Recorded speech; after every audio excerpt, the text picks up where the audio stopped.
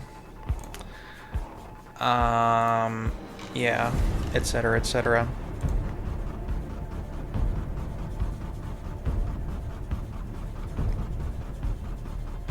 Fuck is that? Ooh. Yeah. Gaia. So which way is it spelled? I mean, this was the way it was throughout the whole article. So I assume it is. Maybe it's spelled incorrectly in the other thing. Maybe it is. Escaflown was one of those shows. I'm done reading about fucking Escaflown, okay? Alright? We're something new with anime. Right? Something new. 2 nukes, yeah. God.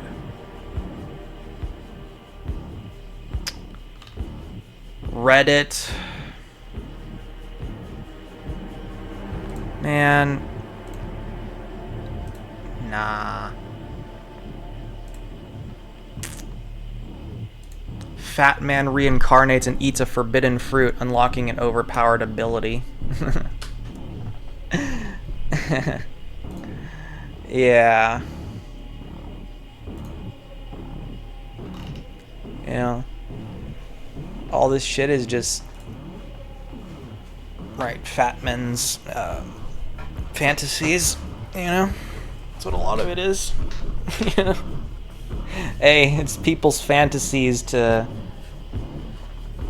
whatever stuff with all these things, you know? Just, this is someone's poorly disguised fantasy and all that. Always remember that. You know? Ha ha ha, you know, it's like played for laughs or something, right? No, it's a fantasy. It's someone's fantasy. They may or may not be acting out on the side there. Who knows? Right? Nobody cares over in Japan. Nobody cares, man.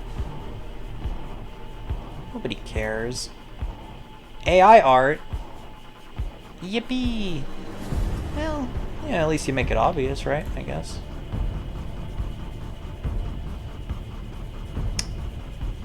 You know, at the same time, it's like some of it is pretty fucking cool. Like, I'm not gonna, like, say that this doesn't look pretty fucking cool, right? It's just, yeah. It's just, yeah. It's just, yeah. It's just, yeah. Oh my god. Well, anyways. You know, and just the thing with anime or AI phasing out a little bit, like, it'll die and then it'll have another resurgence, you know? The floodgates have been opened, sort of thing. You know, you can't go back. Can't just close them again. Past the point of no return on all that. Yeah, exactly. Just like, oh wait, no. Yeah. Exactly. Yeah. Pretty much, just like that. Imagine if fucking Terminators looked like that. I mean, they could. They just as easily could. They just as easily could look like cute anime girls instead of bodybuilders, you know. They just as easily could look like this. And you'd probably be a little bit more okay with being killed by a robot that looks like this, right? You'd probably be a little bit more okay with that. Yeah? Of course you would be. You know? Or you at least wouldn't see him as much of a threat. Gun guys, what you don't know can't hurt you. Unless if you see him as a threat, the more effective, right? You know, the boobies are like drums, right? For no, not that kind of, not regular drums, but like, you know, right? And I mean, there's no reason for the gun to, right? You know, it's just like, oh, it just like runs through your hand or something like that. It's detachable, but it, like, you know, there's like a port or something, and it's fed from the boobies through to your arm and then into there or something like that, right? Yeah. You know, extra ammo and all that, right? Yeah, I mean, you know, a lot of these things, right, it's like, oh, that looks exactly like, I can't put my finger on it, but it looks exactly like something I've already seen. That's cool, though. But, you know, just, what is it? What is it? What does this look like? What does this look like something I've already... I don't fucking watch anime, but, like... Mavis. I don't fucking watch anime, but that looks like one of the few things that I have seen. One of the... I don't know, not necessarily more popular things, but, like, yeah.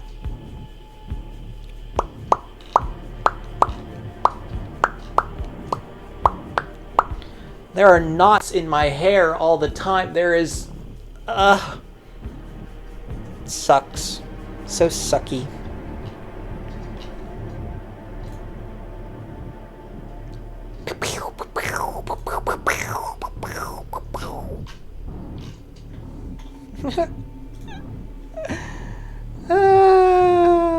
Yeah.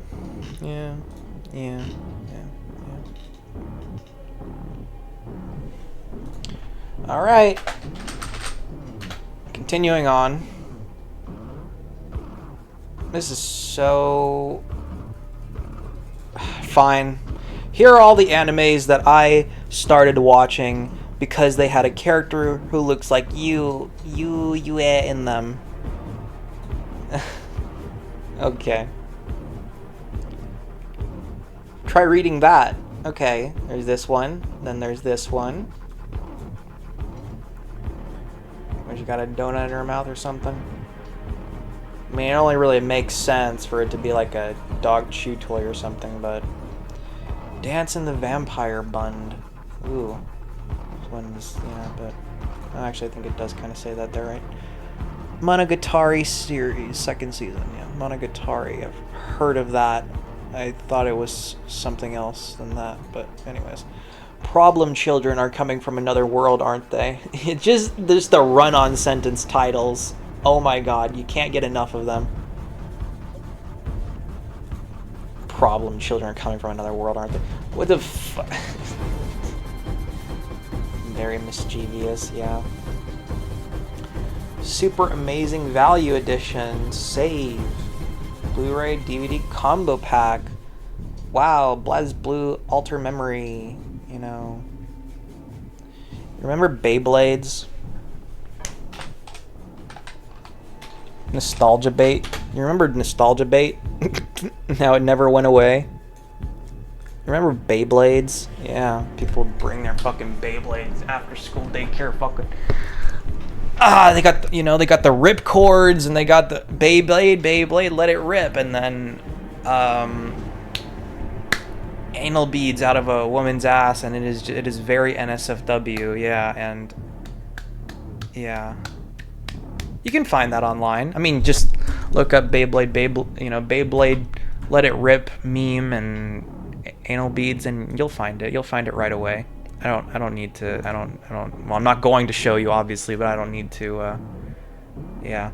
Well, maybe it is a little bit, because of the quality is so bad on it, maybe, just maybe, it is viewable, but if I, well, I don't know, it shows all, it bears all, right? Dunno. Oh my god! She got some weird ears, it's like, here's something, had this on DVD. Go to Mars or something, yeah. Doesn't even look like anything. You know, my god, right? My god. You know, just slap some red lipstick on her and everything and just... You know? Yeah. They got the vacuum and everything like that, you know, the robot with his vacuum, yeah, and yeah, you know, they get on a rocket, right? He, you know, chasing them through these hedges and all that, and then to the rocket, and then up there, and then, you know, thing with his tiny little head and all that, and it just it just vacuums everything all up, right? Yeah. Yada yada yada. Really cool stuff, yeah.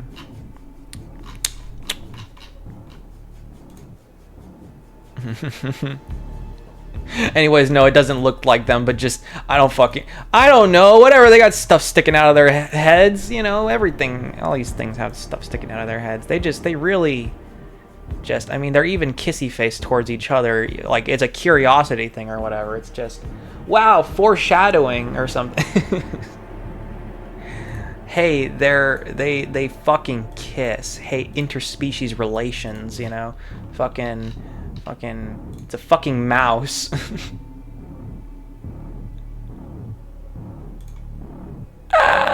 These are the best Beyblades you should buy. Oh, I gotta have the very best so to show all my friends and all that. And Bakugan, right? I had that on the PS2 for some fucking reason. I don't know. It's not like the very best thing ever, but yeah, PS2, Bakugan on the PS2. I had this. Yeah, I don't know. I had a few of these things at one point or something. I don't know if I bought them, and also fucking Skylanders and just all kinds of shit. All kinds of shit that gets forgotten about, you know, whatever on the Wii, and just, you know, just a couple things here and there of, you know, wow, you know, just right things, just, you know, stupid little things that are just whatever, you know, to sell you something, yeah. But yeah, you know, it's not like, oh, we have toys or merchandise on the side. No, it is a fundamental, intrinsic part of the experience. And if you don't have the goddamn toys while you're playing the fucking game all about the damn toys, then you know, the lore, right? If you don't have all that, you know, how can you call yourself a true fan? You know, you're not one of the cool kids. You are not. Anyways, it's not like that amazing or anything like that. It's just, yeah, I don't know. 96% liked this video game. I'm sure they did. I don't know. It's very repetitive, you know, very quickly. Same thing with the toys and stuff like that too. It's very repetitive, very quickly. It's rinse and repeat, you know. So is everything, and just, I mean, yeah, just all kinds of things are just rinse and repeat the same thing over and over the fuck again, and, you know, and that same sort of thing, you know, for thousands upon thousands of years, like the simplest fucking game ever, checkers, has been around since forever, and people still play checkers, and a little bit more so chess, I think, but, you know, anyways, the point is, it's just, like, very simple, very repetitive, very, you know, maybe if it grows old for you, well, then the fucking next generation, or the next and the next and the next, oh my god, you know, or just whatever, or just people of the same generation as you will just fucking, it'll never grow old for someone else, you know. Full Metal, Beyblade Dragoon V2, stainless steel, Etsy.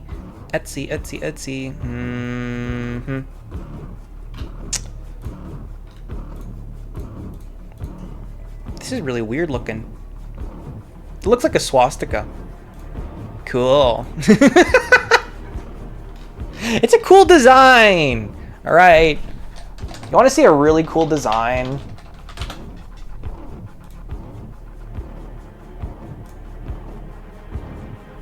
Neither of them are, okay? It's just a cool design, okay? How can a cool design be evil? That doesn't make any sense.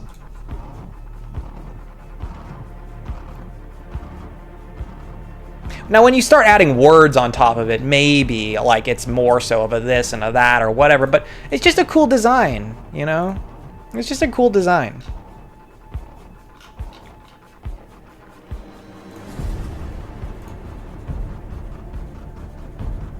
Americans love the swastika.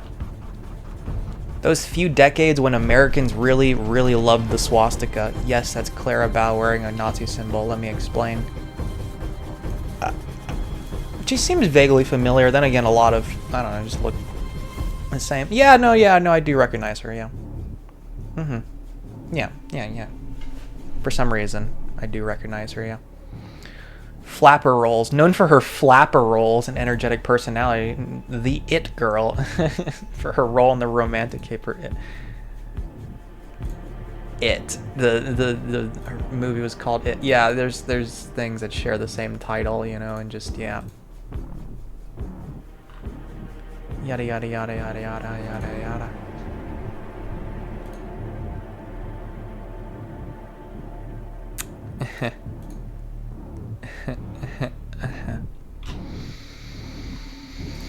So what year did she die?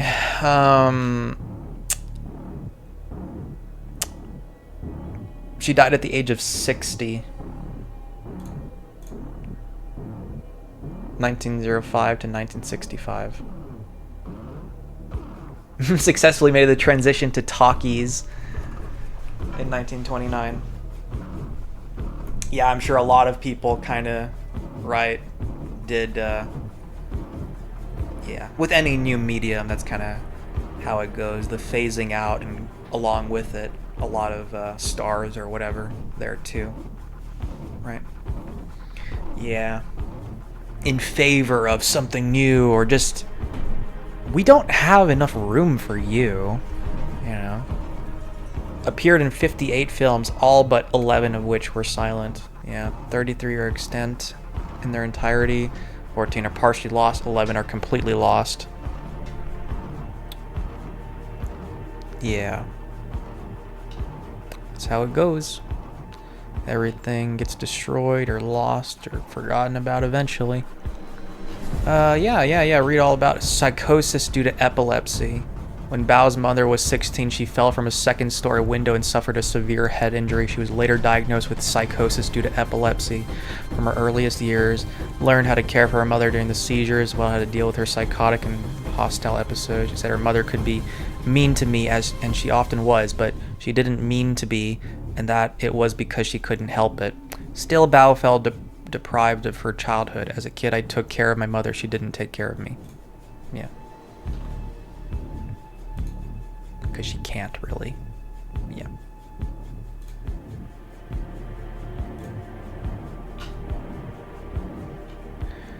Anyways. Yeah.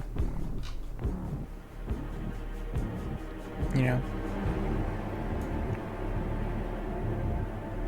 And the whole thing with old cameras and whatever, you know, you probably don't look nearly as good in color in the real world. In a good bit of these photos, yeah.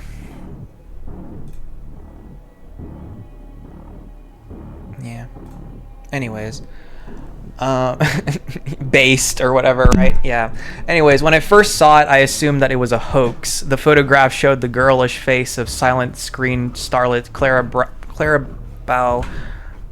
It might be Clara Bow. I'm gonna say Bow because I think it sounds Bow Wow. I don't know. Bow Wow, right? I think that works good, right? Even if it is pronounced just Bow. Clara Bow Wow, or whatever, I don't know. Dressed in a coordinating blouse and hat, both emblazoned with a large black unmistakable swastika, 2 of them. Questions keep bubbling up. Was old Hollywood icon Clara Bow a Nazi? Was the photo a fake? Bow the victim of Photoshop or some AI-generated fever dream? Or was there some other explanation for why this image existed? Cool design. I don't know. It was easy to answer one of these questions. Yes, this photograph was real and could be precisely dated, appearing on page 27 of the LA Times on April 13th, 1928, prior to. Ancient Cross defies Jinx Day, proclaimed the headline. Yeah. Explaining that Bao was wearing the swastika symbol to ward off the bad luck of Friday the 13th. Not a hint in the copy of the associations between the swastika and anti-Semitic nationalist violence that was already taking place in Germany and Austria. Looking deeper, I found, is it a coincidence, per se? Just case of bad timing or something?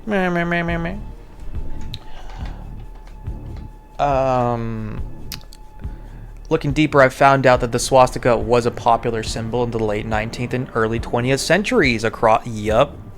It also was not, even around that time, it wasn't first used by the Nazis either. It was used by other groups prior and stuff like that too. shortly prior, and, well, not so shortly prior, obviously, as well. Ancient dates back to a bunch of other things prior, including other groups and stuff like that. Violent and such as well, but, just you can put a good bit of that aside and such until it comes to the sheer scale, the magnitude, the beauty. Looking deeper, I found out that the swastika was a popular symbol in the late 19th and early 20th centuries across Europe, and particularly in the United States, where its use was widespread and fashionable, first infused with a sense of vaguely whimsical exoticism, and then perfect for the developing Art Deco aesthetic because of its angular modernist lines. The symbol was actually ubiquitous. If you were a teenage girl in 1905 and you were looking to make a little extra money, you might sign up to sell subscriptions to the Ladies' Home Journal, a popular women's magazine. You would also be gratified to learn to earn a special pin to show off your membership in what they call the Girls Club, a little gold swastika, a little cutesy little pin or something, featuring a diamond at the center, manufactured by Tiffany & Co. These fucking Tiffany blue. Yep. This would go nicely with your copy of the Girls Club newsletter, The Swastika. Perhaps you had a 1900 edition of a Rudyard Kipling publication like The Jungle Book, embossed with swastikas on the spine. Flipping through your Harper's Bazaar or Good Housekeeping in the first decade of the 20th century. My mom had a Volkswagen for the longest time, over 10 years. Only a little bit, like 11 years or something, but yeah. Just a regular car, just, a gray Volkswagen, flipping through your Harper's Bazaar or Good Housekeeping in the first decade of the 20th century, you might encounter advertisements or articles with illustrations of swastikas on jewelry, trim for towels, embellishments for pillows, table decorations for a good luck luncheon. Or I think it's so amusing, though, the ways that people try to weasel their way out of things, their association with things. Oh, this used to be the Nazi car brand or whatever. We're not like that anymore, or whatever. I don't know. It's just funny. It's just silly, and it's that way with a lot of things, and all the time in modern day times too. The way people are like, "Oh, I knew nothing of I knew nothing of all of this. I have no associations whatsoever. Just all of these fucking things all the time." And it's like, come on. What's the big deal? What's the big deal? Atrocities. It happens all the time. Whatever. A lot more happens that you know nothing about. You know what I mean? All that kind of thing all the damn time. It's like, it's no big deal. Happens all the time. Whatever. Just own up to it, just whatever. It's fine. Nazi car, whatever. It's fine. Flipping through your Harper, if you're really fucking this and that, you would change the name of it or something like that, or just, just a completely different thing in general. But, because money, and it's our brand has traction and all that, so we're gonna just stick with it, right? Because that matters a little bit more to us than anything else. It's like, it's okay. You can just say it like it is. It's fine. It's okay. It's okay. It's okay. It's okay to be a little evil or whatever, right? Good luncheon or crocheted coin purse. Ooh, coin purses, my favorite. Yeah. One ad for jewelry. Yeah, the little. My mom also with these little fucking right. You have one of these and then you'll have it in your full purse or whatever. Yeah, well, not fancy things. This is grandma type of things, fucking. I think, yeah, my grandma does have shit like that too. Oh, sure, yeah. A men's coin purse, and it's gotta look really plain and boring. Come on, okay? You don't necessarily need to be so fucking gay and flamboyant, but it's just fucking boring, okay? It's just fucking boring. Come on. Don't be so fucking boring. It's gotta be brown leather. It's gotta look worn. It's gotta calfskin wallet, it's like, man, I don't know. Lame. Fucking lame. Hey, look, it comes in black and 2 shades of brown. Wow. I just can't wait to get my hands on one, It's a slightly different shade of brown this time, this year, this whatever. Yeah, embellishments for pillow, table decoration, good luck luncheon, or crocheted coin purses. One ad for jewelry company Warren Mansfield included no fewer than 5 objects. Right. Objects. Featuring swastikas, sometimes pairing the symbol with a 4-leaf clover or teddy bear. The Girls Club with one idea to make money. Honesty is key. Honesty is key. The header of the Girls Club column featuring 2 of its signature swastika pins. Yeah. In the 1910s and 1920s, fashion designers too embraced the swastika. It's very fashionable. Yeah. And them too. The officers and all that. They looked damn good. They looked damn good. I mean, it is just like plain black or whatever for the most part, for a lot of it, but. I mean, it certainly looks better than fucking Elphaba or whatever. God damn it. If I gotta pick, you make it look a little too compelling, It's like, I'm just a little bit compelled to the dark side or whatever. In the 1910s and 1920s, fashion designers too embraced the swastika. Actress Clara Bow was not the only one to wear swastika-themed outfits. Of course not. Fashion trade newspaper Women's Wear Daily reported on sweaters, coats, and other ensembles featuring the symbol. The boxy fashion, it's like the thing with like the whole reclaiming of, we should reclaim the swastika. I'm just saying, because the whole like reclaiming of, it's about damn time. You know what I mean? Like once everyone's dead, from that time period, it's like. It's a very simple symbol. It's a very simple this and that, and it's just like, it's just like if it looks good, it's fashionable. It's just like, yeah, just like, I don't know, how you got like the biggest, gayest lesbians, calling each other dykes and all that. It's like, whatever. Not the only one to wear swastika-themed outfits. Fashion trade newspaper Women's Wear Daily reported on sweaters, coats, and other ensembles featuring the symbol. The boxy fashions of the 1920s were especially suited to the use of the symbol, which was variably linked with Mexican, Chinese, and Peruvian origins. Ooh. These uses of the swastika in the United States were not without their own troubling associations. You do not need to go far to find the diversity of meanings and histories of the symbol.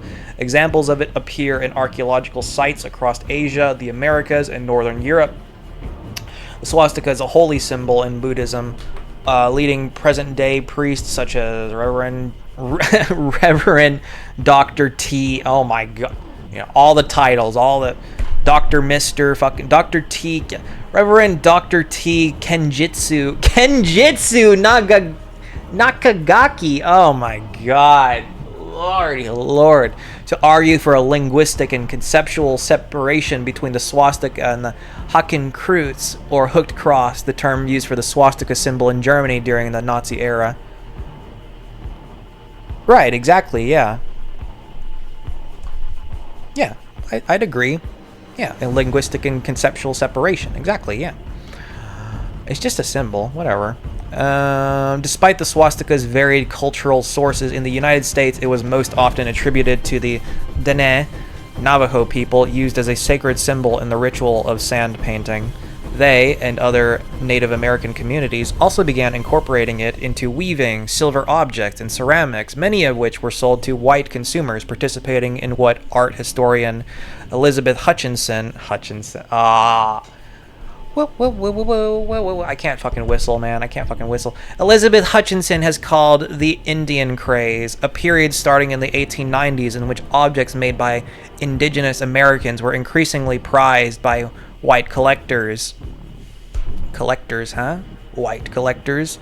Much of the, the only good ones. Much of the interest in Native American arts was centered on the preservation of cultures that appeared to late 19th century white Americans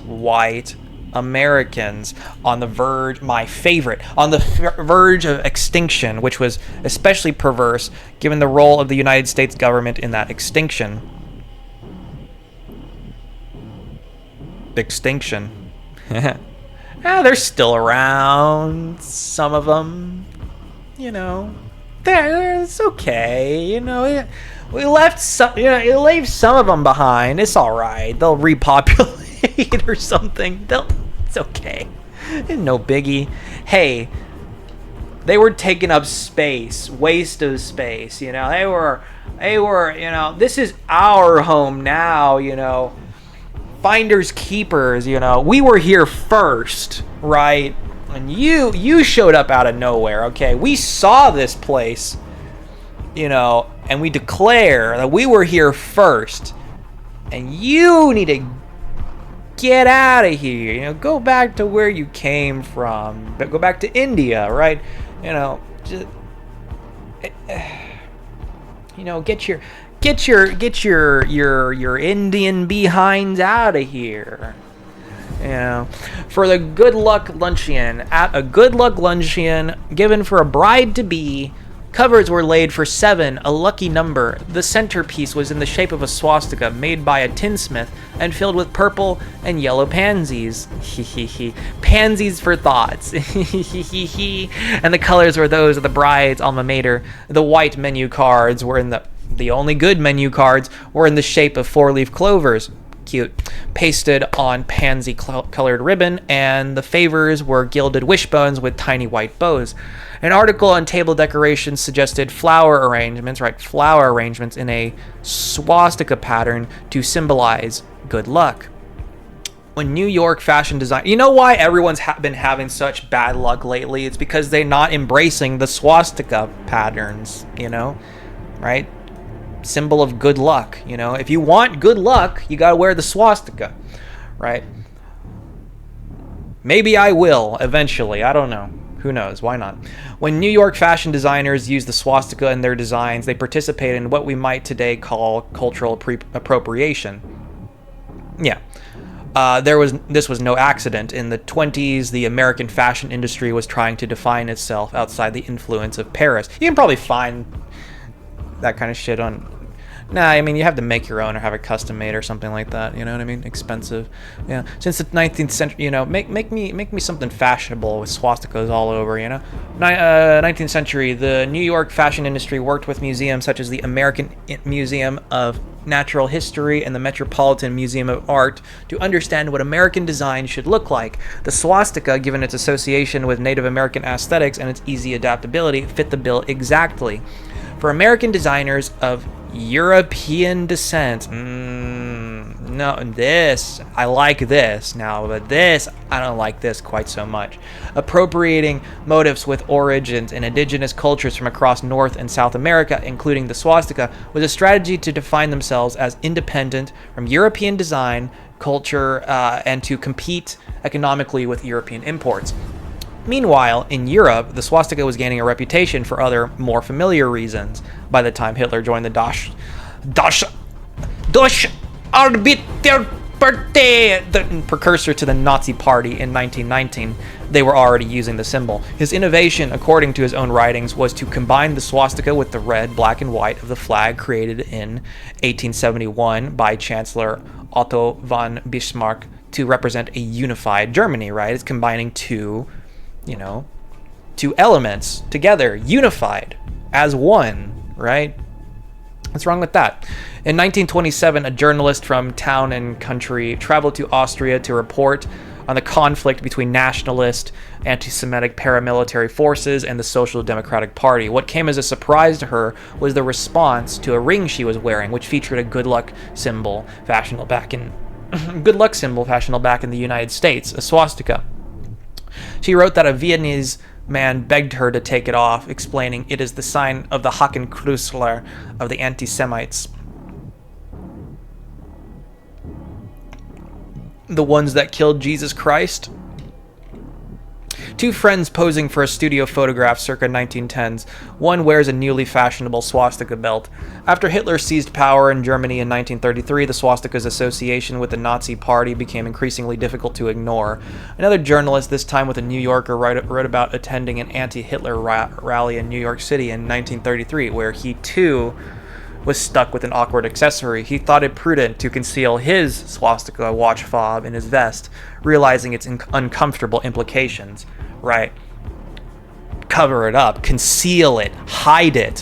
Why? Why is that?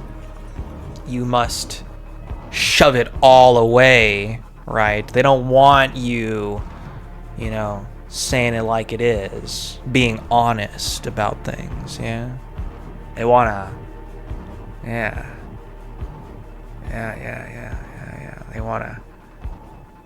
They wanna hang you, you know, they wanna lynch you, you know?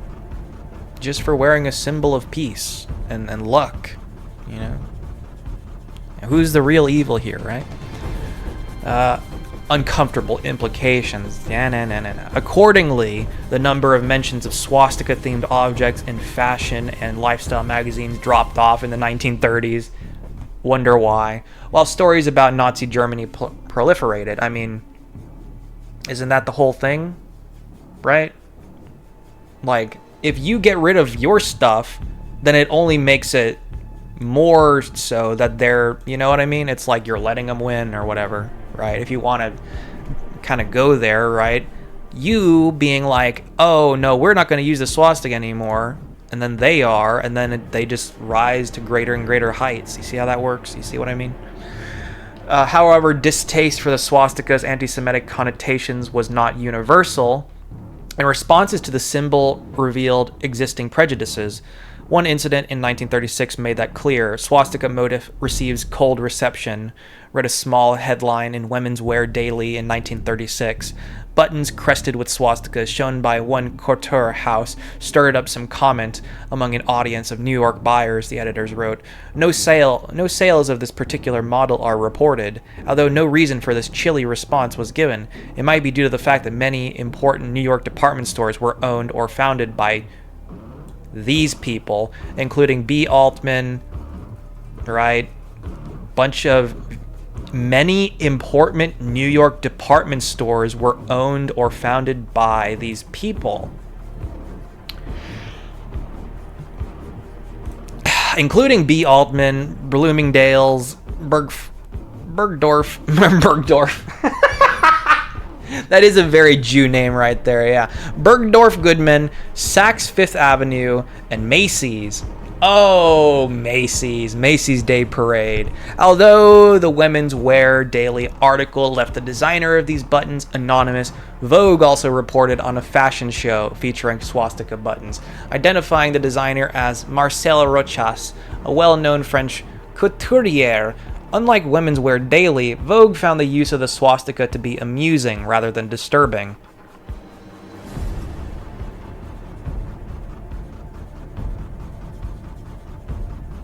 Well, you know, this one too. I'm not sure about that, you know, but you know, to be amusing rather than disturbing. That's, I don't necessarily like this, but you know, found the use of the swastika to be amusing rather than disturbing is I like that sentiment. I prefer that one. I prefer to live in a world where it is found to be amusing rather than disturbing, you know, over just a fucking symbol that means nothing inherently. It only means something because you attach meaning to it. You know, meaning doesn't really exist outside of your head. It's just, yeah. This may be because Vogue did not see the swastika's anti-Semitic connotations as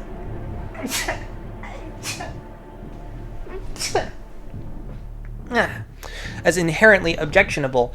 Despite the patriotic turn that it would take when the United States entered the war, the approach of Vogue and other American lifestyle magazines to Hitler in the 1930s was neutral or even positive. An article in A Town and Country in 1934 described the swastika-filled Nuremberg rally as a vastly friendly affair. In 1936, a few months after reviewing the Rochas collection, Vogue featured photographs of the home decor of Hitler, Mussolini, and British Prime Minister Anthony Eden. A swastika cushion featured prominently in Hitler's dining room. Rather than addressing Hitler's policies, this image and the magazine's entire editorial approach served to emphasize the humanity and domesticity of both the dictator and the swastika symbol. As late as 1937, Good Housekeeping recommended creating a swastika out of cashews as a clever cake decoration, but the outbreak of war, that's cute, but the outbreak of war in Europe in 1939 meant that the swastika finally became synonymous with the Nazi Party for an American audience. What a damn shame that they're just like, oh, we've had enough of your shit. We're not fucking creating a swastika out of cashews as a clever cake decoration. Why not? That's so cool. That's so cute. You know? But no, right? You just gotta be lame about everything. You know, we could all enjoy can have our cake and eat it too, but no, right? No, instead we gotta go to war with the Nazis. We gotta kill them all and whatever, you know, when they're just taking out the trash. At that point, even those with arguably a better claim to the symbol rejected its troubling new meaning. In 1940, the Navajo, Papago, Hopi, and Apache all signed a proclamation renouncing the swastika symbol because it had been desecrated recently by another nation of peoples. You know, you refer to... Why plural? People is already plural. Hate you people, hate you people, hate you people. The consequences of interpreting these symbols correctly were not merely theoretical. When American pilot and Nazi sympathizer Laura Ingalls, you know, it's also that to sympathize with, like, can see things from other people's perspective, you know? The perspective of people other than your own. Being a decent fucking person, sympathizing with, yeah. To sympathize, like, what does that mean? What does it mean to sympathize? Have sympathies, to feel compassion, you know. The AI gets it, you know, to feel compassion, commiserate, or share in the suffering or emotions of another, often supporting them in a difficult time. They're going through difficult times, you know. Yeah, whatever. You know, feel or express sympathy. Don't worry about that other thing. Okay. Feelings of pity and sorrow for someone else's misfortune. You know, the formal expression of pity or sorrow for someone else's You know, my condolences. Understanding between people. Common feeling. You know, agreement with their approval.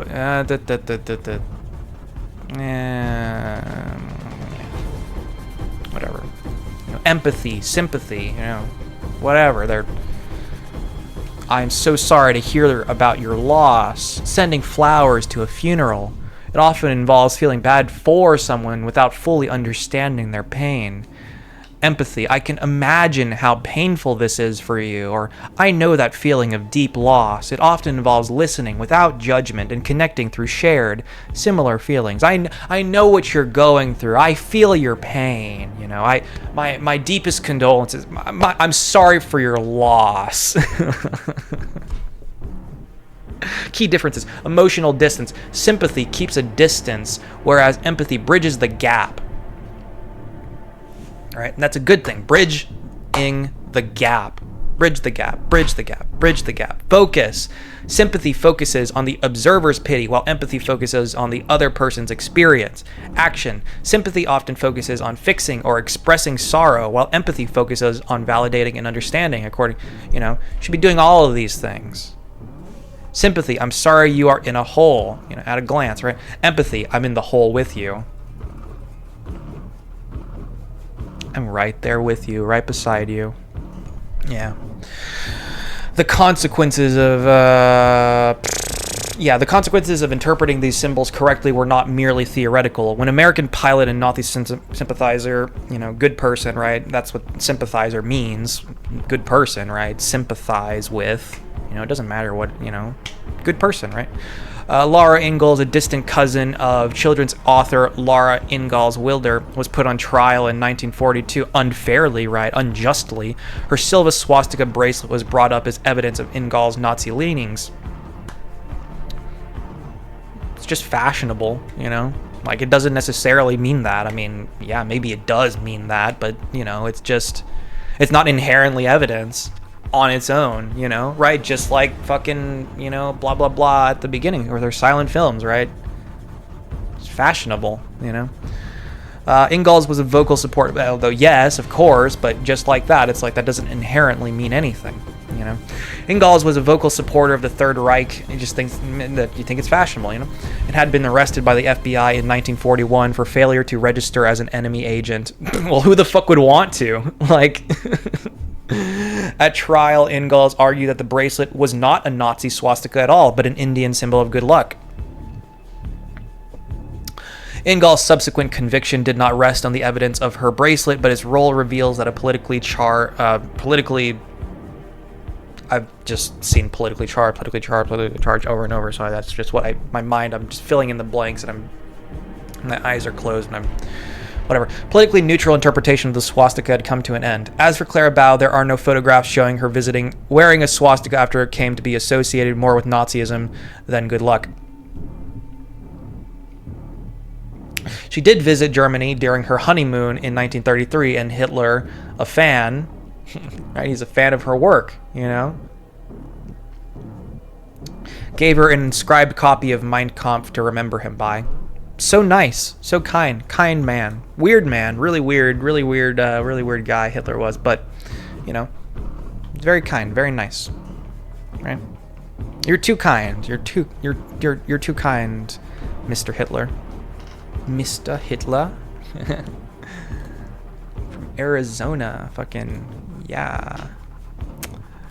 Ah, Clara has the Indian sign. You can pile up all the Friday 13s you want to, or drive a regiment of black cats under a ladder and across her path, but it wouldn't even perturb Clara Bow, flaming-haired Hollywood screen star. She's adopted the swastika, an ancient symbol of the Indians, to ward off jinxes, and will say she and the swastikas make a snappy ensemble.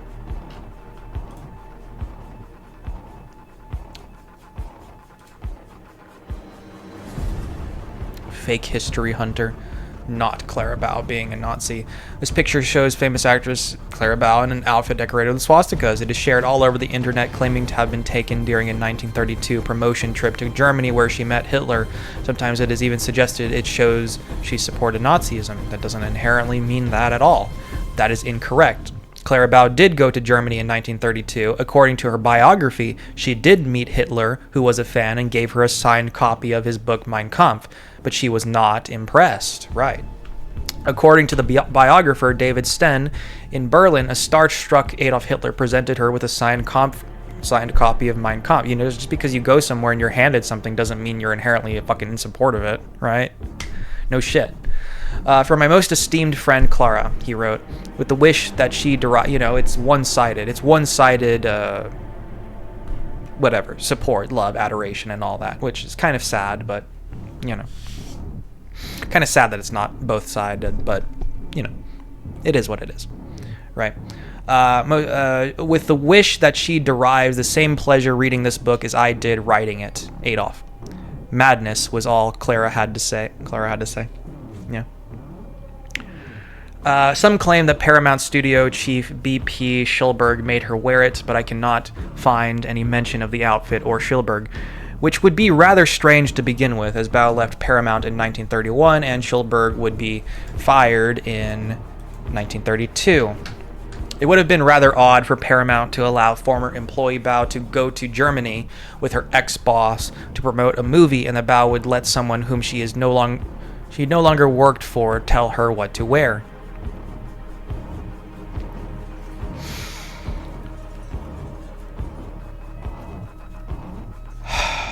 There simply is no source for the story and no actual evidence at all that supports the story of her wearing this for those reasons, right? For those reasons, emphasis upon, during her trip to Germany in 32. At least none that I've found so far. But above all, any expert of the era can see that the photo just doesn't fit the story. One of the swastikas is the wrong way around, which would be a bit silly for an outfit meant to impress Nazis. But even more damning is the hat. It is a typical 1920s cloche hat. Hat. These were very fashionable in the 20s, but old-fashioned and on their way out by the early 30s. Of course, you'd still see women wear them, but this is not just any woman. This is Clara Bow, and this photo is a publicity shot. Bow was a world-famous star. She was the original it girl, a style icon. It would make absolutely no sense for her to wear this outfit in the 1930s. She'd be a laughingstock. It would literally be something shocking you'd read about in magazines and newspapers, a bit like a modern-day star known for being extremely fashionable, suddenly, unironically, sporting a 1980s mullet or something that is so last season. This is what Clara Bow looked like during her trip to Germany in December 1932. You can clearly see that she is wearing a modern 1930s hat, a completely different design. I guess it's completely different, yeah.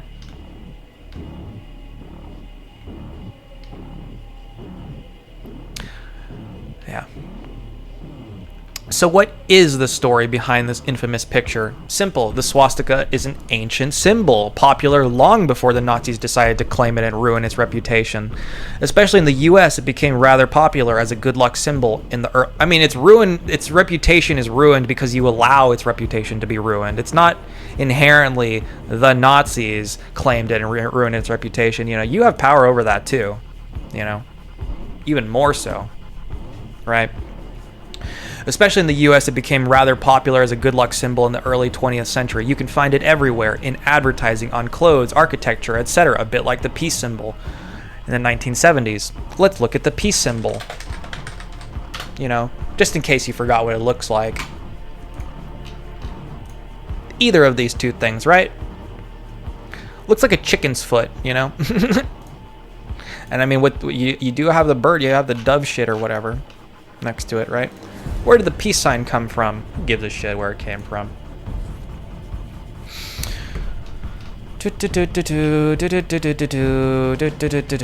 Light, life, love, right? Good luck means good luck. Horseshoe, you know? May our glorious flag and this lucky star guide you and keep you wherever you are.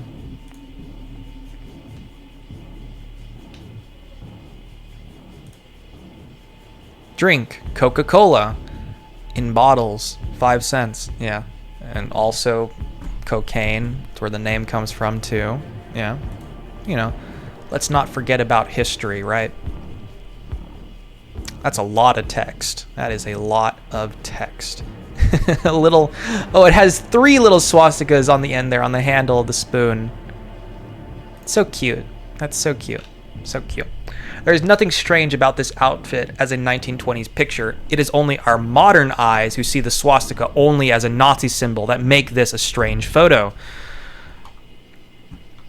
Modern blind eyes, right? Can't see anything past it. The photo of her in this outfit was first published in the Los Angeles Times on Friday the 13th of April 1928. For good luck, right? The description below the picture explains it all and proves once and for all that Clara Bow wore the outfit in the 1920s with the swastika as a good luck symbol and didn't wear it during her visit to Germany. Even if she wanted to wear a swastika outfit because she supported the Nazi idea or because her studio made her, she surely wouldn't have worn a 4-year-old outfit. Ancient cross, anyways. Oh, you can see it a little bit more clearly there, right? Yep. Oh. No, this is a different thing. Ancient cross defies jinx day, yeah. Clara Bow wearing swastika. Clara Bow isn't afraid of a jinx. She admits that she has had some bad luck in her life, but good luck has far overshadowed it, she says. Yesterday, however, she admitted she is a bit superstitious, particularly concerning Friday the 13th, which is today. For that reason, she is wearing a swastika decoration on her hat and coat lapel to bring her good luck. The design is an ancient symbol of good luck, consisting of Greek crosses, which stand for luck, life, love, and light. Are these things that you are against? More examples in 1920s publications of Clara Bow wearing that outfit. Clara believes in signs. Woo. Ah, Clara has the Indian sign. There's a couple photos of her with this, huh? Like this, yeah. Whether Clara Bow flirts or not, evidently she believes in signs. Here's Clara in Clara, blah, blah, blah, in summer costume. All white with black swastikas here and there. Here and there. It's just the two of them. You can pile up all the... Yeah, and then we read this, yeah. Finally, here is another example of fellow 1920s actress Helen Ferguson, also posing with a swastika as part of her outfit. Different lady, huh? Yeah.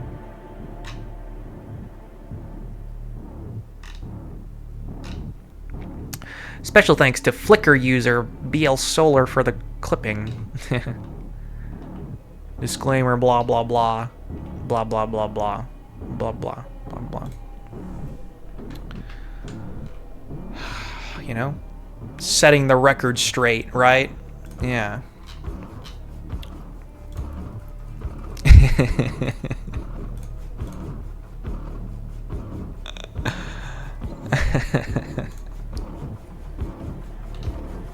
Back to Pinterest again.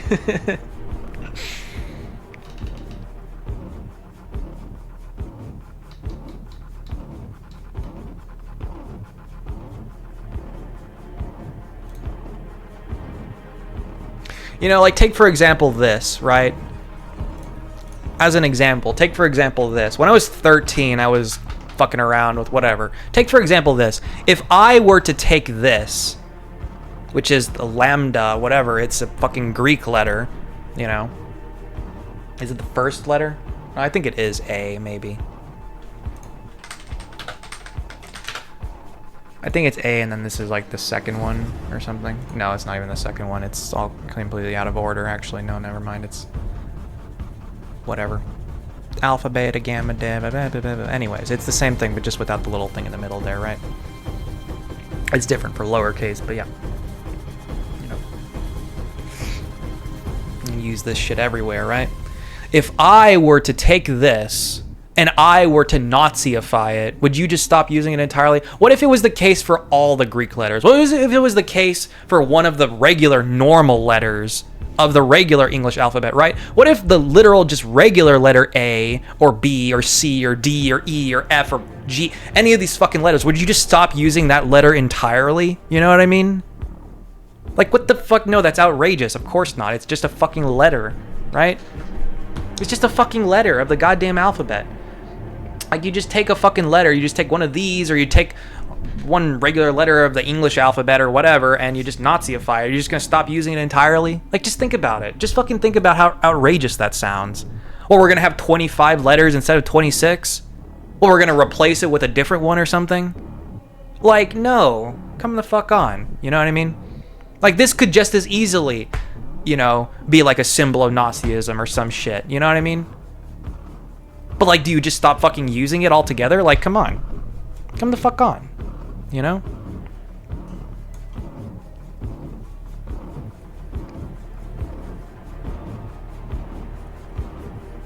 Like, just the simplest design ever, and just, you know. It looks good, right? Confiding in and cigarette and all that, yeah. Yeah. Next to the fucked up nose people. Oh my god. You know, yeah. Yes. You know, little, yep, beautiful. Red Cross. Is that so? You know, I actually think I have been to one of the... Right, I did go to one of those. Yeah, I think it's... Right, it's since been, like, turned into a museum or something, right? Or something like that. But used to be, like, a military runway or something like... Well, they got a lot of military stuff here. They got a lot of... This is also a military city. Besides being a very, you know, touristy city, this is also a military city, too, right? Anyways, yeah. It's also a city filled with a lot of degeneracy, a lot of it everywhere you look. Yeah. But, yeah. Damn.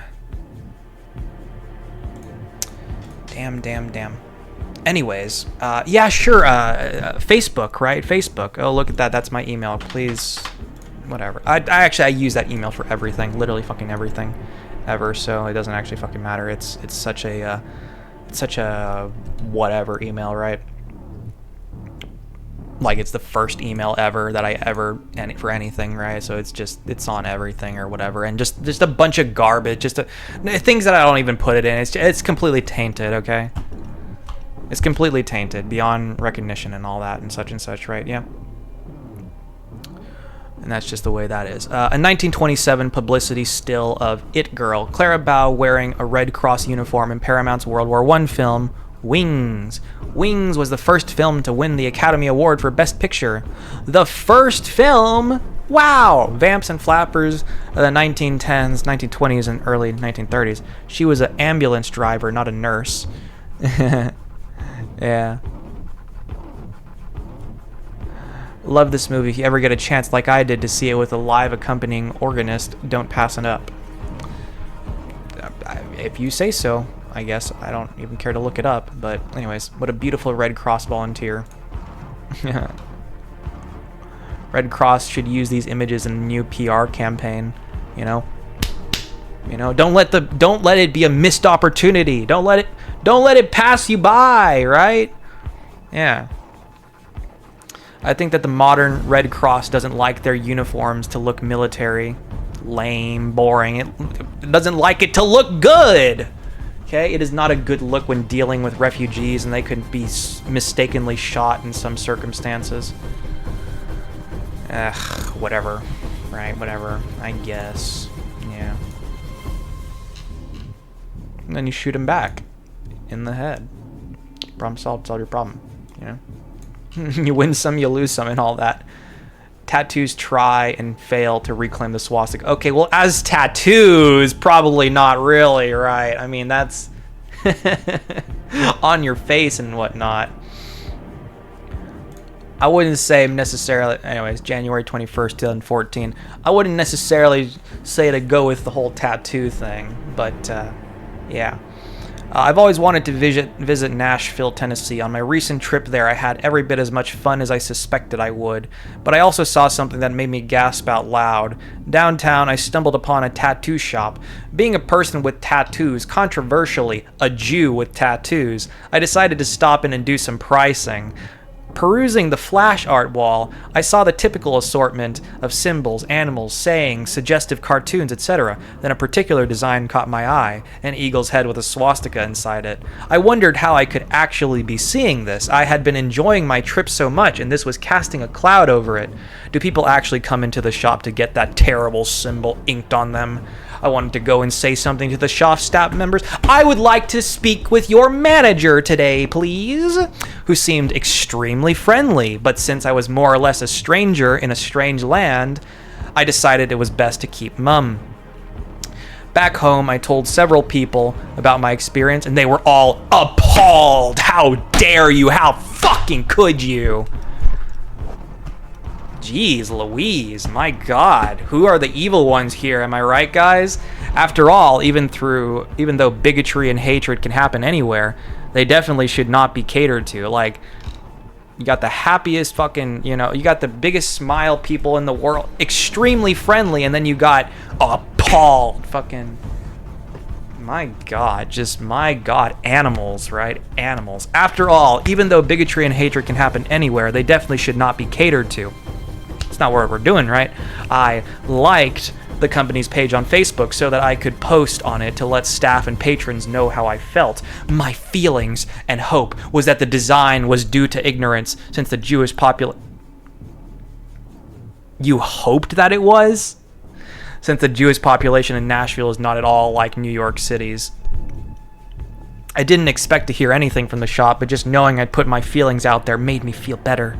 To my surprise, a response appeared on the page a week later. The commenter said that the symbol is ancient Sanskrit and represents peace, prosperity, and welfare. Are these things you don't like? Are you appalled by peace, prosperity, and welfare? The post went on to say that it is a shame that, because of Nazi Germany, it's because you allow it to be. Racism is what it evokes in the minds of most people in the West. What a shame that is. Why don't we do away with a little bit of that, right? Also, one of our artists in the shop is Jewish, the commenter noted. I was stunned to read this response. How could you? How dare you? And it led me to do an online search to see if there are other people holding to this perception of the symbol. I learned that there is a worldwide campaign to reclaim the innocence of the swastika. The inspiration, a Canadian poet by the name of Patrick Charles Kemball, aka Man Woman. What?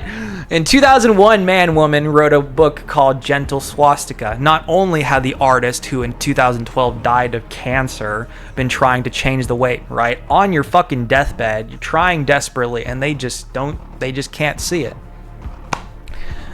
People are horrible. Changed the way people see the swastika, but he had more than 200 of them tattooed on his body. Okay, well, that's a little bit much. What?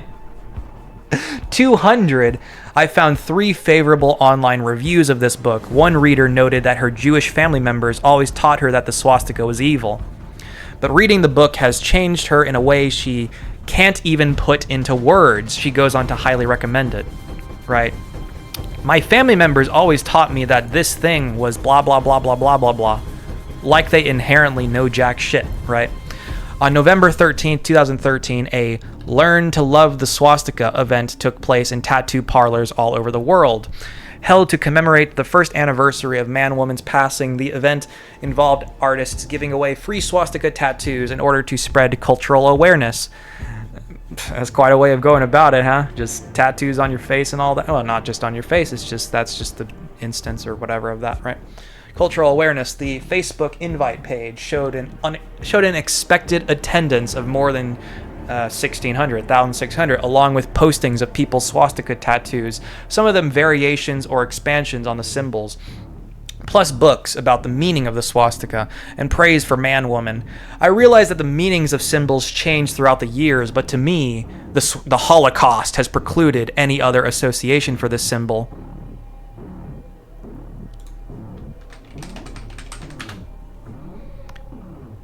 Prevent from happening, make impossible. Okay, because it says pre, so that's like beforehand, and that's clearly not the case. But prevent someone from doing something. I don't know. It's fairly doable. It's fairly possible. You know, people of the past die off and all that, and such, and yeah. Sure, it is. It's not impossible. Nothing is impossible. Don't allow things to be impossible. Okay. Don't let your dreams be dreams and all that crap. Yeah. Any other association for this symbol? And I wrote as much in reply to, well, then that's right. Isn't that a you problem? Isn't it a you problem that any other prior association for the symbol must be thrown out the window, must be done away with? We cannot have any good anything towards a symbol which ultimately, inherently means nothing and only has meaning because you give it meaning. Whatever meaning you give to it is what a meaning it shall have. And I wrote as much in reply to the shop's Facebook post. Personally, I would never have permanently inked on me a symbol that would give a misleading representation. You know, I probably personally wouldn't either. However, I have had that throughout my entire existence already, so it's not like a big difference of any sort anyways. So, I don't know, maybe. Wouldn't that be something? Right? Wouldn't that be something? I don't know about on the face, though. I don't know about...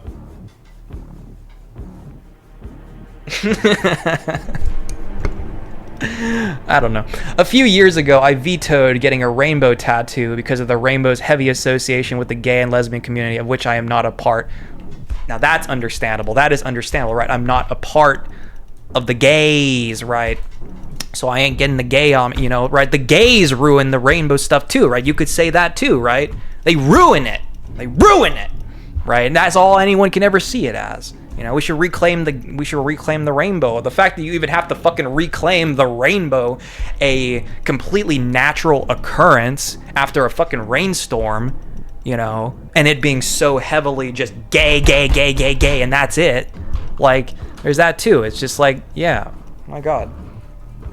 I'm sure there are some people who would want to get the swastika to honor its original meaning for religious purposes, but I think they pale in comparison to people who would use this reclaiming as an excuse to wear it for far less noble reasons.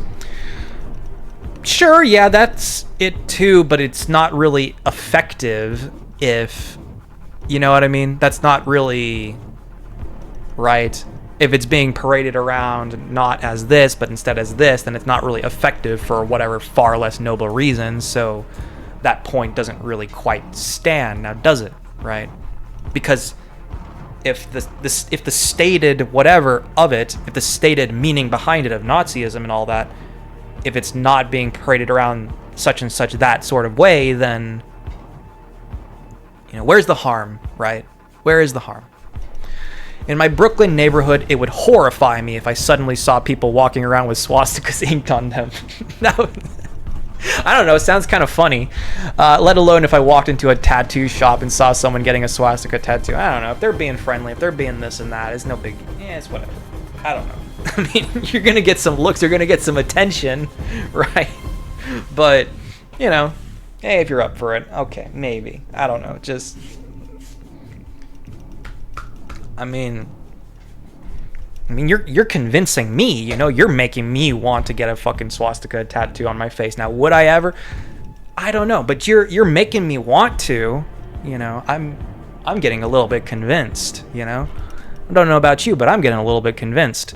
Let alone if I walked into a tattoo shop and saw someone getting a swastika tattoo. The Nashville shop's commenter had noted that one of the artists is Jewish. It made me cringe to think of a Jew putting the symbol on anyone. How could a fucking Jew put a swastika on anyone, someone, particularly another Jew? Ew. How could you, you filthy Jew? Like, it made me cringe to think of a Jew. Let's just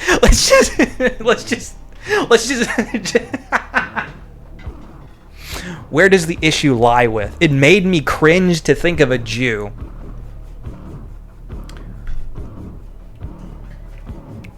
And the problem is with the Jew? You know? What rhymes with Jew? You, right? Right? Yeah. It made me cringe to think of a Jew. I can understand the sentiment behind that because, yeah, I mean, you know, walking fucking stereotypes and all that. And, you know, there certainly are some... You know, I can understand in those cases, certainly. So, but just of a Jew, just at all in general, it made me cringe to think of a Jew. Ain't that something, you know? But we're just gonna, you know, okay, we'll just, you know, we'll go on by. Made you cringe to think of a Jew, you know, yeah. People always say that nothing is black and white, but in this case, I think the shades of gray just serve to make everything muddy.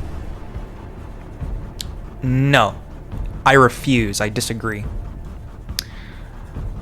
And then give us your money. No, thank you, but, you know. Failure, right? Failure. If only we could turn failure into success.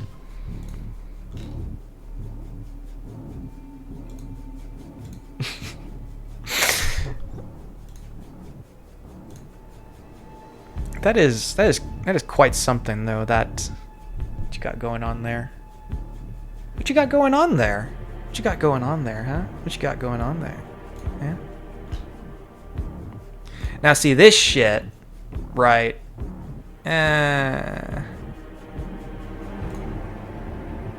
Looks kind of good on you. I mean, you got a little bit of weirdness going on, but... Had a swastika drawn on himself with a permanent marker because he was too much of a chicken shit to commit to his role and actually get it tattooed on himself. Yeah. It's gonna be a tattoo of a maze when it's finished. Yeah. Yeah.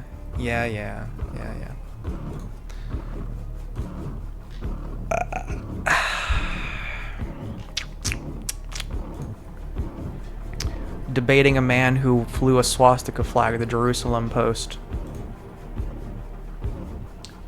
My 20-minute conversation with a man who flew a swastika flag. Opinion. Opinion, not fact. I've heard anti-Semitism and all the usual slanderous accusations of Israel's treatment of Palestinians before, right? Jews, right? Jews being violent? What? Money hungry and violent? The rumors are true. Before Ahmed, this is what happens, right? This is what happens when you do away with the Nazis, right, guys? You end up with, Nah, I don't know. Both sides are pretty much the same and all that kind of thing. And just people's this and that. Pick a side. What the actual fuck is wrong with you people with this pick a side crap that was going on? I think people have moved on to something else by now, but Jesus fucking Christ. Pick a side. And people are just always that way about all things. You're either with us or your enemy. I'm not with either of you. I think you should all die. I think you're all fucking horrible. That's what I think. That's what I've thought the entire time, is I think you should all die. Not one side or the other. I think you all should die. Let's look at what are you guys doing to the other side? Okay, now what are you other side people doing to the other side? Oh, you should all die. Right? You should all be dead. Yeah, that's what I think. That's my belief. That's my opinion. I get to have an opinion too, right? And I think my opinion is a lot nicer than yours of, right, one side, they're both baby killers, but one side I think a bit more so than the other, and then the other, what do they got going on? I don't even fucking know. How the fuck am I supposed? I don't know. They're the same to me. I don't fucking know. It means nothing. But yeah, I think you should all die. Before Ahmed repeated them one by one as if reading off a list of Palestinian talking points, blah, blah, blah, blah, blah. A child, all caps, holds a sign depicting the Israeli flag with a swastika and bloody handprints at a pro-Palestinian demonstration in Istanbul during a visit by U.S. Secretary of State Antony Blinken to Turkey in November 2024. November, I guess, the previous year in 2023? Was this going on way back then? Man, I don't know. Whatever. Over the past few months, the world has been subjected to horrible imagery displayed in anti-Israel demonstrations. From the streets of London to the Harvard Yard Commons, Palestinians and their advocates have screamed, "Kill the Jews," Intifada, and called to end Israel. Protesters have held marches, blocked highways, and occupied college campuses. Many in the pro-Israel community worry that these protests have influenced American and global opinion against Israel. Not only have polls shown this to not be true, these protests and their offensive methods and messaging have helped influence American opinion to think positively about Israel. Okay. On a hot Friday afternoon, I was trying to cool down by relaxing and perusing headlines when I saw a horrific story about a Palestinian who flew a large swastika Nazi flag outside his off-road truck repair shop in Jacksonville, Florida. This wasn't the first time Palestinians had used Nazi paraphernalia in their advocacy for Palestinian causes, but the insensitivity of brazenly associating with Nazis still shocked me. Why? That doesn't make any sense why it would, but okay, I guess it does to, me, the dumb person, right? There wasn't much I could do sitting in my house in Mitzpe, Yericho, a suburb of Jerusalem and Jericho, but it wouldn't be right to do nothing. I can't just do nothing. Let's get out there and make a difference, guys. I searched online for the number of the store, and before I had really thought about a plan, found myself calling the number. The owner, Radi Ahmed, answered the call and asked how he could help me. I was taken aback that Ahmed would answer the phone like any other business. Why? Oh my god. These people are being people. These people are being nice to me, too. It's a store. A store. What is a store? It's a business. I was taken aback that he would answer the phone like any other business. How could you? How could you answer the phone and be a decent fucking person to me? How fucking could you? Anyways, I was sort of expecting a greeting akin to Heil Hitler or Free Palestine. But what does that have to do with your call? You have yet to state what your call's about, right? So it's like, Yeah, now that would be kind of a little bit more crazy to just kind of lead with that, like on a fucking phone call. It could be about anything, right? Anything. Without a plan and not sure why I called, I asked Ahmed if he had flown a Nazi swastika flag outside of his store. He responded by asking if I had called to curse him or to listen to him. Right, exactly, yeah. I don't think we should give swastika Nazi flag flyers a chance to express their views, but I heard myself saying, sure, I'll listen to you. Ahmed attempting to normalize the swastika. What Ahmed went on to say disgusted me. It didn't surprise me. It sounds like it did. It sounds like you're surprised by all of this. Don't change your story. I was surprised, now suddenly it didn't surprise you. But all you were saying before is that you're so fucking surprised by all of this. So which is it? Don't change your story like that so fucking quickly too. I've heard anti-Semitism and all the usual slanderous accusations of Israel's Israel's treatment of Palestinians before Ahmed repeated them one by one as if reading off a list of Palestinian talking points. Well, I mean, you kind of asked him to, right? At that point, right? He, on the phone, like he's not going to fucking start yapping about that, but when you prompt him to, then he will, right? And this makes sense. This makes complete sense. As if reading off a list of Palestinian talking points, Ahmed's complete normalization of the Nazi swastika flag and his attempts to equate Israel's treatment of Palestinians to the German Nazi treatment of Jews without any sense of hesitation or shame repulsed me.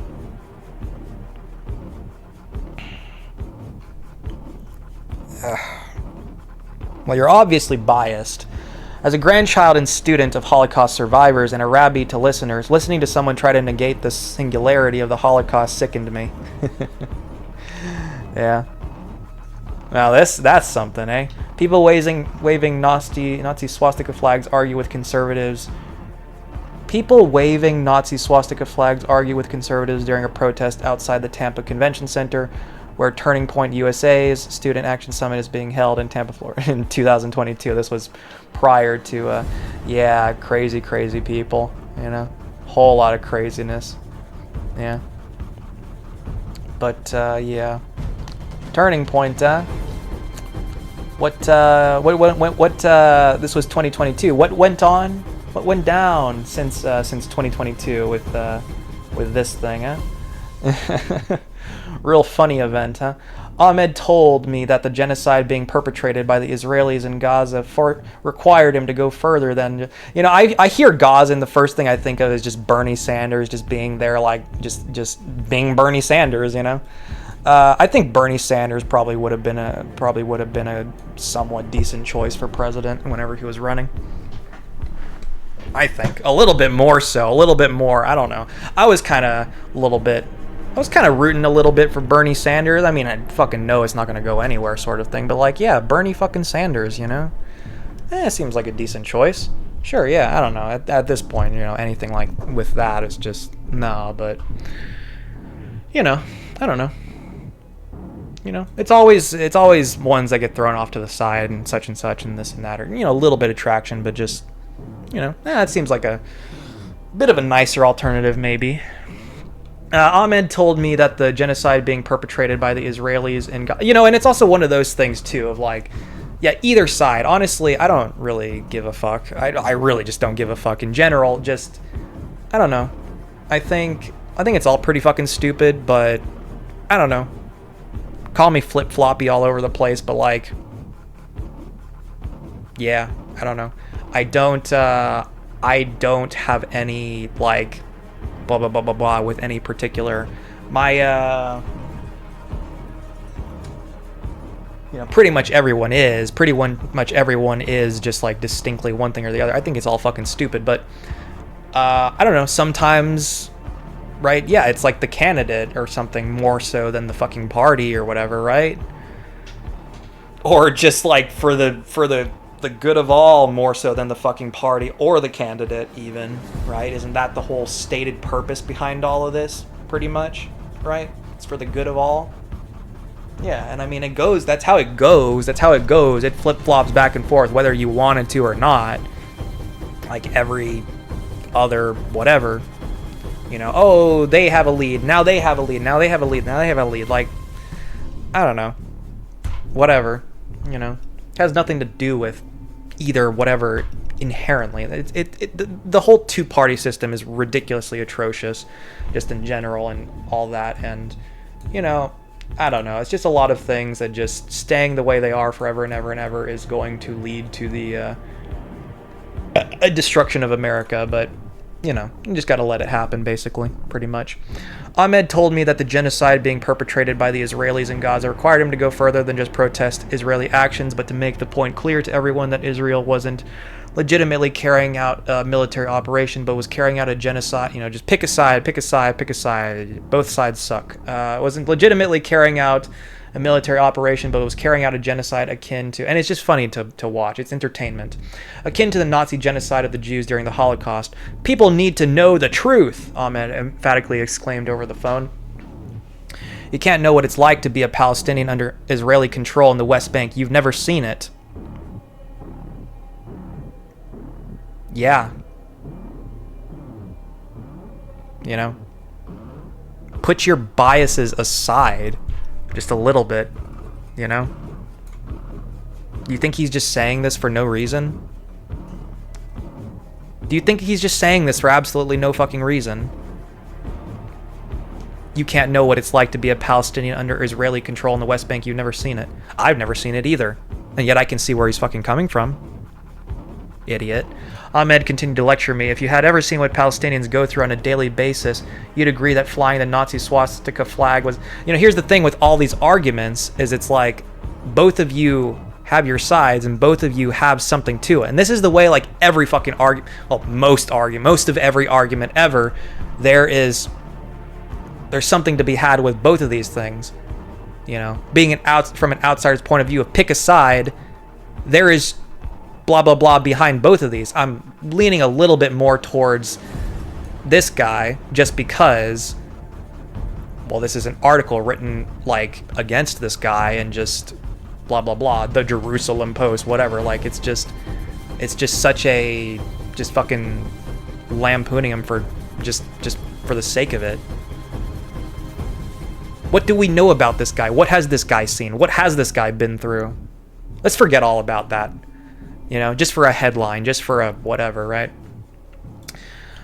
If you had ever seen what Palestinians go through on a daily basis, you agree that flying the Nazi swastika flag was an appropriate expression of protest to the Israeli genocide against Palestinians. Right? I'm sure there's truth behind it. And I'm sure, right, of course, obviously, no shit, your side too of your whatever post, right? It's both sides hold merit, is what I'm trying to say. Right? And that's the case for most arguments in general. Both sides hold merit, but it's pick a side, pick a side, pick a side, pick a side. Let's both see each other's sides. But no. Right? No, of course not. I think with some persuasion maybe, you know, you could both see each other's sides, yeah? Whatever that looks like. You'd agree that blah, blah, blah. Throughout Ahmed's lecture, he mentioned checkpoints and other perceived wrongs in Ahmed's eyes. In a decent fucking person's minds, right? Perceived wrongs that Israel commits against Palestinians. I listened patiently to his... Well, that's good. Yeah, and waited until he finished. Right. Did you listen, really? Or were you just kind of, you know, blah, blah, blah, blah, blah, as he's yapping, right? Waited for your turn, waited for when he finished, waited for your turn to speak next, right? When Ahmed finished, I calmly explained to him, did you now? So you say, right? Like, the reason why I'm this and that is because we're only seeing your side of things. We're only seeing your side of things. Just yours, right? Just yours. We're only seeing your side. We're not seeing Ahmed's side. We're not seeing anything of Ahmed's side. What is Ahmed's side like? We're not going to get to see anything of Ahmed's side through these words. We're not going to get to see any of it. We're only going to get to see your side. And I am not going to just fucking be like, hey, look at that. Look at this. Here are words on a website, on a fucking web page. That's great. That's really fucking great. What about Ahmed? What about Ahmed? What horrors has Ahmed witnessed? We're not going to get to hear anything about all that. No. When Ahmed finished, I calmly explained to him that flying a Nazi swastika flag outside his store didn't promote truth. That's true, too. Sure, whatever. Blah, blah, blah. All this and that. Yeah, but it's like... I told him that he had every right to his views on Israel's conduct during the war and its treatment of Palestinians. I disagree with his characterizations and know that he's wrong. Based on what?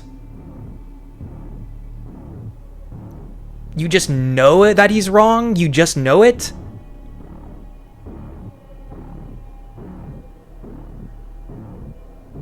Like, what? I told him that I considered his opinion slanderous, but I wasn't going to convince him, and he wasn't going to convince me. Why not? Why can't you convince each other? Hug it out. Make up and kiss, you know? Lame. Lame as shit. Nah, let me instead go and fucking write an article about it or whatever, right? I did explain that I live in the region that he's referencing, and if eyewitness accounts are a determining factor, as he claimed, the vast majority of all such and such you will never hear or see anything about. Do you know that, right? Referencing, and if eyewitness accounts are a determining factor, as he claimed, then my opinion should weigh more than his on these issues. I then went on to explain the difference between the Holocaust and Nazis perpetrated against the Jews and his version of Israel's treatment of Palestinians. I explained that the Holocaust was a singularly devastating event, incomparable to anything else that has ever happened in history. That's just not true. Incomparable to anything else that has ever happened in history.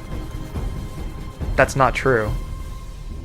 That's not true, and I can go and find examples for you.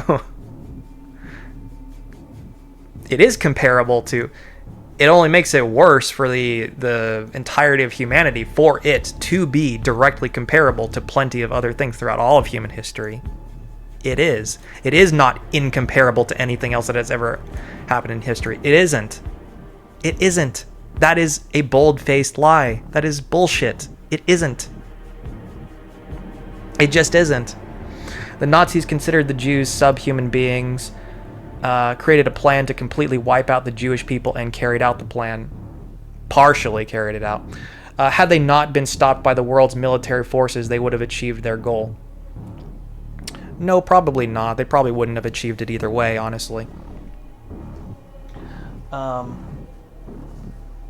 Even if everyone wasn't on their ass, they likely would have destroyed themselves, actually, because there were, you know, it's one of those things of like a self-correcting problem type of thing.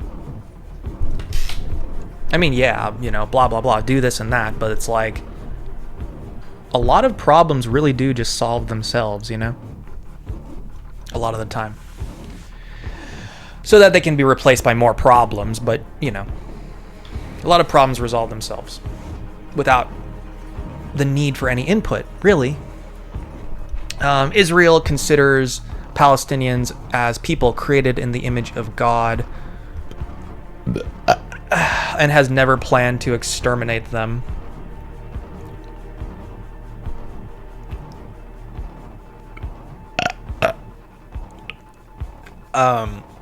Did anyone say that there was a plan to exterminate them? I don't know. That wasn't mentioned here, I don't think. But, you know. No. Yeah, no. All this stuff isn't plans to exterminate kind of thing. I mean, the whole thing with war in general is that, I mean, yeah, sure, that's kind of on your mind of kill them all, but, you know, it's on your mind, but it's not exactly, you know, it's something else is a little bit more so the plan, right? Pretty much every time, you know? But, yeah.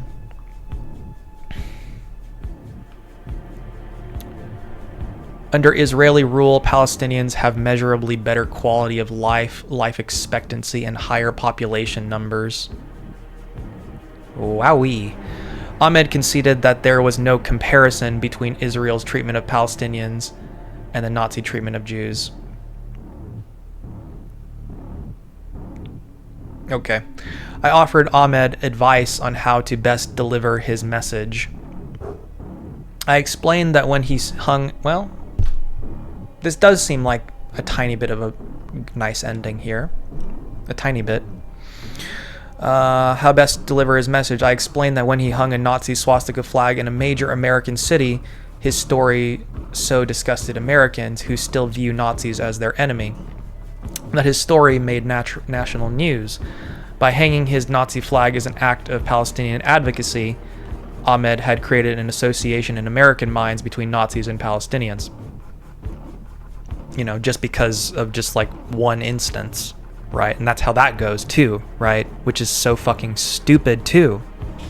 It's so fucking stupid that it's just, you just see one little thing, just one little fucking instance of, you know, this, and it's just, oh, they're all like that. They're all like that. That's how they all are. You guys are ridiculous. And you got mental problems. I explained that Palestinian advocates blocking highways, interrupting social events, and town hall meetings wasn't endearing Americans to the Palestinian cause, but was achieving the opposite. That is all true. Whatever, this and that, I'm sure. Yeah. Americans are watching Palestinians chant anti-Semitic tropes, cause interruptions, and now hang up Nazi swastikas. As polls show, they are increasingly supporting Israel as the war continues. Blah, blah, blah. I told Ahmed if he wanted Americans to empathize with Palestinians and his claims, false as they are, to resonate with Americans, he needs to change his tactics. I finished our conversation with a promise from him not to fly a Nazi swastika flag again, and my explanation that I hope he doesn't take my advice, but if he wants to successfully tell his truth, he should.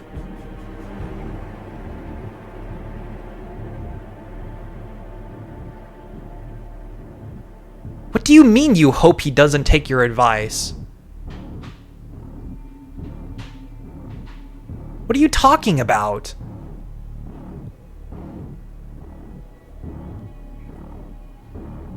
I hope he doesn't take my advice because I want him to be seen this way that he is so that he gets shot? Like, is that what you're saying? I'm genuinely asking.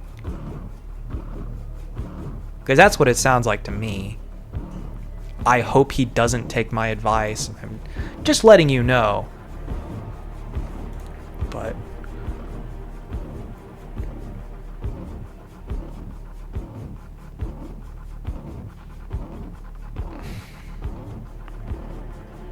what a fuck. Americans have a highly favorable impression of Israel, Zionism, and the Israeli people because the two nations share values. Bias. When Americans see Zionists marching down Fifth Avenue in New York City or at a rally in Los Angeles or in their own hometown, they see American and Israeli flags held proudly. They hear America's national anthem being sung and positive messages about peace being chanted. Those images and messages resonate with Americans. Yeah.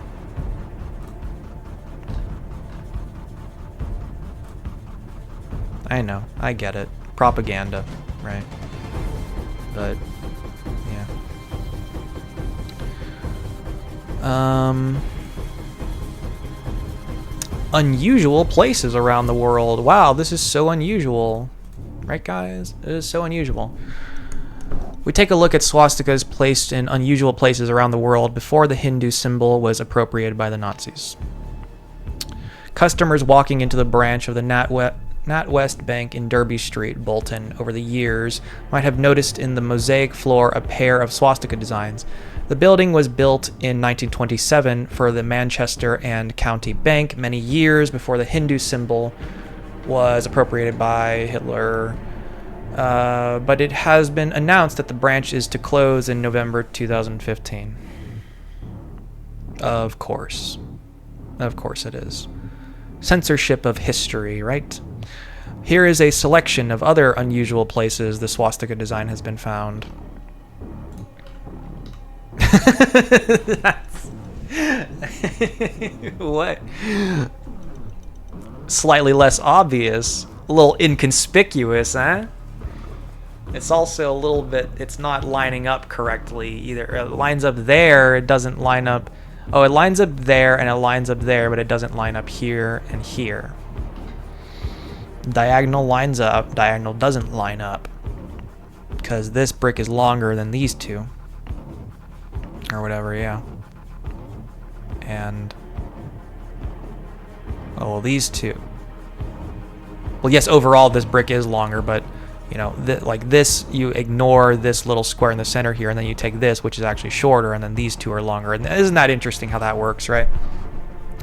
So because this is a little bit shorter, then it brings it in this way. And are these the same size too?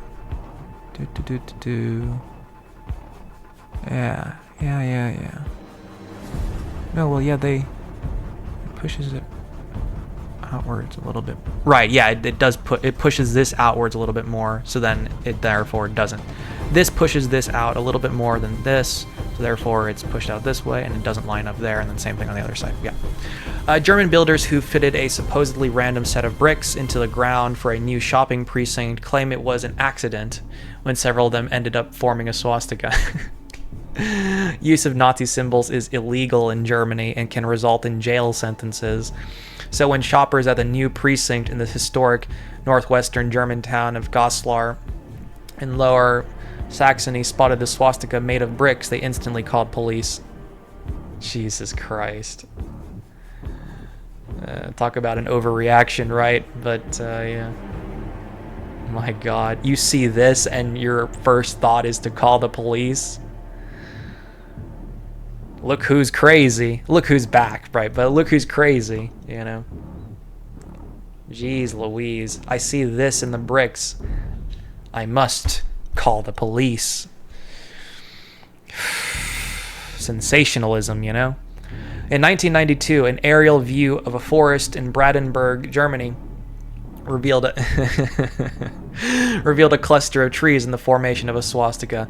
The larch trees, a different type of conifer tree from the same family of the surrounding pine, are believed to have been planted by Nazis during World War II and had been growing unnoticed for more than 60 years. I mean, that's art right there. That's what that is. That's art. You know? Yeah. Art over the course of decades, but yeah, that is art. Nazi officials said the resemblance of San Diego's Coronado naval amphibious base to a Nazi swastika went unnoticed by the public for decades until the advent of Google Earth. Aerial photos available from the internet company. Yeah, I mean, you really can't tell all too much on the ground, right? Yeah. Unless you're looking for it, right? Sort of thing, and you do a full 360 around, maybe a couple times, right? Yeah. Aerial photos available from an internet company revealed the shape of the complex to a wide audience of computer users and sparked concern from bloggers. Officials admitted that the resemblance to the Nazi symbol was discovered at the time of its opening in 1967, but since the offending shape was not visible from the ground, the Navy decided not to make any changes. It's also unintentional, right? So it's like, whatever. Yeah. Although now often seen with Nazi symbology, the swastika is in fact an ancient symbol common to Celts, Indians, and Greeks, as seen in this Greek oh my God, my legs.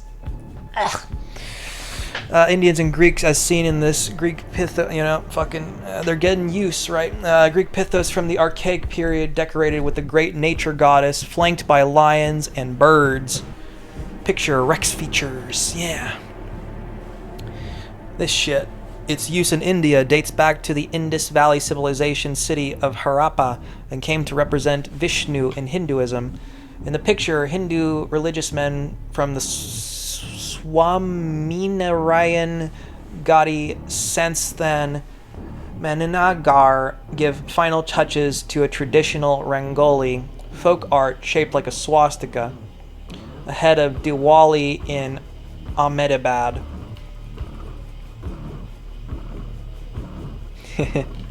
Yeah.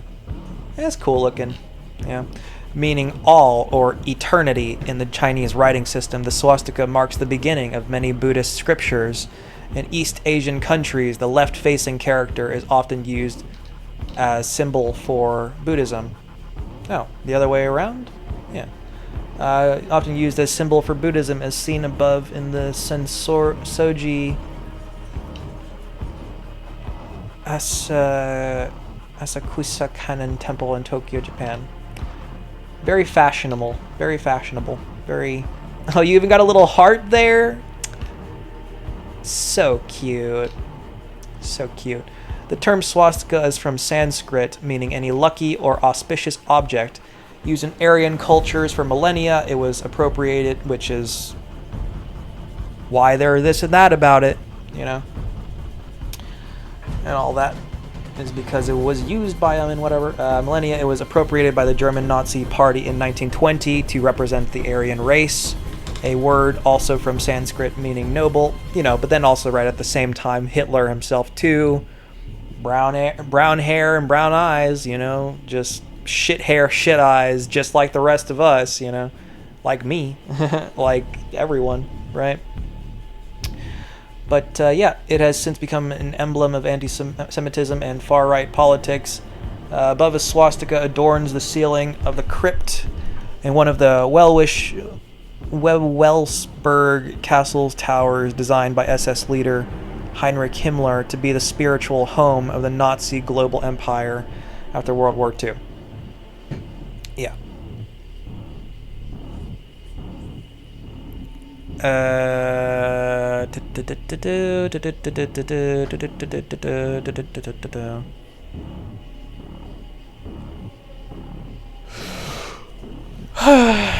Yeah. Well, I guess like assuming that they win sort of thing, right? Yep. You know, one of the only instances on this list of specifically designed with this intention, right? Yeah. Little maze. It's cute. Yeah. I mean, I guess that's what this is, right? Yeah. Or wait, is that referring to this? No. Yeah. Anyways, yeah. This is all just, I'll take your word for it kind of thing of like blah blah blah, etc., etc., etc. You know, there's all, and I just state that again. There could be falsehoods here and there about things and blah blah blah blah blah. Things on the internet as a whole are wrong all the damn time. Okay, whatever. You know, don't take anything we ever see inherently 100% as fact. You know, there could be errors all along the way, right? India House in Aldwych, London, right? Yeah. Yagyesa Temple in Sadong, with anything. I'm just saying about anything at all. Jagyesa Temple in Sadong, Seoul, South Korea. The Garden of Buddhist Temple Pujisu Shi Sandakan in Sabah, Malaysia. Yeah. Oh, right. Or, you know, it's the left-facing one, right? The left-facing one is, you know, see, there's, you know, there's a big difference. Oh, this one is right-facing and this one is left-facing. You know. And the little dots, right? Little dots too, you know. Yeah. Little dots make a big difference, eh? Anyways, yeah. Gold Buddhist swastika symbol on a giant vase at the Sensoji Asakusa Kanon Temple, Tokyo. Asakusa again.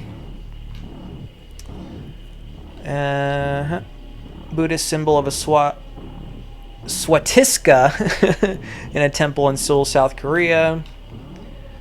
Relief of swastika, an old Hindu symbol at a temple of Goa Lawa, east of Klungkung in Bali, Indonesia. Now, should we destroy history in all these ways here too? Right? If we can't use the silly symbol for anything ever at all, should we destroy these historical, you know, monuments? Is that what we should do? Right?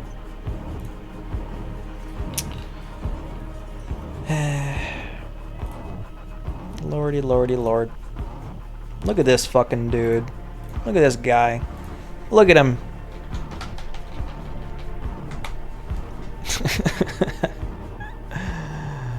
Oh, he's got the little ribbon there, eh? U.S. Capitol Police investigating flag with swastika in Republican representative's office. My God. My God, right? My God. Authorities reported looking into modified flag displayed on cubicle wall of House member Dave Taylor's staff. U.S. Capitol Police are reportedly investigating. Got nothing better to do, eh? Reportedly investigating after a U.S. I mean, you got plenty of better things to do. More than 5 months old. How old is it? October 15th last year. U.S. Capitol Police are reportedly investigating after a U.S. flag bearing a swastika was discovered inside the office of Republican House member Dave Taylor of Ohio. The image obtained by Politico shows a modified flag featuring red and white stripes arranged in the form of a swastika, which is virtually synonymous with the Nazis' genocidal regime. The flag was displayed on what appears to be a cubicle wall behind Angelo Elia, one of Taylor's staff members, during a virtual meeting. Other items pinned nearby. I fucking hate this shit, by the way. Oh, there you go. Cool. What we're up against. What the fuck are you even talking about? During a virtual meeting. Other items pinned nearby include a pocket constitution. That's cute. A pocket constitution and a congressional calendar. It remains unclear whether Elia had any connection to the display. I'm aware of an image that probably not. I am aware of an image that appears to depict a vile and deeply inappropriate symbol near an employee in my office. Taylor said in a statement to the Cincinnati Enquirer, the content of that image does not reflect the values or standards of this office, my staff, or myself. These piss poor attempts to all of this, and I condemn it in the strongest terms, you know, just all the fucking all the this and that speak, right? Upon learning of this matter, I immediately directed a thorough investigation. Alongside Capitol Police, which remains ongoing. No further comment will be provided until it has been completed. According to his office, the flag was discovered on Tuesday afternoon inside Taylor's suite in the Cannon Building on Capitol Hill, Politico reported. A congressman suspects the act was foul play or vandalism, his spokesperson said. Okay, who cares if it is or if it isn't? My God. When contacted by The Guardian for comment, an automatic response from the U.S. Capitol Police Public Information Office was sent that said the office is closed for routine business, right? Automatic responses, yeah. During the funding-related federal government shutdown that began on October 1st, the office will reopen when the federal government is funded. Response said. It's just absolutely ridiculous stuffs. The discovery follows a report from Politico published on Tuesday detailing a Telegram chat in which young Republican leaders exchanged racist comments and slurs, mocked the Holocaust, and expressed admiration for Nazi ruler Adolf Hitler. The exposed chat has since been met with major backlash throughout the U.S., with some who participated being called to resign and at least one member having a job offer revoked. Yeah. Central Ohio. This is what's going down in Ohio, yeah. Responds to swastika in his office. 42 likes. Yeah, let's... I guess we can look at it. Yeah, alright. Lordy, lord. Fine, why not? I guess. Yeah.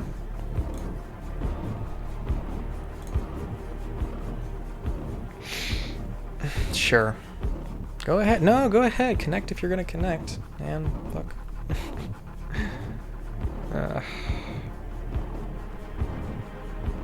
Vroom. You know what I think it is? You know what I think?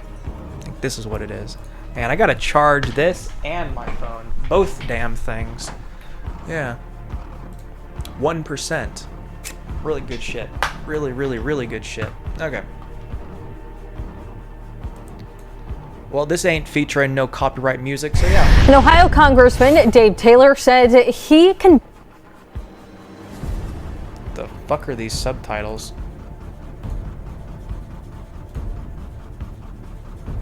These are your subtitles. These are your... Okay, well, anyways, we're turning that off. An Ohio Congressman, Dave Taylor, said he condemns an image found in his Washington, D.C. office. The Republican representative did not elaborate on the symbol, but a Politico story on the issue included a picture it obtained of an American flag altered to include a swastika. The flag was attached to a bulletin board. Taylor described the matter as, quote, office vandalism. Representative Taylor released a statement that says in part, quote, the content of that image does not reflect the values or standards of this office, my staff, or myself, and I condemn it in the strongest terms. Taylor says he has ordered an investigation into the matter alongside Capitol Police. Thanks So for funny, watching. right? For more NBC4, funny. download the NBC4 streaming app. You'll get free 24/7 local programming streamed straight to your living room. Just search NBC4 Columbus on your living Apple room. TV, Amazon Fire, Roku, or Samsung device. Oh, streaming, yeah. Super Size Me. Oh, the Super Size Me thing, yeah. Fucking... That's a whole thing there, too. But anyways, this guy, you know, this guy with his Super Size Me, you know what I mean? Yeah. Look at him. He's smiling. He's so happy. Oh, so that's what it looks like, huh? That is not very good looking. Is it just the image? Is the flag in a 4:3 aspect ratio? What's going on here, right? I think, you know, maybe if it was a better, you know, artistic depiction type of thing, you know, kind of thing. Anyways, I don't know. Whatever. Yeah. Is that a swastika flag? Question mark, question mark, question mark. Swastika flag spotted in Republican congressman's office. Anyways, yeah, an act of vandalism or whatever the fuck. Yeah, it's a, you know what it is. It's a political statement thing. Etc. Etc. Etc. Yeah. Probably, you know, that's right. That's you know. Oh, vandalism, right? Oh, how.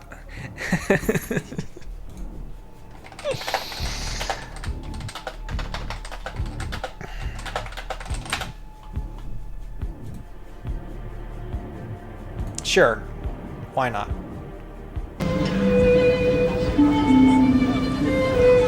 How'd that get in there? Good enough, you know, good enough. How'd that get in there? I don't know. We're open to visitors, you know, or something like that, right? Just, I don't know, I guess, like, yeah, just some schmuck came about and just...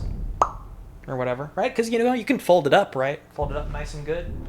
Sneak it in, you know, they're not... Well, I mean, they pat you down and all that, I think, right? But, yeah. Don't know. I mean, hell, it could even be, right? It could even be a news reporter or something like that, right? Probably most likely it's something like that, right? I don't know. Yep. But we'll probably never know because well, I don't know. Maybe they did find out. Maybe they did. Maybe they didn't. Who cares? They're washing it, rinsing it down, eh? France, eh? France. Yeah. A municipal worker cleans swastikas spray painted on columns of the Rivoli Street in central Paris on October 11th, 2020. You know. Just because a protester sets fire to the Israeli flag with a Nazi, whatever, you know, just because you spray things down, just because you this and that, doesn't make them just go away. You know that, right?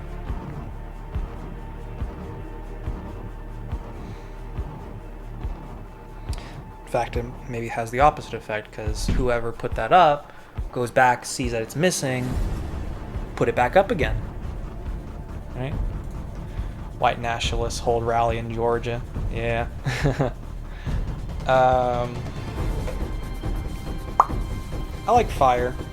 Don't know about like that per se, but you know. Fire's cool. Just $375. Who took this photo? Am I right or am I right? Golly. Gosh. Yeah.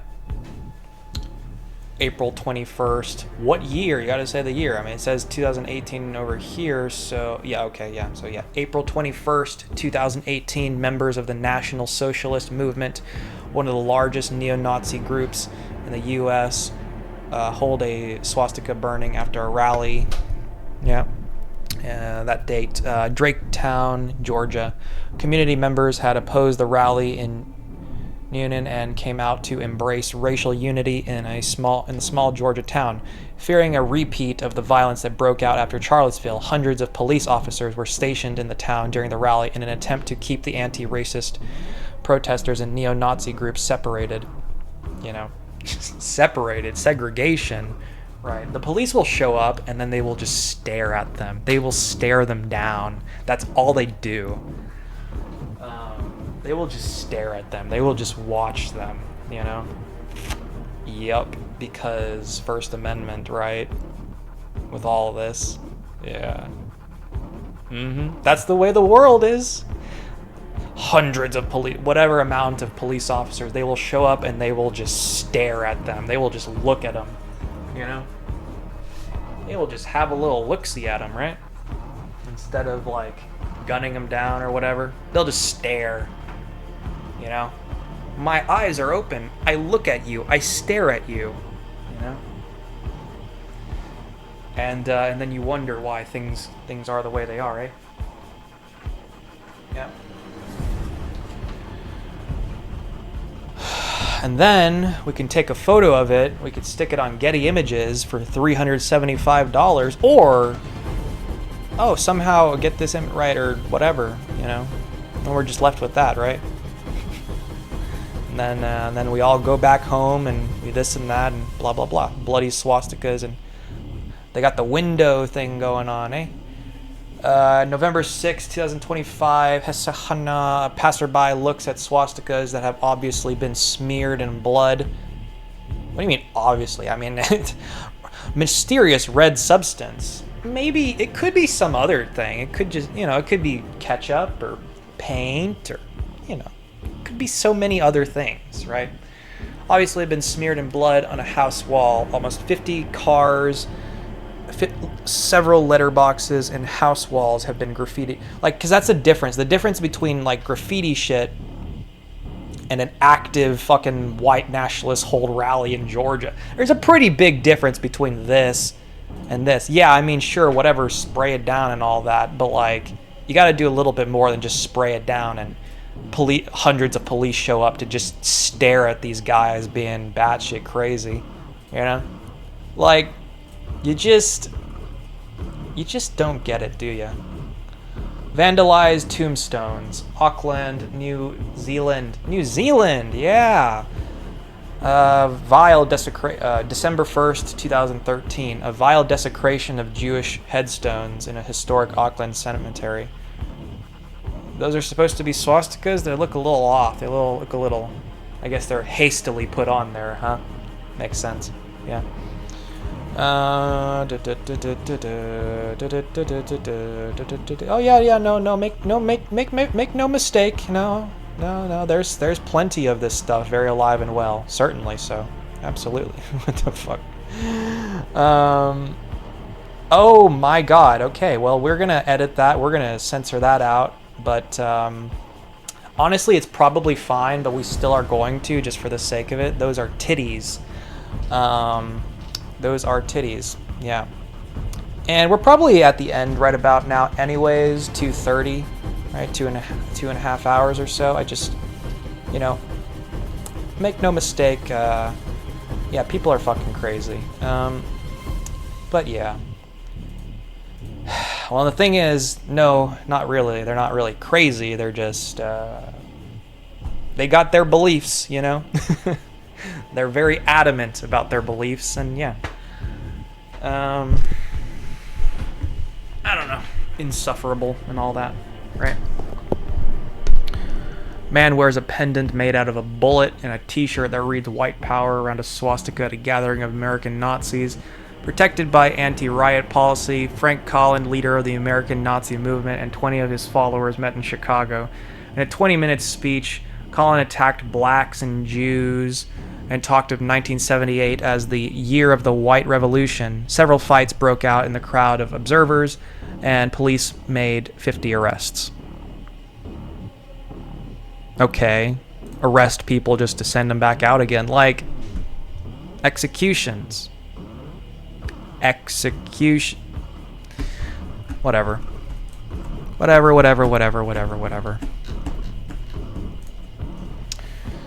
is it? Oh yeah, Facebook. I will remember to go there. It is right. We're at 2.5 hours. Even if we carry on for another 30 minutes or whatever, I'll make sure to whatever. No, go look up the titties if you want to see the titties. Okay, there are much better titties out there and all that. And I don't know. I don't know. It's probably fine either way. It's just like, because it's like, you know, things that are like in a non-sexual sense, right? At least somewhat, you know. You will see straight up porn on YouTube too, but like, I don't know. Just, you know, and it's probably fine too because it's like in a sea of whatever. They're just titties too. It's like, you know, they are just titties. At the same time, they are just titties. They are just titties. It's non-sexual, you know. It's fine if it's boys, but as soon as it's girls, you know, and just all that, come on, you know. Right? It's brief in like multiple hours of all this, you know, unless someone goes about and reports this or whatever, should be fine. But yeah, you know, make no mistake. Like, I think it's fairly obvious and this and that, but like, you know, whatever. I don't know. I think it's sucky that everything is so fucking harsh on some things and so light on other things, you know, and all that. And that's just the way it always is, you know. Same thing there too. There was this school shooting, like I think it was a couple years ago now, right? And police just waiting outside patiently because they are, well, either because they're too big of pussies to go in or something, or just this and that. Like, shooters in there actively shooting people, and then they just standing right outside and all that. Hey, are we supposed to do something about that? Are we supposed to go in there and like save the day or something, or whatever the fuck it is? Is that what we're supposed to be doing? Man, why don't we just wait out here for like 10 minutes or so, you know? Why don't we just chillax? Why don't we just stand by, you know, just stand back? Hey, there are plenty of kids inside getting their blood smeared everywhere and all that. Don't worry about it. It's no biggie, no big deal. Whatever, you know. It's the same damn thing with both of those things of just yeah, you know, because you can, or because whatever, just because you can or because you can't. No, we can't shoot all these neo-Nazis in the head. We can't just open fire upon them simply because of what they're fucking doing, and that's plenty fine enough. It's plenty clear what their intentions are and all this and that. No, we need to, you know, arrest them so that we can send them back out again, or we need to just stare at them, make sure they don't do anything or whatever. They'll do something some other time or whatever, but make sure they don't do anything right here, right now, right? Yeah. It's lame as fuck, is what it is. Executions, okay? A photo of 8 high school students forming a human swastika on a California football field went viral online last week, spurring an outcry from the Jewish community and political leaders across Silicon Valley. Outcry. You say outcry, and I'm just thinking of the most cringy fucking images ever. Human swastika. Photo of 8 high school students forming a human swastika on a California football field. Yeah. I'm literally just reading the same goddamn thing twice. Fuck you. Okay. The social media post showing the students lying on the ground in the shape of the Nazi symbol Bram High School. This is, it's this too, and the Five Nights at Epstein's shit, and it's just like, you know what I mean? This is what you make a big deal about. This is what you make a big fucking deal about. Not any of that other shit, you know? None of that. Fucking, the world sucks dick, okay? This is just kids being kids, okay? Boys will be boys, kinda. In regards to this, kind of, yeah. Spurring an outcry from the Jewish community and political leaders across Silicon Valley. The social media post showing the students lying on the ground in the shape of the Nazi symbol at Branham High School in San Jose was posted online on December 3rd, along with a 1939 anti-Semitic quote from Adolf Hitler calling for the annihilation of Jews.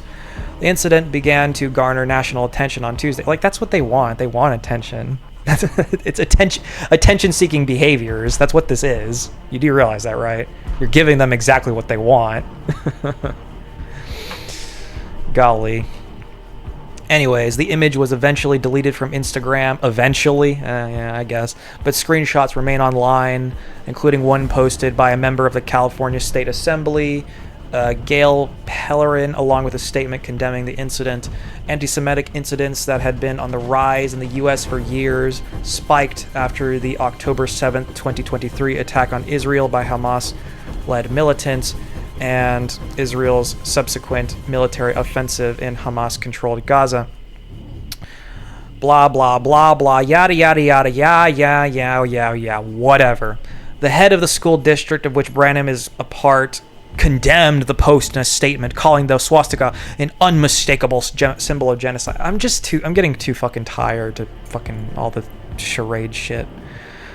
Robert Bravo, superintendent of the Graham Bell Union High School District, promised parents on Tuesday that the students would be punished, noting that he had heard from many community members who are sincerely worried that the students involved will not face consequences strong enough to reflect the seriousness of their actions. Anything but, like, addressing real problems, right? But Bravo also said that some had questioned whether the students should be disciplined at all, while saying that anti-Semitism in any form is unacceptable in our district. I want to be very clear. The district considers this an instance of hate violence. He wrote, "The district will respond firmly, thoughtfully, and within the full scope allowed by board policy and California law." He was not available last Tuesday to elaborate on his statements. Whether the students should be disciplined at all. I mean, I vote in favor of no, because this is simply a non-issue, you know? If they're doing other things on the side, then sure. But if, like, this is it, really, then no, probably not, right? You know, yeah, just like in the case of, like, actual forms of violence or whatever the fuck, violence. Where is the violence? I don't see the violence, you know? They're just dicking around. This is an the district considers this an instance of hate violence. The district considers bullying to be a non-issue. You know, they consider literal fucking assault and battery to be a non-issue, but they'll consider, you know, just dicking around as an instance of hate violence. And that's just the way the world is. That's the way the world is. The district will respond firmly, thoughtfully. He was not available last Tuesday to elaborate on his statements. The San Jose police were called to the school regarding the matter, according to media accounts, because this draws attention. This draws attention. It's only when you're in the spotlight and all eyes are on you that you have to anything about anything, right? Otherwise, just sweep everything all on the under the rug. There's nothing we can do about it. That's the response they give you. Yeah, I get pissy over this shit. I fucking do. The San Jose police were called to the school regarding the matter, according to media accounts.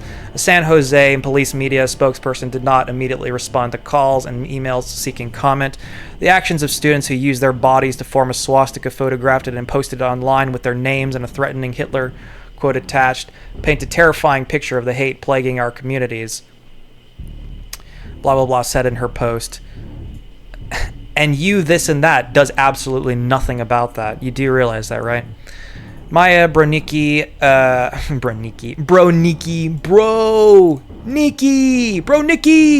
an education leader with the Bay Area Jewish Coalition, said the image has rattled the Jewish community. So fucking what? These are children, Bronicky said. I don't know if they are hateful or ignorant, but it represents blind hate. Branham High Principal Beth Silbergill told students and parents that the post does not reflect. Might this have anything to do with the way that they're being taught in schools? Might this have anything to do with the school itself? Might the school itself be responsible for any of this? No, it lies squarely, solely, entirely. It's just such fucking bullshit is what it is. It's such fucking bullshit, and people gobble it all the fuck up, and it's annoying as hell.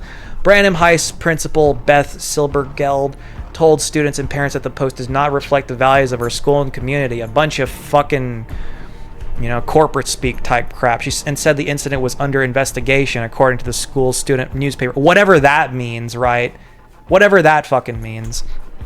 Mark Levine, ADL's Northern California director, said on Tuesday that Branham's school administrators have reached out to him. We all want to keep hate out of school spaces. You act like you give a single fucking shit about that when you really don't. Come on, say it like it is.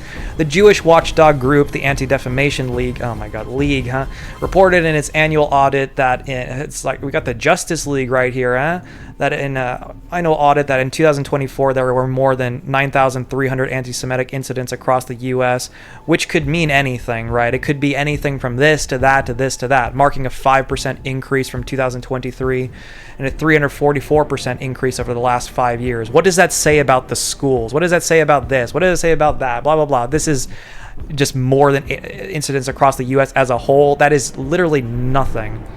Across the entire U.S., in an entire year's time. You know how fucking tiny this number is? But yeah. I can guarantee you the number's a lot higher, or whatever the fuck for anything ever. It's just, yeah.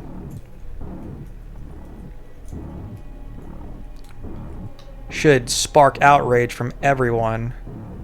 You guys are completely oblivious to the way the world is. You are completely oblivious.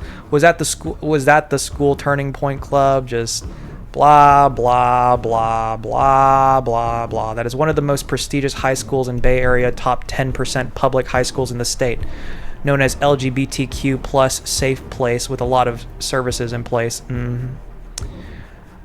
Yeah, schools will advertise themselves as very safe and very friendly and this and that, and then they will have this and that going on too. Yeah, that's the way it is. That's the way the world is. That is the truth. That is the way the world is. Post photos of their families. Their neighbors and employers deserve to know who they are. Absolutely. Okay. That's maybe a little bit too far to go just like that right off the bat.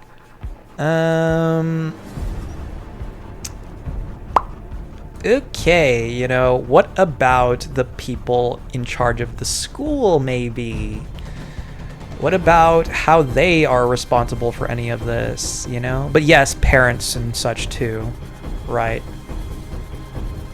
And such too. It's just, yeah, I don't know. It's just so fucking stupid. It's coming back. This is just the writing on the wall. You can see it showing up just about everywhere. People are emboldened in this moment, and ultra-nationalism is becoming more and more mainstream. It's especially worrying that it's making such a strong resurgence in the form of Gen Z. I have definitely seen this as a bimodal development in the younger and older generations, less so in younger Gen X and millennials. What? Huh? Need a trip to the Museum of Tolerance. It's hard to rebel when the culture's gone left. I love the poorly educated. The thing is, Charlie Kirk lives fucking Silicon Valley being Silicon Valley, and my daughters, it's just entertainment. It's just entertainment. They were taught to hate. I mean, yeah, somewhat, I guess. Sure. I don't understand how this could happen. We just have a white Christian nationalist leadership that's arresting people for being non-white under the assumption they're illegal, stigmatizing the LGBT community, putting people into camps where they are tortured for being minorities, saying to cancel anything that promotes equality for race, age, gender, ethnicity, creed, or physical ability, has exposed chats with Nazis in it. Oh, I see now. Man, fuck. I don't know. It's just tiring. It's just tiring. And the whole thing, you know, everyone needs something to believe in, right? And some people, what they got to believe in is something, you know. And just, yeah, there being such unrest and there being such this and that all the time about things. Just, people want to look to something for hope, you know. And sometimes there's that too. Sometimes the thing that people will look to for hope is, oh, shit like this, yeah. You know, the hope that maybe, just maybe, anything ever, right? And that's the way it is. It's the way a lot of things are. Just letting you know how people think about things. Yeah. You know, or camaraderie in it, right? And such. And all that. Right? You know? If you want to fucking anything about anything, you got to understand it, right? Understand where people are coming from, anyone else other than yourself. And yeah, well, where are they coming from, right? They're just kids, right? Where are they coming? Where's this and that coming from? What's going on inside their heads? What's the this? What's the that? Nah, let's ignore all that. Let's just fucking put out photos of their family and post photos of their families, their neighbors. And it was 16 weeks ago, by the way. Like, I don't know. Post photos of their families, their neighbors and employers deserve to know who they are. I guess it's better than shooting up the school, you know, the usual. Yeah. Why do people shoot up schools? Oh, gee, I wonder why that is. Right, guys? I wonder why. Why would anyone want to shoot up a school? God. I'm sure their parents are proud. I mean, there are some instances where actually that is the case. A lot of the times, obviously not. But there are some instances where, you know, usually with like dads that drink a little too much or something like that, right? Woo! You know, and all that. What the children are taught. One moron used this symbol and spoiled its image. Hindus use it on our doorways and during many auspicious events. It's an ancient symbol and a projection of spirituality and prosperity. Time to do some reality check about the intention of kids doing it. I mean, condemning the government of Israel is justified. Condemning all Jews is not. Sounds about white. The community fears swastikas, but Netanyahu has more. I don't even fucking just. And then we got fucking. Then we're quoting fucking. and then we're quoting fucking passages in the Bible or whatever the fuck, whatever this shit is called, scriptures, fucking, whatever these fucking things are called. Surely there is no enchant. Oh, God. It is so exhausting to look through all of this, okay? It is so fucking exhausting. But yeah, sure, I will. Let's read this, right? Numbers. Somebody's name is Numbers. Numbers 23:23. 23. Surely there is no enchantment against Jacob, neither is there any divination against Israel. According to this time it shall be said of Jacob and of Israel, what hath God wrought? Israel 54:17. No weapon that is formed against thee shall prosper, and every tongue that shall rise against thee in judgment thou shalt condemn. This is the heritage of the servants of the Lord. All caps. And the righteousness is of me, saith the Lord. Is saith a real word? I don't know. It is here, right? Genesis 12:3. I will bless those who bless you, and whoever curses you, I will curse. And all peoples, plural. It's already plural. People used to talk different, right? But they still talk these ways sometimes too. People and all peoples on earth will be blessed through you. I don't even know what any of that means, and I don't care to know, but yippee, right? I read it. You're welcome. Crackheads and Jews. I wanted to see the... What is... Does that say screwed? I have no idea. Crackheads and Jews. What does that say? Yeah, and the blah, blah, blah, blah, blah, blah, blah, blah, blah. Who is the mystery man bringing hateful anti-Jewish swastika signs to protests across New York City?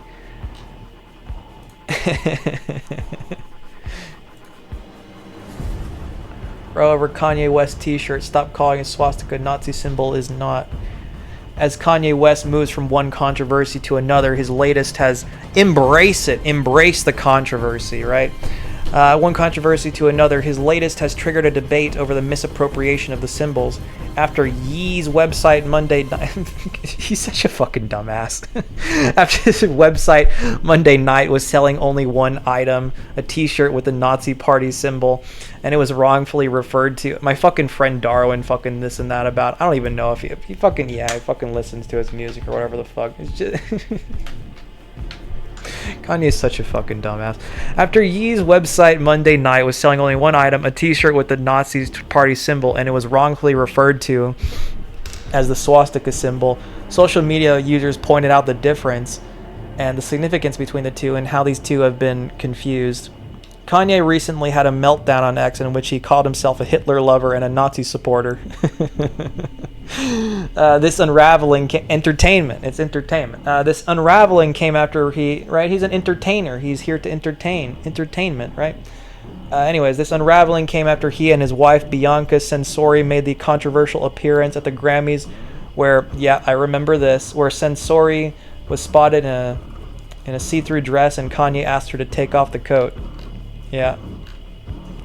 Hey everyone, look at my wife, look at her titties, look at her everything, right? Should also be noted that swastika is always positive no matter what its physical form when a physical form is applied to it. What? You got this shit going on. Yeah. A physical form is applied to it. It can look like a Nazi, Hakenkreuz, and still it's different because the word, meaning, and context are different. There's no Nazi swastika. You are saying words? I don't know. Okay. Kanye promoted his t-shirt in a Super Bowl. This is the India Times, Times of India, .IndiaTime. IndiaTimes.com isn't enough. No, timesofIndia.IndiaTimes.com. Now we're talking, yeah. Saying the same thing twice. Yup. In two different ways. Yup. Yeah. Kanye promoted his t-shirt in a Super Bowl ad, which was only aired in Los Angeles. In the ad, he was sitting on a dentist's chair and said he spent all the money for the commercial on his new teeth, which in the ad were jewel encrusted. Yeah. According to Variety, when the commercial aired Sunday night, the website was selling a range of... Kanye actually was saddened and got angry by his the depiction of him as a gay fish in the South Park thing, and he said that he wasn't, but he actually was, and then years later, this and that about it, right? I don't know, it's just something of note. According to Variety, when the commercial aired Sunday night, he says that, he's this and that about it, but he felt especially hurt by it, and in a couple songs of his, he sang about it, how he was hurt by it. Yeah. South Park called me a gay fish. And it's is it satire, right? South Park is satire. Is it satire too? Maybe. All eyes on me.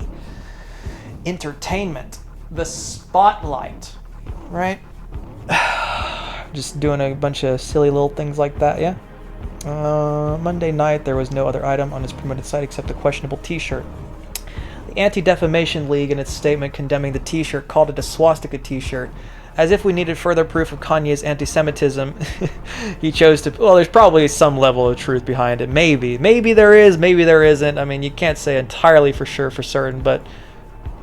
I don't know. If you say it enough, there probably is some level of truth behind it, right? If you say it enough and people are there, like, condemning you over it, it pushes you further into it, and you're like, you know what? Maybe, just maybe maybe I am.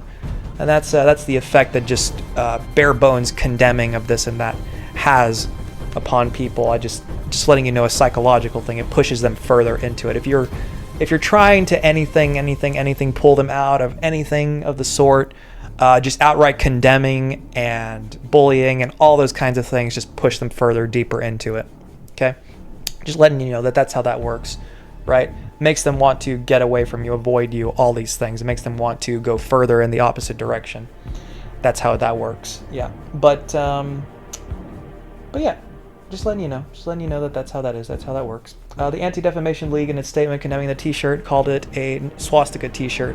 As if we needed further proof of Kanye's anti-Semitism, he chose to put a single item for sale on its website, a T-shirt emblazoned with a swastika. The swastika is the symbol adopted by Hitler as the primary emblem of the Nazis. Gee, I didn't know this. Wow, this is brand new news to me, right? It galvanized his followers in the 20th century and continues to threaten and instill fear in those targeted by anti-Semitism and white supremacy, it said.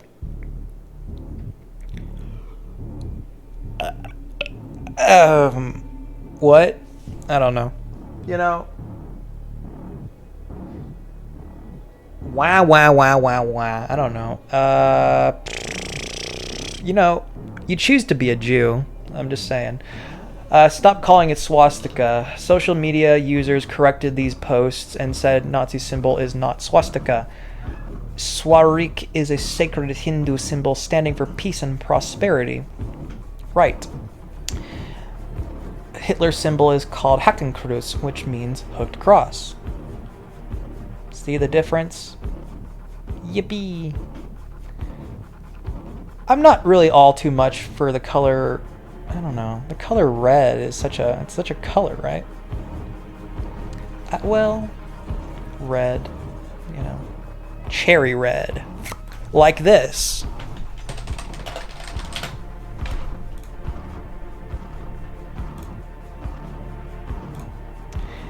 Looks good, looks kind of yummy, but I would not eat these. No thanks, you know? Regular cherries for me, please, maybe? But they also, God, you know, fucking, like, cherry. No, like, cherries, like, right off the fucking bush or whatever the fuck it is, you know? Right off the stem. Cherries right off the stem, not, you know, you get cherries soaked in high fructose corn syrup, dyed red and all that. Go buy that at the store. And it tastes atrocious. But yeah. Hey, Mom, why did you buy these disgusting cherries? This little thing of disgusting cherries. You know? Whatever. Oh, it's got preservatives in it, and it's got all the poison. You know, it lasts longer, and it this, and it that, and it blah blah blah blah blah. You know, I would much rather live amongst the cherry tomatoes than all of this shit. Yeah. You know, but there's that, and then there's this, and it's like, I don't know. Why all the swastikas? UK rock stars, Nazi/Holocaust encounters. Yeah, golly. What the fuck? For Halloween, actor Harry Hamlin dressed up as swastika-clad Sid Vicious. Looking good. Yeah. You guys serious madman for Halloween? Yeah. What the fuck was he thinking? Whoa, let's shame him out of existence or whatever. You guys, seriously, what is it about people named Harry going to costume parties wearing inappropriate swastikas? That's racist. That's inappropriate. First, and still most famously, there was the youthful Prince Harry, who is still trying to live down in the British press, and if this article is any indication, the Jewish one, for misguidedly turning up to a colonial and natives theme party, which alone should tell you the kind of people we're dealing with. Okay.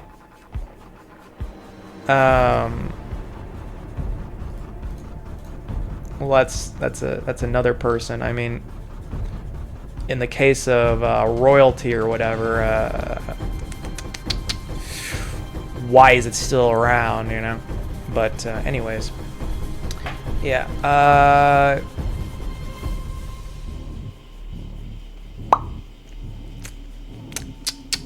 the fucked up teeth press. Sorry, I forgot to call them the fucked up teeth press. Sorry about that.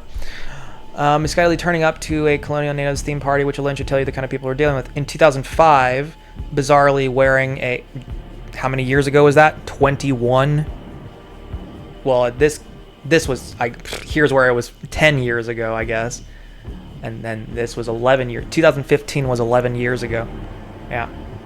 2013 was 13 years ago. Blah, blah, blah, yada, yada, yada. Did you know that time passes? Did you know that? Did you know that time passes? It doesn't stay still. Time passes between one point and another. Did you know that? Did you know that happens? That's really fucking crazy, right, guys? That's so crazy. That's so crazy that time passes. I didn't know that. In 2005, bizarrely wearing a Nazi Africa with a K, Africa Corps, I guess, and it's also spelled with a K. I don't know, uniform. You have to love the specificity, complete with swastika armband. And now, 10 years later, and roughly 40 years wiser, 90s heartthrob and former Mad Men star Harry Hamlin arrived at a Halloween party this weekend, dressed as the late Sex Pistols bassist Sid Vicious, complete with cigarettes, spiked hair, padlock necklace, and, wait for it, a bright red t-shirt with a big black swastika on it. Here's the thing too, though. It's like, is this guy showing up here to go and, is this guy showing up at this party to... Yeah. You can now buy rainbow swastika t-shirts, but please don't. T-shirt company has released pro-LGBT swastika designs, much to the alarm of Jewish groups. You goddamn Jews are so fucking annoying, okay? I will say that. You are really, really, really fucking annoying. When KA designs promotional video for its rainbow printed swastika, no fucking fun whatsoever. Swastika t-shirts popped up on my newsfeed. I didn't see the full spectrum of light. I saw red, a biting, scathing red that felt like chewing on glass or broken bones. It didn't feel like crimson anger, it felt like fear. Over this? This is the scariest thing in the world, but it's Zen, peace, and love. This scares you? You're scared by this? This is scary for you? This was in 2017. I'm scared of this. This is so scary. And white shirts too, and it's just like, yeah. I mean, it's not very good looking. It's kind of poor design, really. It's kind of cheap semen and all that, but, whatever. The Facebook campaign for the various Pride swastika t-shirt designs touts expressions like, the swastika is coming back, and love with the swastika, and perhaps the most patronizing, questioning boundaries. Well, okay, design, if you're questioning, here's your answer. No. The company, which is owned by Teespring, describes the campaign as an effort to reclaim the symbol to represent LGBT people. Well, see, I don't know about all that necessarily, but yeah. And despite references to the swastika's origins in Asia, the designs depict them turned by 45 degrees in line with its Nazi, not Hindu origins. One of Teespring's representatives get the... and then you have this stupid fucking pop-up shit too, which it's like, you want me to like agree with you or something, but then at the same time you got this horrendous pop-up stuff there too, and LGBTQ plus stories deserve to be told. Your membership powers the fucking... Become a member for as little as $5. Cancel anytime. Support independent journalism. By continuing to use our site, you agree to our privacy whatever, in our terms of use, and it's like... And then there's this button up here. Sign me up. Politics, news, health, history, opinion. I can't fucking take you people seriously, man. We really like... One of the Teespring's representatives told Pink News, the gay people, we really like the symbol in its shape and aesthetics. Me too. And we would love to share the beauty of this symbol detached from the hatred associated with it. Well, that seems like a noble cause, doesn't it? This statement, which reduces the hate symbol into an elegant design, it was an elegant design prior, idiot, speaks to how little this company understands what the Nazi symbol means. You can understand completely what it means and still fucking just like... know what else it means too, right? As a queer Jewish woman, your biases, right? As a queer, you could illustrate that at the beginning, right? Here are my biases. I am a faggot Jew. As a queer Jewish woman whose father was born in a displaced person camp in Germany after my grandparents, your sob story, yes. As a queer Jewish woman whose father was born in a displaced person camp in Germany after my grandparents barely survived the horrors of Auschwitz, when I see a swastika, I see one thing: a threat to my existence, my safety, the very idea. Is someone coming after you right now? You know? The very idea that I am a human being. I can see that you're a human being. I can see it. You are a human being. I see it loud and clear and proud, and I don't care. You're an annoying human being, but I see the moments my childhood self smiled at her reflection, proud of her blonde hair and blue eyes, because that meant that maybe, just maybe, the next time they came for us, they would be my ticket to escape. Fan-fucking-tastic. I see that whisper of survival fade the first time I visited Birkenau, walking through the room of hair shaved off of its prisoners.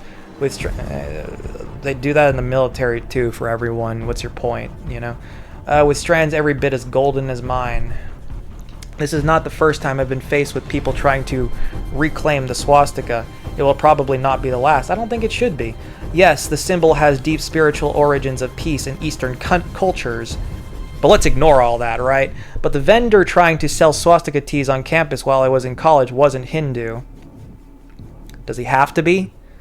He was a Los Angeles guy trying to make a buck off being edgy. Yeah, that is true. Right?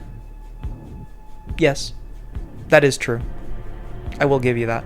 Selling Nazi-inspired merchandise is a Western pastime that comes often from hyper-liberal groups committed to ending cultural appropriation, sometimes at any cost. What? Okay, you're losing me. For some reason, the people trying to reclaim the hate symbol rarely come from the cultures it originated from.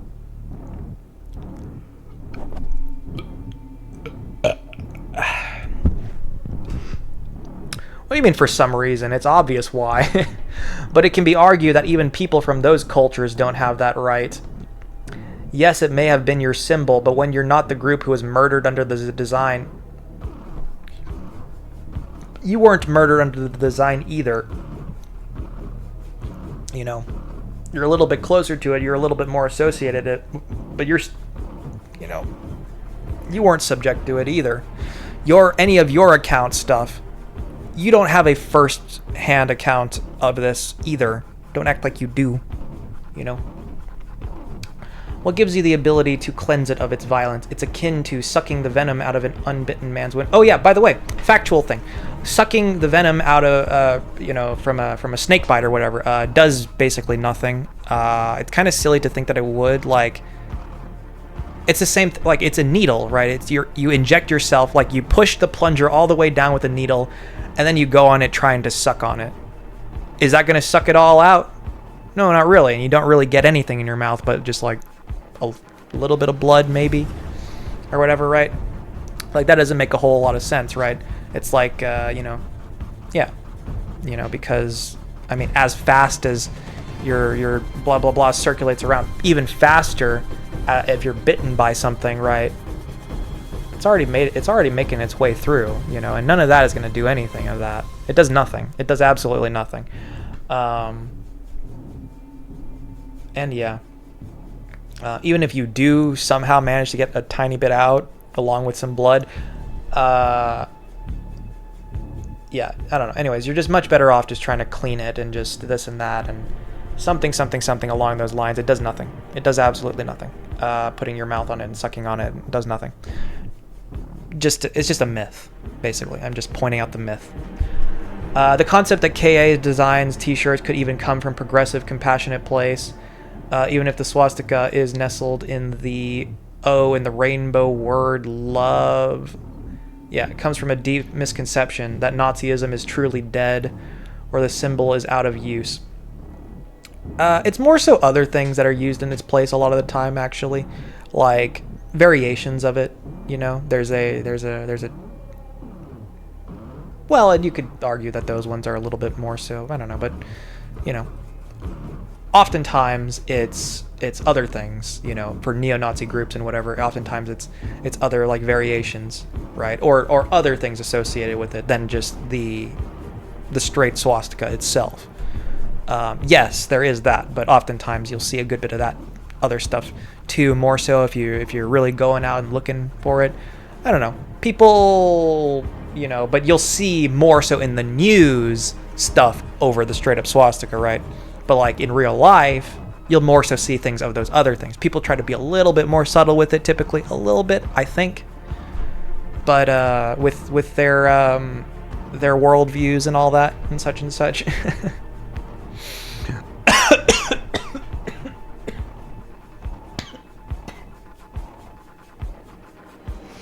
And I don't know, just whatever. They have their own little things going on in regards to all that too, right? Just like like a triple one, like instead of a which honestly I think looks even cooler kind of thing. And I'm thinking something along those lines. But I think that looks even cooler for it to be like a 3-winged thing or whatever, three-sided thing instead of a 4-sided like it is with the swastika. But yeah, simple how to use. Nazis and their Jew-hating sympathizers are alive and well, even on the campaign's Facebook page. I don't... what is it? I could care less. I don't know. All this and that. I guess I should make that clear. I don't know. I don't really give a fuck. I don't give a shit. I don't care. I don't care. I try to just tune it all out. I don't fucking care. This year, attacks on Jewish people raged both within and outside the LGBT community. Yeah, why? With the... I don't know what the fuck. We saw the destruction of 100 Jewish headstones in St. Louis, the display of anti-Semitic imagery on Donald Trump's Twitter, and the exile of Jewish women, followed by the use of white supremacist slurs by Chicago Dyke March. Faggot, nigger, dyke, all the slurs. Woo, I don't know. With the rise of neo-Nazism in the Western world and vicious uses of the swastika as threats to Jewish students, families, and communities. Yeah, this all does go on, sure. Yeah, and the whole thing. And I'll said it already. I'll say it again. It's they're drawn to, they're attracted to certain stuff and this and that, and it is generally speaking a little bit more, right, it's on the more conservative side of things. So when you only got really the two sides there, right, they're going to be a little bit more drawn to one side than the other, right? I already said that, but and that's kind of the whole thing there, right?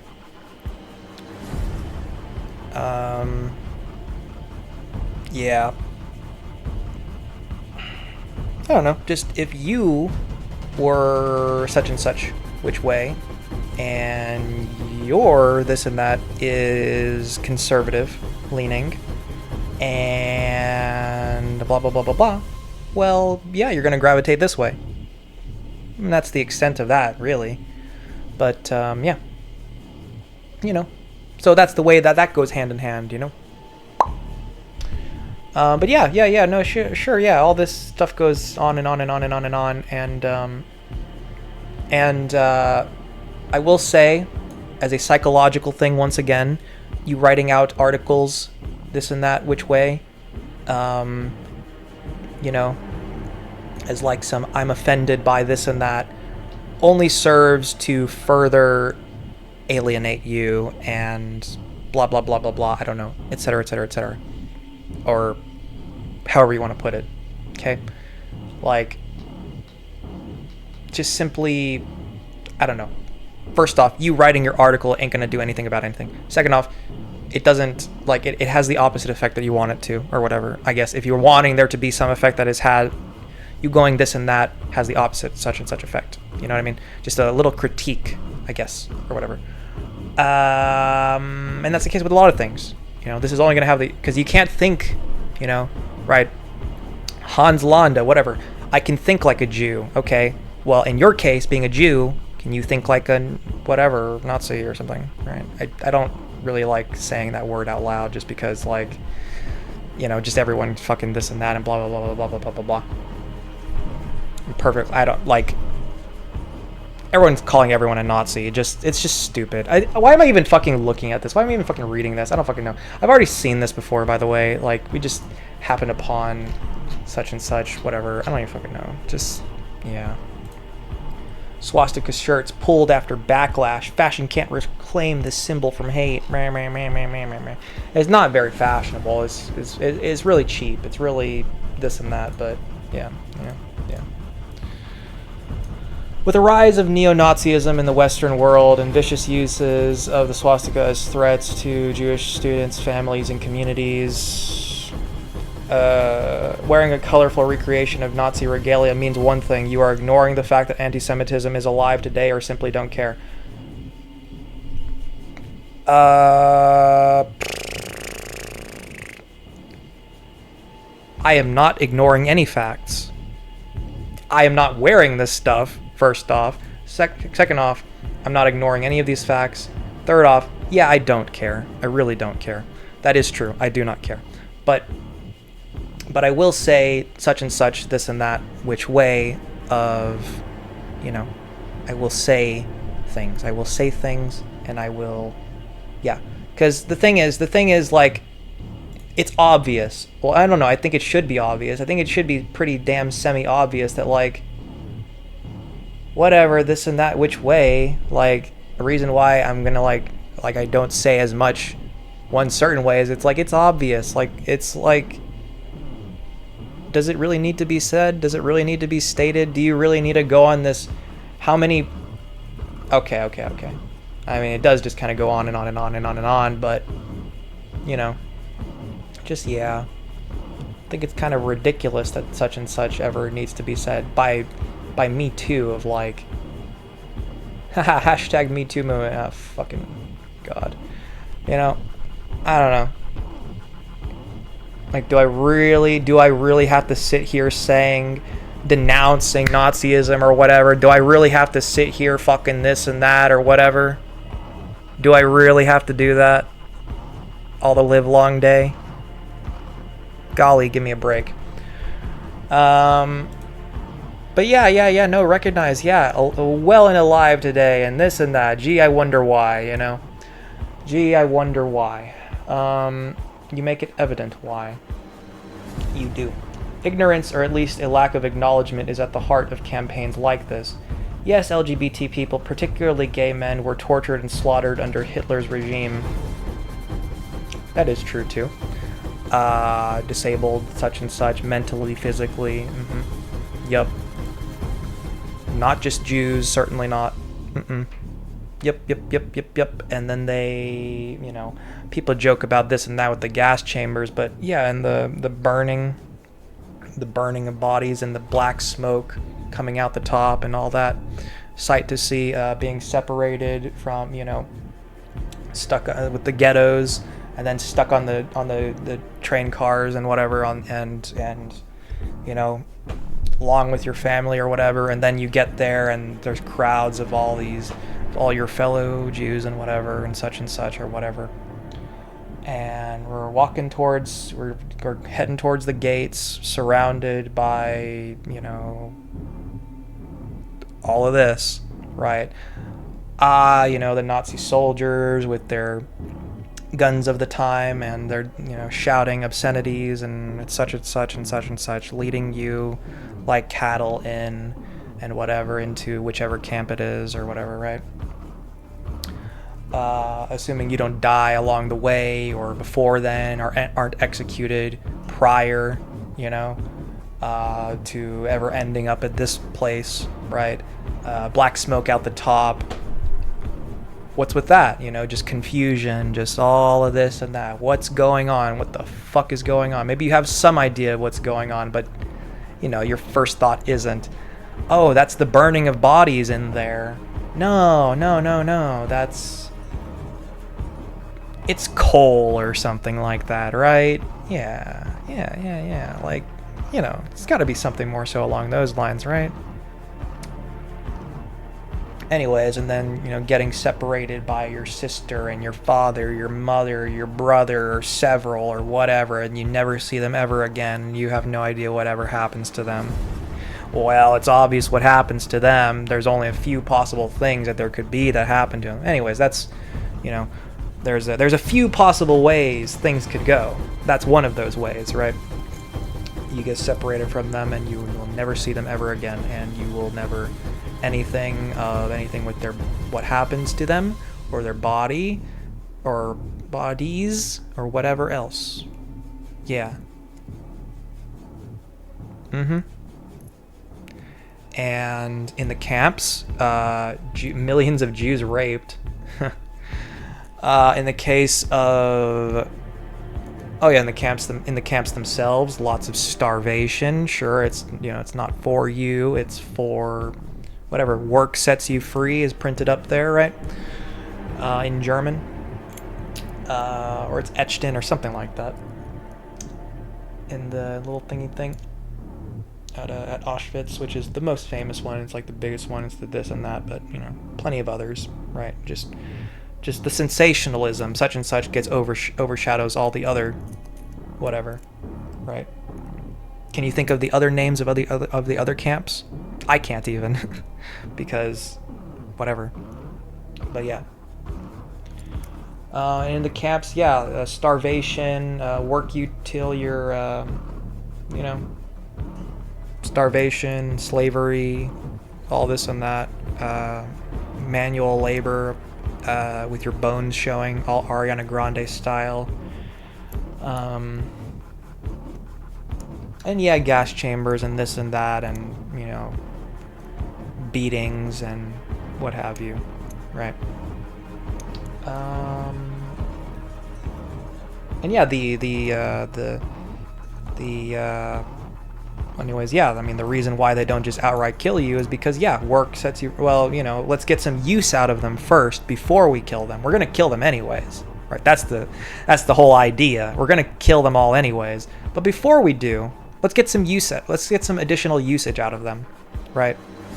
Some additional usage out of them in the form of, do this, do that, do this and that for months on end, or however long it is, and you die, and then you get replaced, and we have plenty of you. We have too many of you, and how they determine whether you go into the camp or are executed immediately is based upon your, say things like your usefulness to them, or just if you're, they just think you look a little funny or something along those lines. Just decisions made this and that which way, very snappy like, at the discretion of whoever, whatever soldiers there are there, right? Nazi soldiers, and and all of those things, and of course the Joseph Mengele, and I mentioned Joseph Mengele is kind of like, I kind of consider him to be like my spirit animal. Anyways, Joseph Mengele, the angel of death, the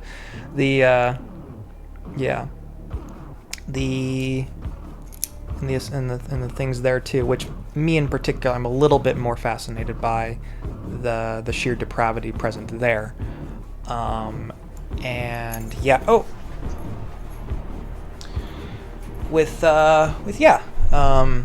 The experimentation stuff, which fruitless, right? It's really, there's nothing to be gained there. It's more so just kind of an excuse for more depravity, more evil, more depravity, but or whatever you want to call it, right? And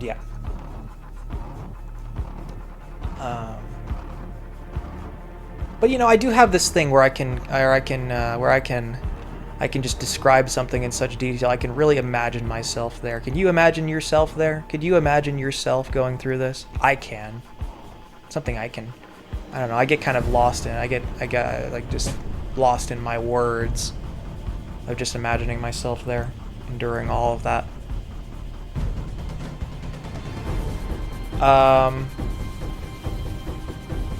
And yeah, you know, even though I'm still here, you know, and that's how I get a lot of the time, I guess, with storytelling stuff, and whether it's real or not real, fictional or non-fictional. In this case, all of this stuff is non-fiction. Yeah, wow, oh my god, can you believe that actually happened?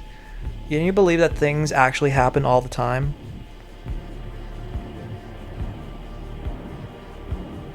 And yeah, so yeah, experimentation for some purpose, right? For this and that stated purpose, whatever it's written down in German, and yeah, fruitless, right? There's really no point to all of it. It's just more senseless violence, right? And such, with a stated reason behind it, and such, and this and that, and yeah, a lot of it really is just the whole thing of, you know, let's pick one. Like, let's pick one thing to focus on. Let's pick one thing to, you know, this is our standout thing. This is what we're this and that against, right? Jews and all that, right? And that'll get people, you know, a sacrificial lamb sort of thingy thing, right? Sacrificial lamb being the Jews. Yeah, being the Jews, and you know, and it works, and use that whole idea and this and that to further your goals, and to this and that and such, right? Whatever it be, you know, and you can just kind of fill in the blanks with a lot of those things, right?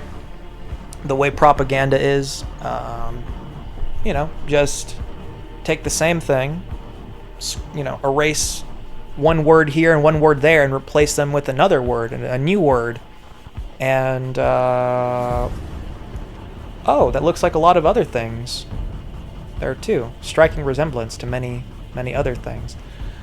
Yeah,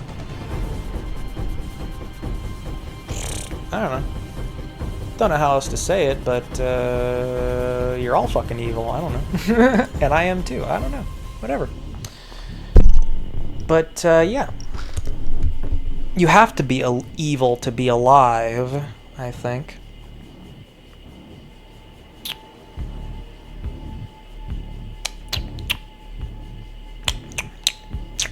Because if you're not, you will just be those exterminated Jews. You will just be that way.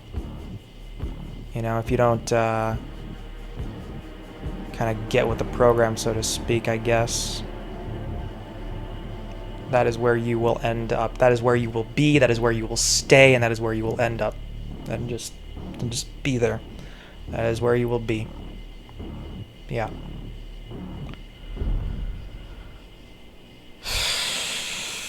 So yeah, I don't know, a lack of acknowledgement. There you go. Let's acknowledge some stuff, and yeah,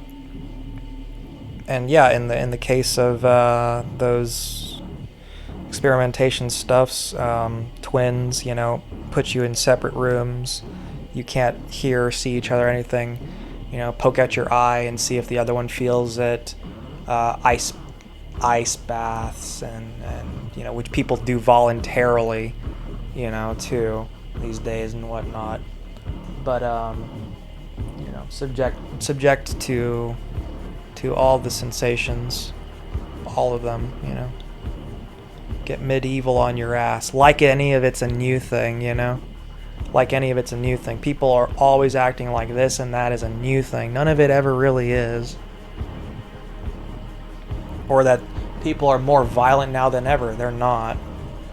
They're not. They've been a lot worse before. Before this shit too. None of it's anything new. Medieval, right? Way back, hundreds, thousands of years ago. Nah, let's ignore all that. No. Like the standout one is, it's just sensationalism, because they were very good at sensationalism, and this is why it sticks out so much more than all these other things, It is simply not true that this is the like worst fucking thing ever. It's not. There has been even worse before. Several things that are even worse than that. Can you imagine it? Can you imagine that? That there are things worse than this? No, you can't. You can't imagine just how deep the rabbit hole goes. You know, can you acknowledge that too?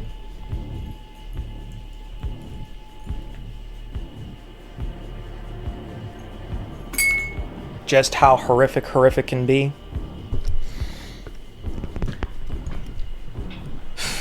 Ignorance, or at least a lack of it, well, there's your acknowledgement, is at the heart of campaigns like these. Yes, LGBT people, particularly gay men, were tortured and slaughtered under Hitler's regime. There have been meaningful efforts to take back the Nazis' stain in our community, your community, like you own it, particularly reclaiming the pink triangle symbol what?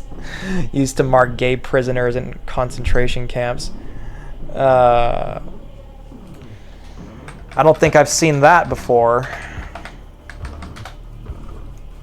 Oh, it literally is just that? Oh, okay, well that's boring.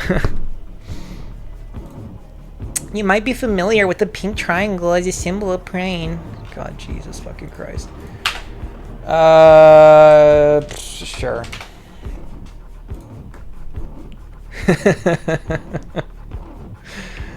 Oh, lordy, lordy, lord. That's really funny. In the Holocaust, the pink triangle is a symbol used by the Nazis in concentration camps to identify gay men. It would be sewn onto camp uniforms, pointing downward to mark prisoners. It was meant to shame, isolate, and further dehumanize individuals. Today it is an emblem of pride and resistance. Okay, I guess. Is that photoshopped on top? What the fuck is going on with this image? Because here it looks like it's actually a part of the image, but what the fuck is going on with that image? It is. What the hell? Is it to make it more clear, more whatever, this and that? Because it's like...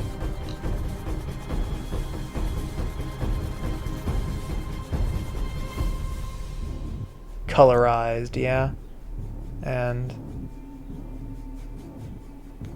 Holocaust Museum, Boston. But why with the Photoshop on sticking it on top like that? What's with that? But anyways, you know, and then there's the image right there, right beside it, of where it actually is in the image itself or whatever. And even that too, right? Colorized, like here's the real image. It looks like that, right? Yeah.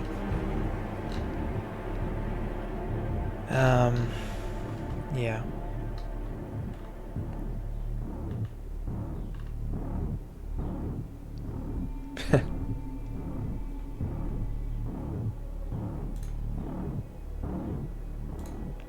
Act up.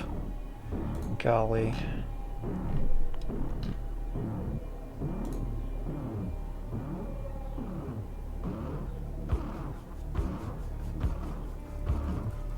This is sickening.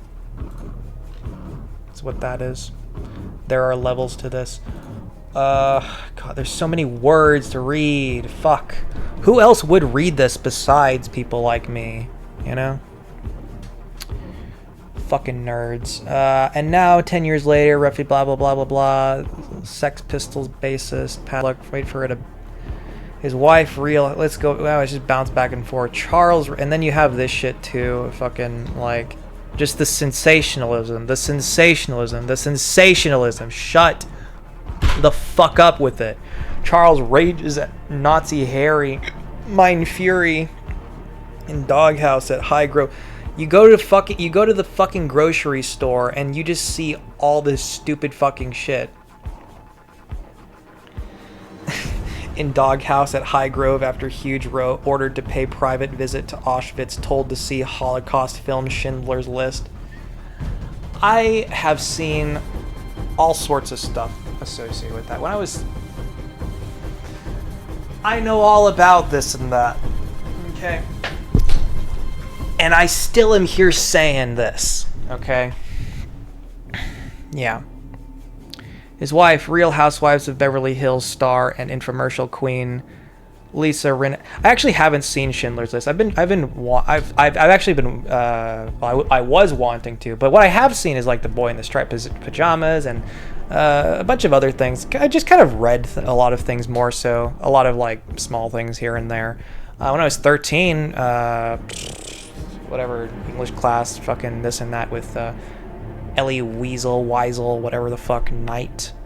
You know, I think I read the whole book. I did, yeah. Anyways, yeah, I don't know, but it's like not like I don't already know this and that from this and that. Like I know everything. Yeah, whatever, sure, whatever. Blah blah blah blah blah. I don't know.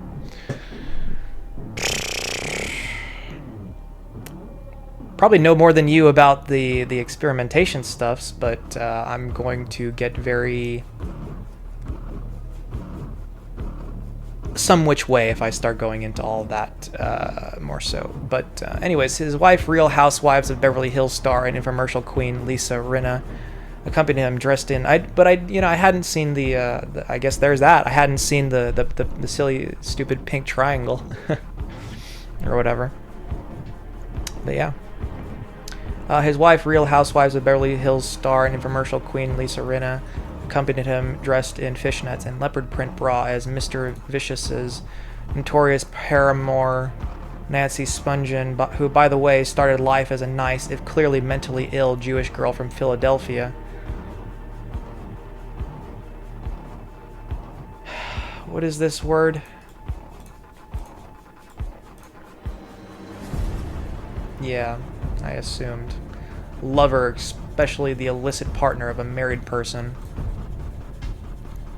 And Mr. Vicious is yeah, this guy, right, yeah.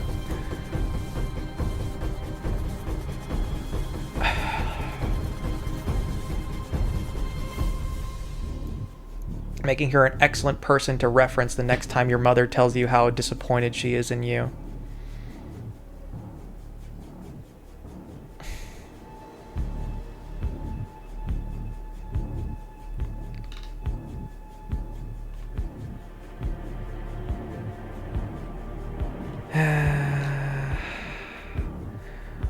Oi, where do I even begin? I'll start, I guess, by complimenting Mr. Hamlin on the authenticity of his costume. Yeah, he's done his research. He probably knows more about it than you do. It's true that Sid Vicious, a teenage junkie who couldn't actually play an instrument and who often seemed to not know quite where he was most of the time, did occasionally wear a swastika t-shirt, presumably at the behest of Sex Pistols creator, manager, and provocateur extraordinaire, Malcolm McLaren. What? McLaren, who was Jewish, put the band together from a handful of disreputable fellows who hung around his seminal punk boutique, Sex, which he owned with his then-wife, fashion designer Vivienne Westwood. It always amused me that for all their anarchical tendencies, the Sex Pistols were, in essence, a boy band. People just can't see how out of touch they are, you know? In his prime, and just how fucking... Ugh. In his prime, Vicious also wore a variety of other items, including ripped white t-shirts upon which he had scribbled slogans and symbols, often in his own blood, okay, I guess, or simply his own bare chest, upon which he had done the same. Given this array of costume options, Hamlin's swastika apparel has to be seen as a deliberate choice. Well, you don't accidentally put it on and gets mixed in with all the other clothes, huh? Oh my god. His thinking, I imagine, went something like this. My name is Harry Hamlin, and I'm choosing Swastika Sid, not Track Mark Sid, or Anarchy Sid, or Leather Jacket Sid as my Halloween costume. Okay, so what the hell was Harry Hamlin thinking? In this newly energized PC atmosphere, like that's a good thing, half the posts on my Facebook page seem to be about whether it's problematic or not for a cisgendered person to wrongly appropriate the trans experience and identity in order to show up at a bar dressed as Caitlyn Jenner. What are you... anyways, I wonder if there was a moment when he put on the swastika, frowned at his reflection in the mirror, and called out to Lisa as she was smearing her eyeliner in the next room, asking, "Honey, are you sure this is a good idea?" Why do you care so much what other people do? I mean, just think about the context. It's one thing for Prince Harry to wear a Nazi uniform to a party full of inbred poshos who were as like as not to look at him and say, these are words. Word salad. Who were as like as not to look at him and say. Let's not just gloss over this. Who were as like as not to look at him and say. Who were as like as not. The longer you look at it, the more what the fuck. Yeah, Granny went grouse shooting once or twice with Von Ribbentrop. Said he was a smashing chap, actually. But it's quite another for Hollywood actor Harry Hamlin to go to a That is quite the name, by the way. Harry Hamlin. Rolls off the tongue, don't it? You know? And it's one of those things when your name just rolls off the tongue just like that, right? I mean, you're just bound to gain blah, blah, blah, blah, blah, blah, blah, blah, blah, right? To go to a Hollywood party in Hollywood, which is chock full of degeneracy, right? You see what I'm getting at here. And shake hands with various directors and agents and managers and showrunners who he might want to give him a job with a swastika emblazoned on his chest. Well, it shows that he doesn't give two fucking shits about them, and maybe that's a good thing because they're piece of shit people. There too, so whatever. Which is why this had to be a conscious choice. He had to know what he was doing. Harry Hamlin put on that swastika just to get a rise out of people. Maybe he just put it on because he felt like it. And you're just giving him a rise just because that's what you do. It's in your nature. To see how they'd react to such a blatantly suicidal gesture, the precise opposite of anything a sane, image-conscious celebrity would do. Being image-conscious is to be sane? No, it isn't. It is quite the opposite. To be so insanely caught up with your image is to be insane. You got it all backwards, my dude. You got it all fucking backwards. To be image conscious is to be insane. It is. It really fucking is. To be a liar, to lie to everyone's face is insane. You have to hand it to him. That's a pretty punk rock thing to do. Somewhere, if he can hold his head up wherever he is, Sid Vicious is smiling. Hamlin and Rinna have since apologized. They shouldn't have. Post isn't apologized. What a damn shame that they apologized. You forced them into apologizing. Garbage human beings. Anyways, ignorance or at least a lack of acknowledgement. There you go, I acknowledge. Good for you. Is at the heart of campaigns like these. Yes, LGBT people, pink triangle symbol. Yeah. There you go. Thanks for telling me about the pink triangle symbol. You're welcome. Me or something. I don't know. Atrocities against gay people were committed under swastika flags, but we were not its primary victims. To further dehumanize. Yeah, so why are you making it why are you making it more so about that? You know? That's just one small part of it. Yeah. But anyways, when KA design only reclaims the Holocaust symbol for the queer community without mentioning the millions of Jews raped, cut open without anesthesia and gassed to death. Okay. Would you prefer if they mentioned it and then sold it? And then reclaiming it for it? Okay. You can do that instead. Nothing will ever make you happy, will it? You know? Nothing will ever make you happy, and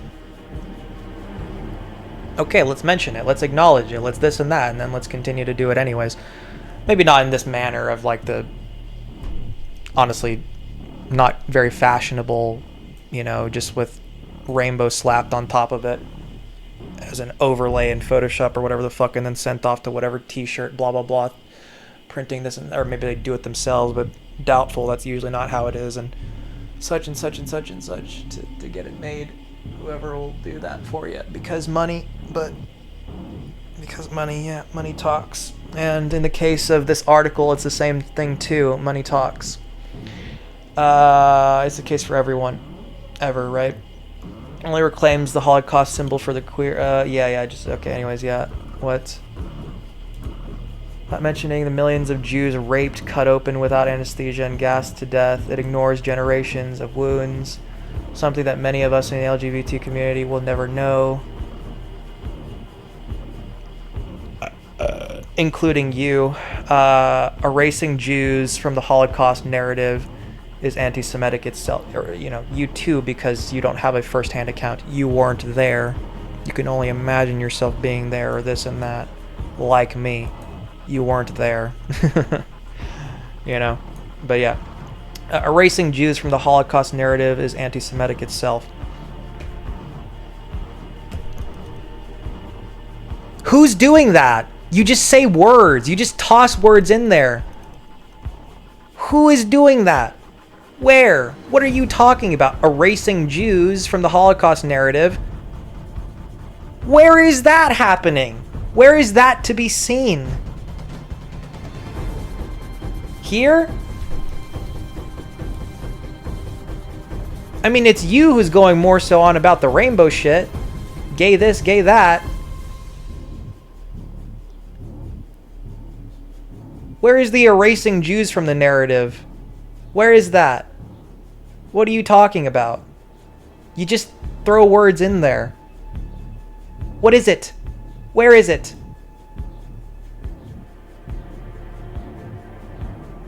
It didn't feel like crimson anger. It felt like fear. Like, sure. Whatever, man. Whatever. Although the violence LGBT people experienced during World War II is raw and real, many Jewish people literally have the genocide in their bloodlines. Okay. Wow, these words are so cool sounding. Genocide and bloodlines. Yeah! Raw and real. Yeah!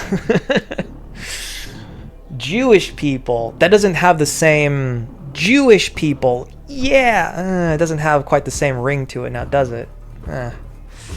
Not quite. No. As much as we can attempt to understand the atrocities, if one even can, I don't think it's that hard to understand it at all. There was also this thing, whether or not it's true or not, I don't even know where I heard it or read it or saw it or something like that of it, but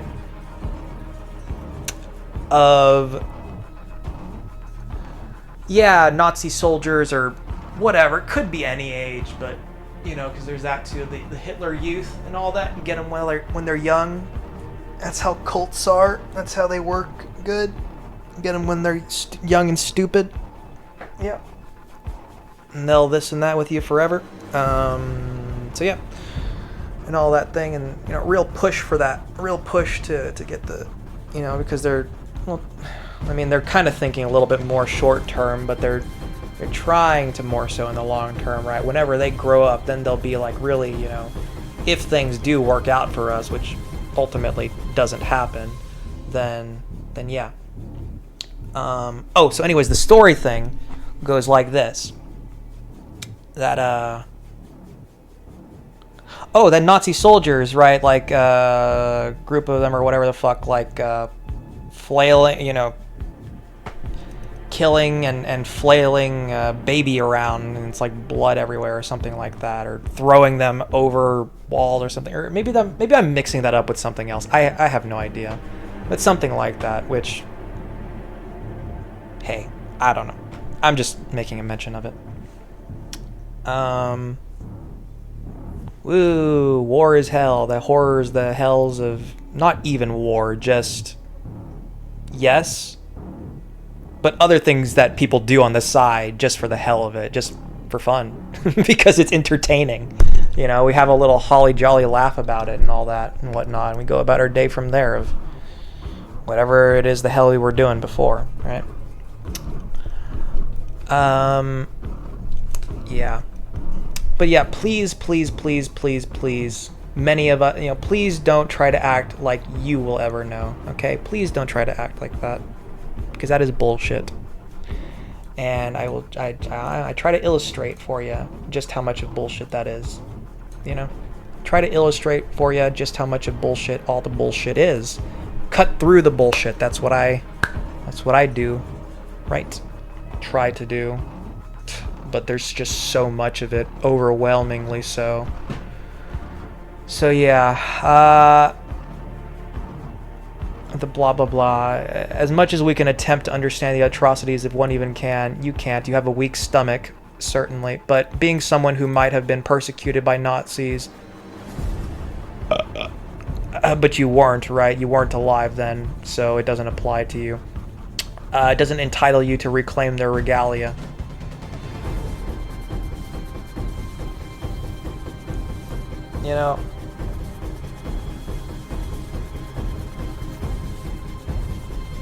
No, I guess. But you also just kind of can because you can, Freedom and all that, right? For many, the Jewish experience includes a terrifying intimacy with the Holocaust. What does that even mean? It includes holding your grandparents when they wake up in night terrors, haunted by the memories of marching shoeless in the snow, the sky clouded with ash. It includes not knowing how to mourn your aunts and uncles who have been reduced to dust. It includes living in a world where 2/3 of the global population has never heard of the Holocaust or denies it even happened. Is that so? Amid the backlash, Teespring has now released shirts with swastikas crossed out. Still, for many of the people, see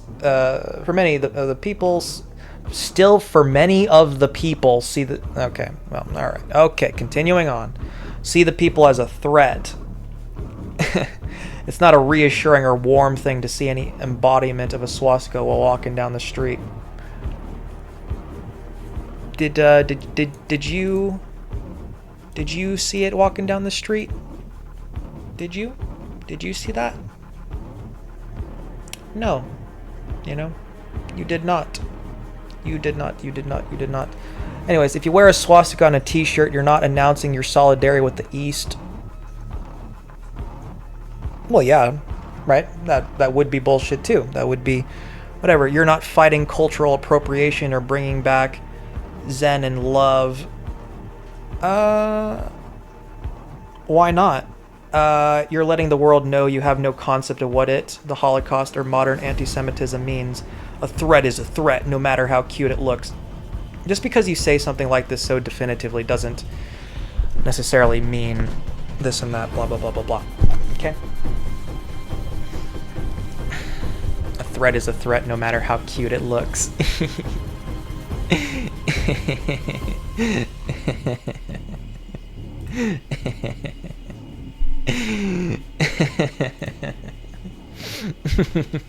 Back to anime. These are all the animes I started watching because they had a character who looks like you in them. Here are all the animes that I watched because they had a character who looks like you from... I'm just gonna leave the titties in. Who gives a shit? Whatever. Fine. Fuck it. If something this and that, but it's non-sexual, okay? It was non-sexual and it was very, very brief. And it's probably fine. Here are all the animes that I watched because they had a character who looks like you from Eri Frueta, from Commonplace to World Strong. Also, we're clearly not being very, like, family friendly here or anything of the sort. So it's like, you know what I mean? I don't know. It's probably fine. If this gets age restricted, that's fine too. I don't really care, I guess. World Strong. This is just me fucking blah blah blah. Anyways, so yeah. The Vexations of a Shut-In Vampire Princess, Monogatari. Wow, you're having a little bit of an AI kind of situation going on here, right? Say Reyes. Dance in the Vampire Bund. Problem children coming from another world, aren't they? Blaz blew up. Oh, actually, let's... Okay. So yeah, start from the top, right?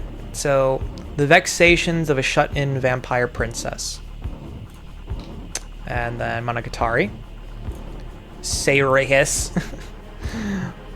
There was an attempt made. Dance in the Vampire Bund. Problem children are coming from another world, aren't they?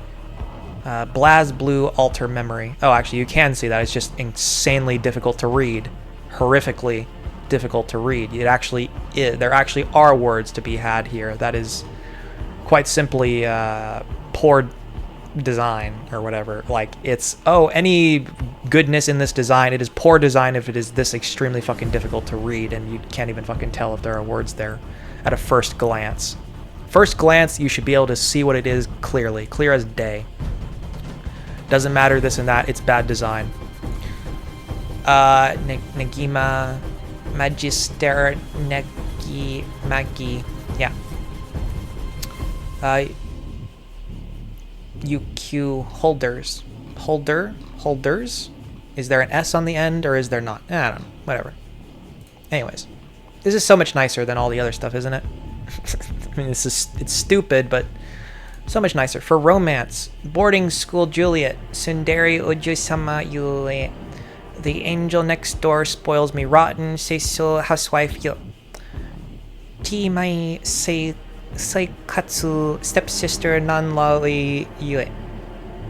Ugh. You know what? I didn't mean to do that, but that's perfectly fine there too. Yeah. Some of these are older than are and pretty fun. Yeah. I don't want to read more fucking words. God damn it. I am. Ugh. My fucking throat is tired, man. My throat is tired. 7:36 a.m. Right. Well, we're gonna stay up. We're gonna stay awake. Chibi loves anime. Okay. Chibi chunk. Alright, let's check this out. Filthy casual for life. Chibi chunk. Yeah. Anime first look. 7th time loop. Woo. Anime featured 4 to 6 minutes. Read or whatever. That's cool. I like when they say something like that. I live my life one casual hobby at a time. Shit's fucking... Oh, okay. That's so very weird, but... Ugh, I really don't like that. And then it takes you to here.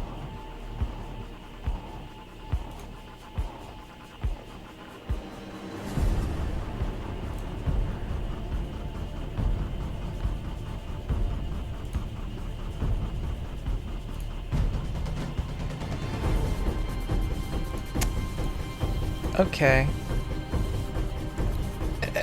Anyways, filthycasualforlife.com series summary, 7th time loop. The villainess enjoys a carefree life, married to her worst enemy. How is that carefree, though? How is being married to your worst enemy carefree, and how does that... Is it an arranged marriage or something? Yada yada yada. I'll be right back.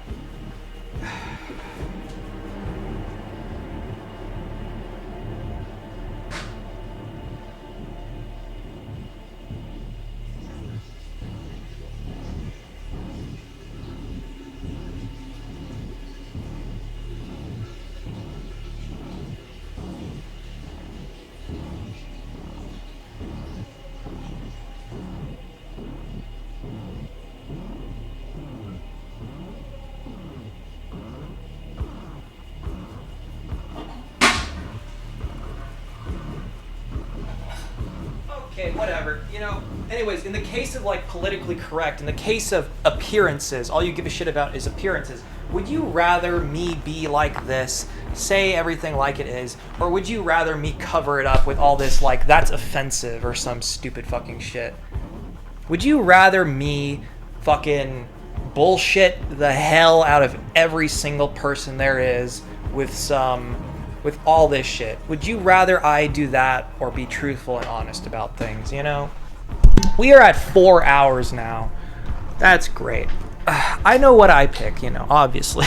It's like, I am sick and fucking tired of you people in this world, and this is the way the world is, and this is why this world is the way it is, and all these things, and holy fucking shit.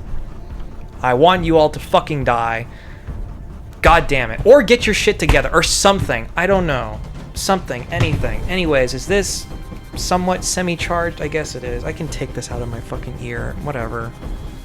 Golly. Series summary. Riche, the Duke's daughter, is no stranger to reincarnation. It's her 7th life, after all. Each life restarts at her broken engagement.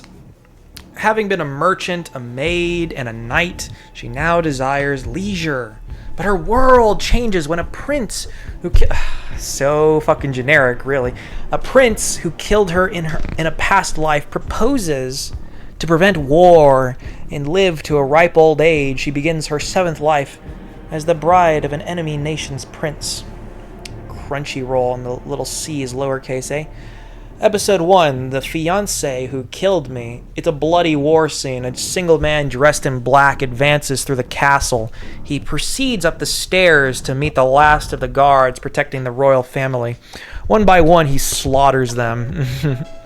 The last thing our pink-haired protagonist sees is the steely blue eyes as he runs his sword through her chest. Her chest. Through her chest. You know, you forced me to stammer a little bit there because it didn't say her chest. Anyways. Riche Irmgard Wheatner stands before a prince as he denounces their engagement. However, the prince does not receive the shocked reaction he was looking for. Simply stating she understood, she cuts him off and begins to leave the room. As she walks off, Riche is aware that she has lived this moment before. In fact, she has rewound to this moment in 6 prior lives. Riche's first life, after her engagement, is annulled by the prince. Riche flees the castle only to be thrown out of her home. No one believes that the prince is making up false accusations. With nothing, she walks the streets with no money and nowhere to go. She meets a band of merchants who invite her to join them. Realizing that she has no other options, he sells her ring to the merchants as payment for transportation to the next country. Did you buy this ring from me? How much? How much is it for the ring? You know? If you can answer that question, you know, how much we talking for the ring? How much is it for the ring? How much? How much? Maybe. It is raining outside now, by the way. It's morning now, by the way. It's 7:42 a.m. now, by the way. You can see right there in the bottom right. Anyways, would you buy this ring from me? Riche boards their wagon and the chief of the group explains what they do as merchants. Intrigued, she decides to embark on the path as a merchant. The chief takes her under his wing and teaches her how to be a merchant. She travels the world enjoying her new life, that is, until she is caught up in war and killed. That happens. That does happen. Riche's second life, I guess, you know, it's just telling us all about it, eh? 7th time loop, yeah, 7th one, right? Anyways, that was the first one. That was... Oh, no, right, it's up here too. It's just image in the middle, right? Why is the image in the middle? Well, I guess because it's about the ring here, and then, yeah, so that's why. Riche says, second life. She once again begins her life at the moment the prince annuls their... Oh, you know, I'm going to go with my aunt, actually, right? Like this afternoon, I guess, after... Guess so. Like, I called my aunt yesterday of like, oh, this and that or something. But, yeah, I guess this afternoon after like 2 p.m. or something, I'm going to go and... to Las Palapas or whatever. Mexican restaurant, because there's an infinite amount of Mexican restaurants around these here parts around here.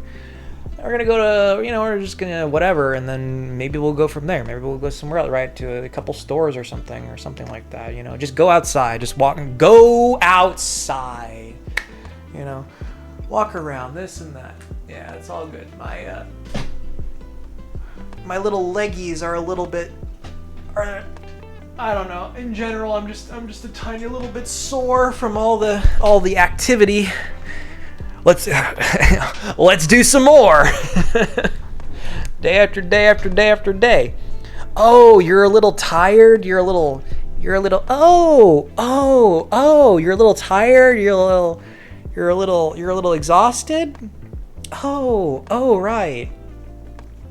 Let's go back out again anyways, and let's go walk the fuck around for hours on end. Yeah! Yep, yeah. She once again begins her life at... so Risha's second life. She once again begins her life at the moment the prince annuls their engagement. With memories from her first life, she realizes she has no time to lose. She needs to rush to get her things before she is kicked out of her home. Grabbing some of her personal effects took too long. Yeah, it's so weird, right? Personal effects. It's called effects. I don't know. Took too long and she missed the opportunity to meet the merchants. Selling off the last of her possessions, she crossed the sea to learn medicine. She traveled north to save a prince, however. 5 years into her second life, she was swept up in war and killed. Risha's third life, rewound to the same moment, she quickly cuts off the prince, stating she understands the annulment and walks away with the prince, balking at her sudden acceptance. This time, she decides that she is going to be a researcher. However, she was once again swept up in war and died. So silly, stupid. Risha's... What? Fourth life served as a handmaid in a duke's household. Is it just Risha's sixth life? She pulls a Mulan. She disguised herself as a man and fought as a knight. Yeah. What about the fifth? What about literally anything having to do with the fourth? And the sixth does go on from here, but it's like, we just skip over that, eh? Is that you skipping over it, or does the anime skip over it?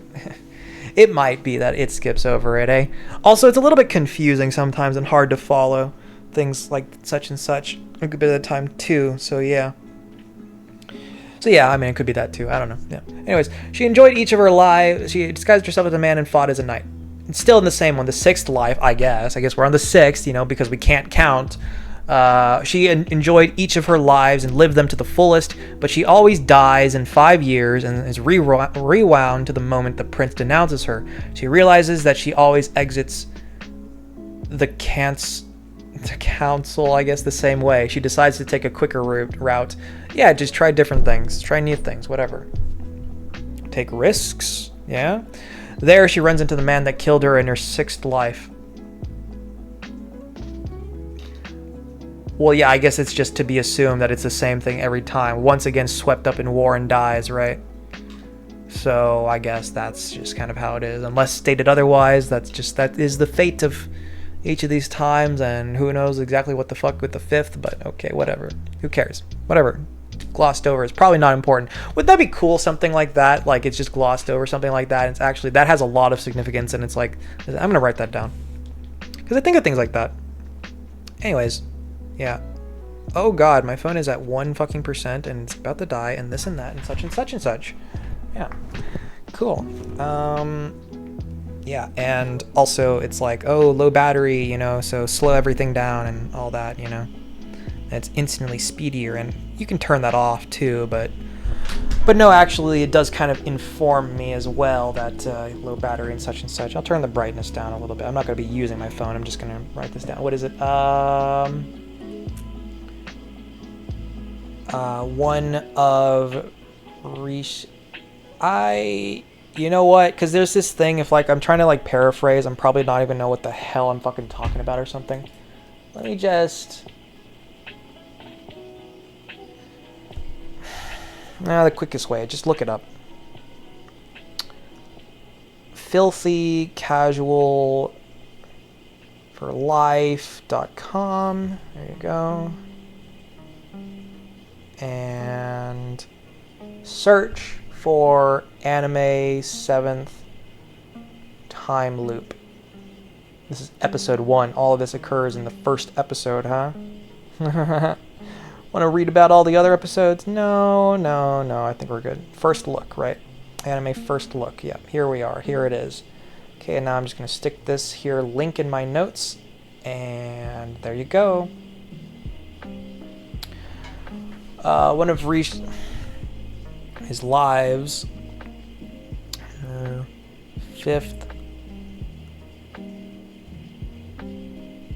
fifth life is completely absent and glossed over. Significance later on.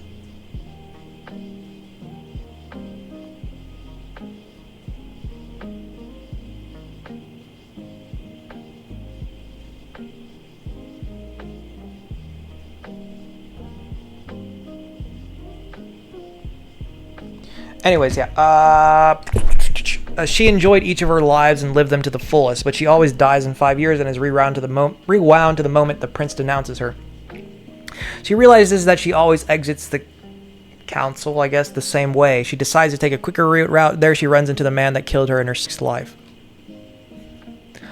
And he's fucking hot, huh? Emperor Arnold Hein. Yeah, she mistakenly called him emperor when he hasn't advanced to that position yet. How embarrassing, huh? She backtracks and apologizes for misspeaking. Yeah, such an anime way of going about things. Maybe it's a Japanese people's way of going about things too. I don't know, whatever. But, you know, with additional exaggerations, right?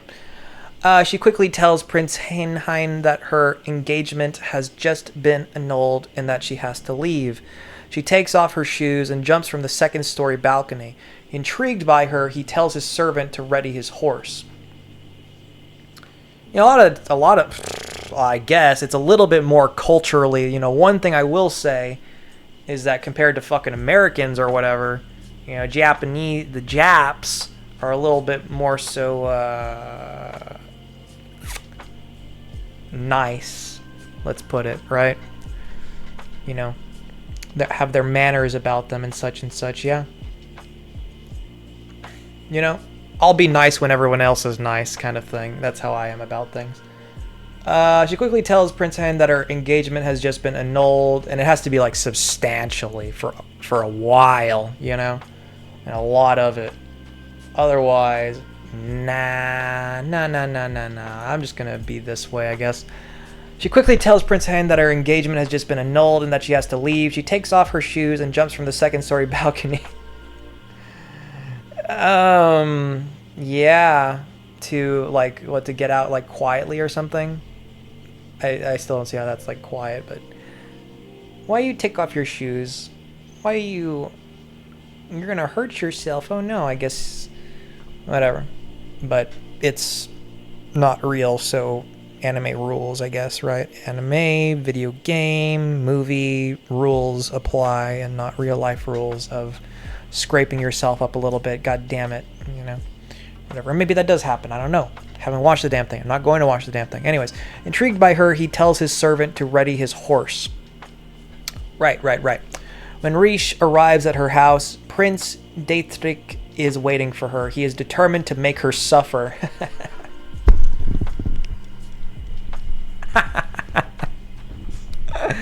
However, her wit makes him look like an idiot. It becomes clear that the prince has his heart set on someone else, and that she told lies to win the prince over. Riche, you bullied my darling Mary and made her cry, didn't you? Why are you staring at me? Why are you staring directly at the camera? And I am the camera. Why do you guys not have eyes? They're aliens. They're missing their eyeballs because they're fucking aliens. Nah, it's just... But yeah, I don't know, just like stylistic things. Like imagine if you did something with that too in an anime where it's like, you know, you just kind of turn around and look at them and then someone's like, wait, why the fuck do you guys not have eyes? And then they're like an alien race and they're like, just start killing people and all that, you know what I mean? Like just takes on that, you know, that would be a little bit, you know, make things a little bit more interesting like that, you know, take people by surprise, do things like that. There's an idea for you or something, anime creators or some shit. I don't know. Why are you looking at me?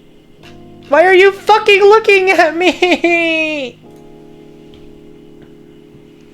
Pretty dress, but why the fuck are you looking at me? Anyways, wishing them well, Riche begins to leave, but not before a sword is swung at her. Using her knowledge of swordplay from her previous life, she quickly grabs a soldier's sword to block the assault. Impressed, Prince Hein admits he had a feeling she was good with a sword. The crowd knows of Prince Hein from his reputation for being a brutal swordsman. Riche asks what business he has with her. He gets down on one knee and asks her to be his wife. This is so fucking cringe. This is so stupid. Anyways.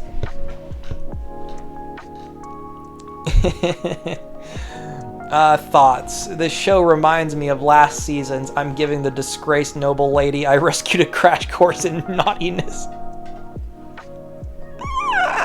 That is a sentence, isn't it? That is a title and that is a sentence. The shows are vastly different, but the whole prince suddenly denounces an engagement and exiles the princess happens in that show as well. This is like Frozen with the you know, the twist villain or whatever too, right? It's exactly that way, isn't it? Or something. I'm having trouble following along. I have no fucking idea. Whatever. Or something. Or this is a different you know, yeah, but anyways, yeah, I don't know. This is so fucking stupid. Reminds me of last season, I'm giving the disgraced noble lady. Shows are vastly different, but the whole prince suddenly denounces an engagement and exiles the princess happens in that show as well. This show also reminds me of I'm the villainess, so I'm taming the final boss. Again, they are dissimilar enough, but it does have the same I am going to marry the bad guy and steer him toward the light. Yeah. That being said, I live for this type of anime. I've said it once, but I'll say it again. I have no issues with reusing tropes. It makes it easy for the show to move on to the actual story because they don't have to invest too much time in that part of the story. Yeah, I guess, yeah, but it's like... It's just the whole thing with, like, the mass production of stuffs, you know what I mean? Just, like, place emphasis on the quality, you know, above all and kind of thing, and et cetera, et cetera, et cetera. I don't know. Whatever. Yeah. It makes it easy, yeah, in that part of the story. I like this show because it has an isekai feel to it. While she isn't swept to a different world altogether, she is being swept to a specific moment in time and forced to relive her life. I look forward to following this show next season. We'll continue to monitor. I like the wording. I like the phrasing, yeah. There was a comment left. A person deleted the comment or whatever, but here, I'll show you. Yeah, don't you think you can hide from me? I saw that. No, I saw it. I noticed it immediately. I see and I notice all immediately. Yeah. Let me see if I can find it. There's nothing here for me to even show you or whatever. It's just like, let's see, where is it? It is under something somewhere is where it is. Community. Right, yeah, I think, no, it's not going to show up here because it was deleted, right? But no, it was still showing up before, I think. It wasn't just as a notification, no. I don't think so. I don't think it was, no. I don't fucking know. I have no fucking idea. I don't fucking know. I don't fucking know. I don't fucking know. God damn it. God damn it, god damn it, god damn it. God damn it, god damn it, god damn it. But anyways, basically, yeah, it was just someone saying, someone left a comment and then I guess deleted it or whatever, and I was like thinking, oh, maybe that was YouTube that deleted it or something like the fuck. Something which wouldn't really make any sense. But no, they just left it and they deleted it, and I thought it was a cool comment of something along those lines of we'll continue to monitor, basically, like an interesting, the algorithm, something, whatever, an interesting find, and just something along those lines of we'll continue to monitor, and it's like, it was on this gonna spaghetti and meatballs is on me fucking being sad and, well, not too sad, not the saddest or whatever, but, you know, just, yeah. Anyways, radiant glowing DNA helix spiraling infinitely into a dark futuristic abyss illuminated by ambient light. Stock illustration of glowing. And then you click on it and it's a completely different image. I fucking hate this. I fucking hate this so much. I hate this so fucking badly. What the actual fuck is wrong with you, Google? Why are you like this? Anyways, but yeah, look at this. Spaghetti. Nuclear pasta, you know? Yeah. Could be nuclear, you know, referring to nucleus type stuffs having to do with a cell as well or something, you know? You know, yeah, whatever, the flailing stuff about bacteria and just cells in general look especially alien and all that, right? But a lot of very small things do. But more so than just that, also looks... what this reminds me of is, I think, yeah, you know one of those stickies? It's like this, but imagine it's brown, pretty much. And it falls from trees. Kind of like a pine cone. But anyways, it's like the size of like a quarter or so-ish. And it'll just like be everywhere, and you know, and it's just got like these holes all over. Anyways, and it falls off whenever it's dried, and I don't even know exactly what it looks like whenever it's not such and such which way, but just, yeah, and it'll just poke you and it'll stab you with its dry little bits.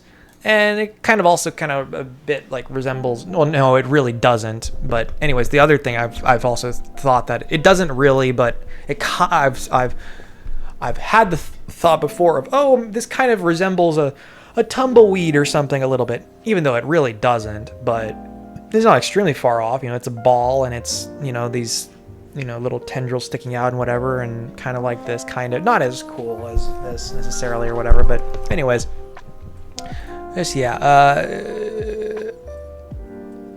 I don't know, and this may or may not be AI or something, but yeah, this shit, yeah, yeah, plasma, fourth state of matter, you know, the most common state of matter in the universe, I think, right, excluding you know, dark matter or whatever the fuck else, such and such, and, you know, things like that whatever, theoretically, in theory or something like that, you know, going based off the fact that there is shit that is unaccounted for based on what the amount that there is known and all that and such. But anyways, I mean, really, it's like, well, I mean, sure, yeah, what are you gonna do with that? Like, that's, you know, it's unobservable, and you're not gonna just like be able to observe it suddenly, or even if you do, it's like the shit that you observe is what are those things called? They're like ghost particles, basically, and they penetrate through literally anything, through the entire Earth and out the other end and stuff like that. And they just go on and on forever and ever and ever and ever. And there are so fucking many of them everywhere, and they're so extremely tiny and so very extremely this and that and whatever. And they just phase through everything. They're just ghost particles, and it's like the whole thing of like, oh, whatever, something that they even exist, you know, can relate to those little things. Yeah. What are they called? Yes, I could look it up, but I want to see if I can think of it.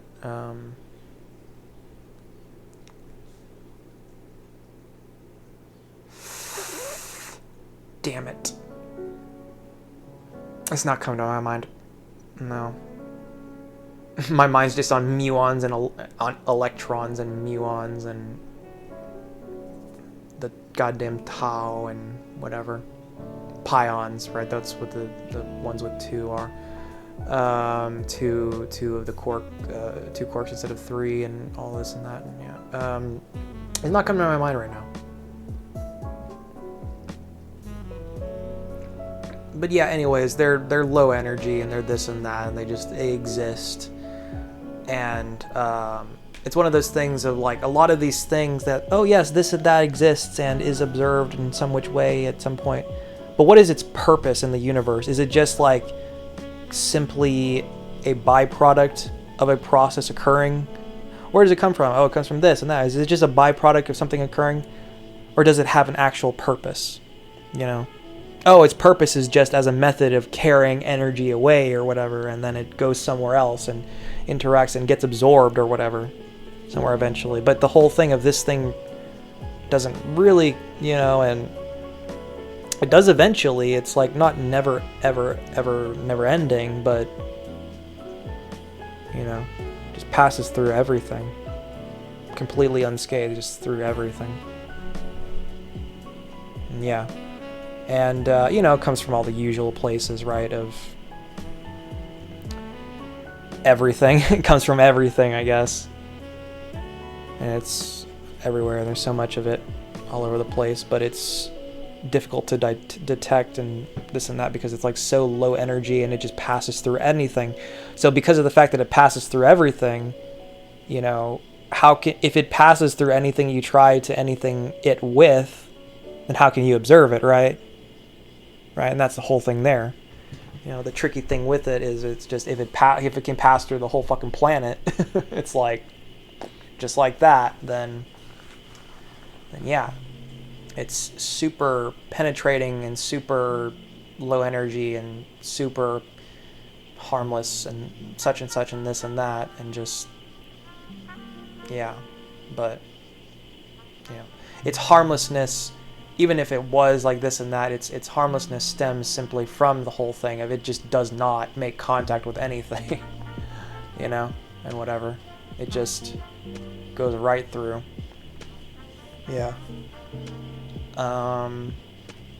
Even yeah, or whatever. I'm pretty sure it's very low energy, right? I'm pretty sure that's what it is, or maybe it's the opposite which way. I don't fucking know, but I don't fucking know. But yeah, it just kind of whizzes right through, and that's it. Yeah. There's just shitloads of them. What the fuck is it called? The goddamn ghost particle. Fuck. It's not going to my mind. All right, fuck it. I'm gonna look it up. What do I even look up to search it? Maybe it literally is just referred to as a ghost particle. Neutrinos. That's the thing. Yeah, that thing. That's what I was talking about.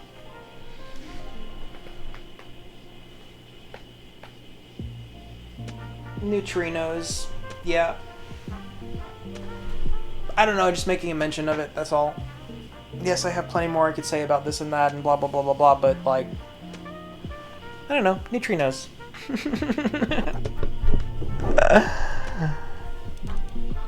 Tiny little fuckers, tiny little buggers and this and that, yeah.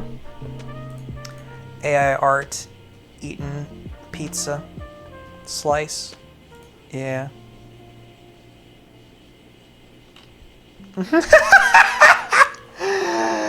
Ah, god damn. Ah, god damn. Yeah.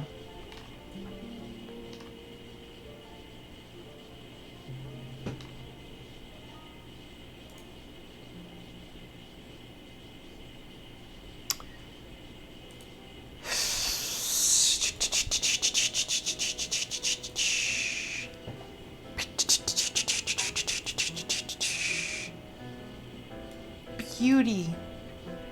Beauty. Beauty. Beauty.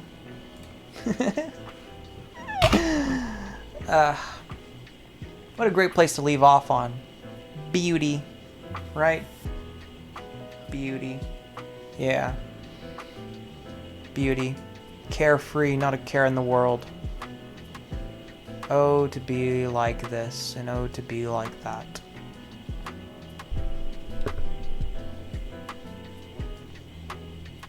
As the world dies.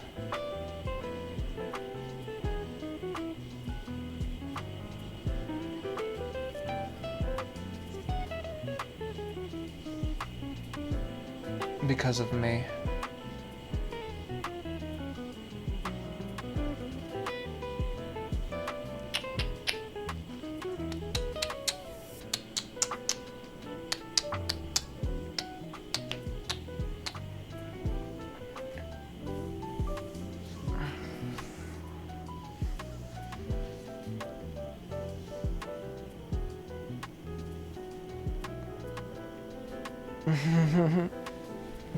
Welp. It's 8 a.m. Good morning. Oh, shit. Good morning. Good morning. Good morning.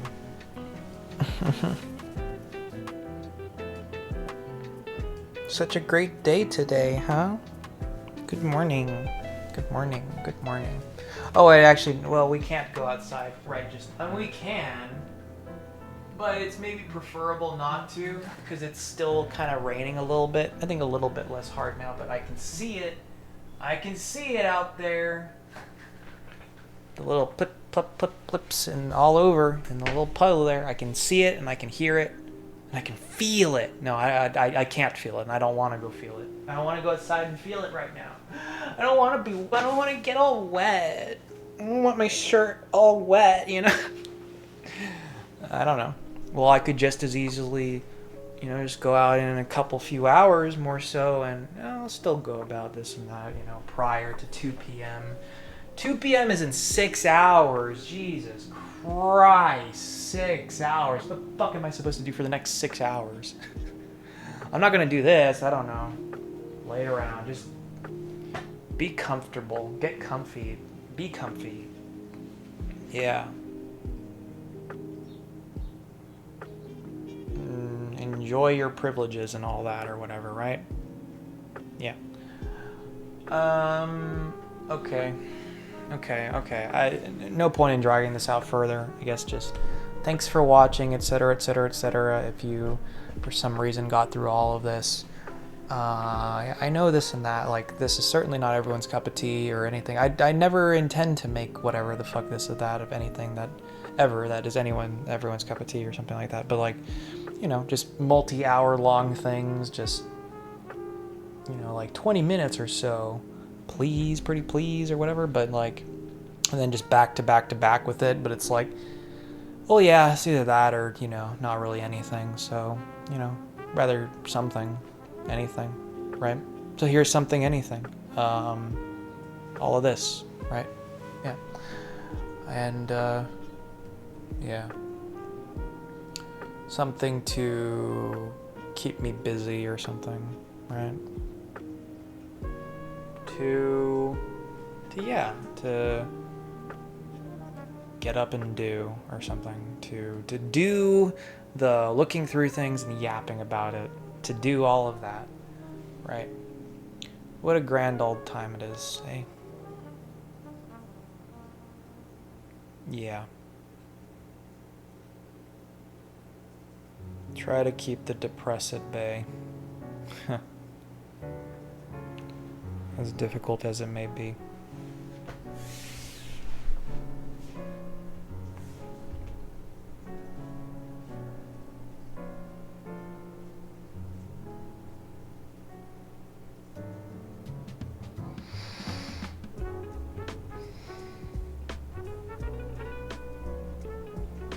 It's a cruel, cruel world, and I want to set fire to it.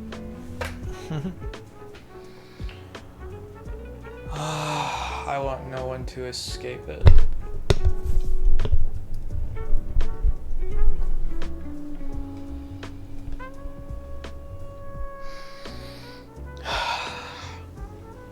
Yeah.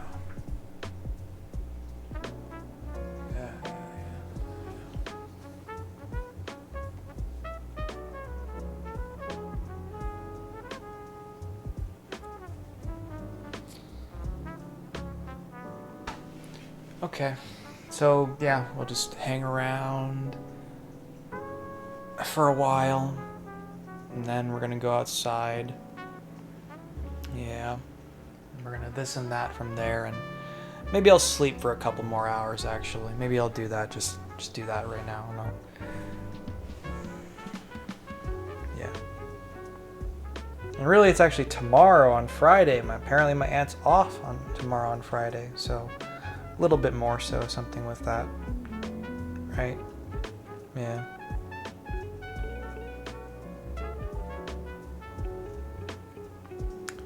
Yeah.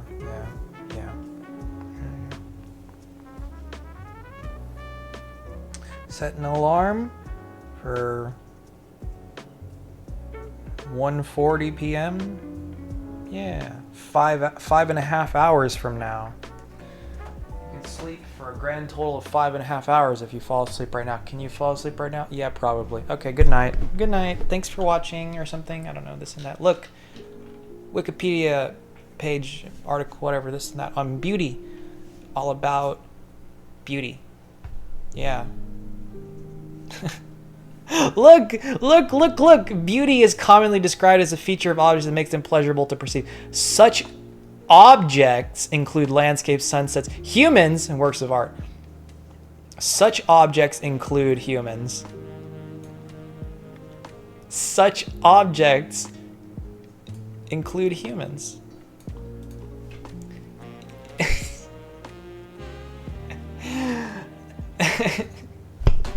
Make sure to call your, irrespective of male or female, make sure to call like someone a beautiful object today. You know, you are a very beautiful object, you know, and you can't even really like, you know, I mean, because you said beautiful, it's a compliment, you know? You are a very beautiful object. Did you know that you are such a beautiful object? You are a very beautiful object. How can you be mad at that, you know? You have to be a real fucking bitch to be mad at that, being called a beautiful object. You're a beautiful object. You are such a beautiful object. Especially if you add additional things in there. You are such a beautiful object, a wonderful human being, or something like that. You are such a beautiful object, a wonderful human being. Yeah, there you go. That's Aiken's advice. Tell someone that today.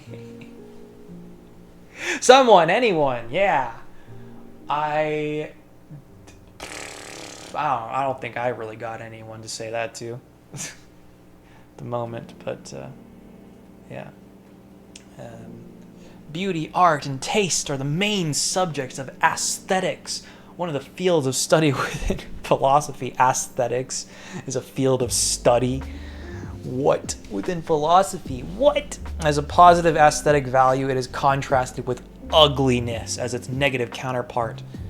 Or you could say something like that, right? You could say, let's write that down. You are such a beautiful object. Comma, whatever. A wonderful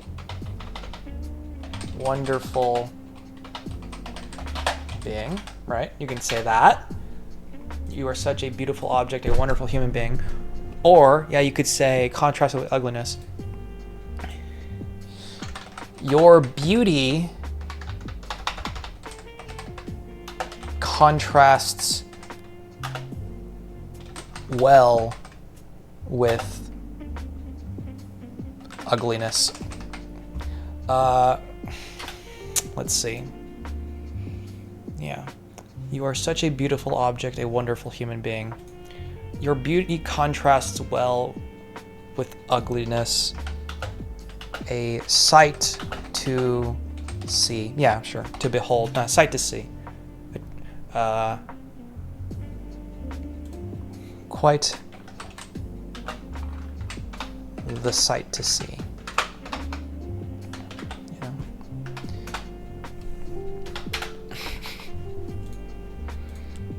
You are such a beautiful object, a wonderful human being. Your beauty contrasts well with ugliness, quite the sight to see. Yeah.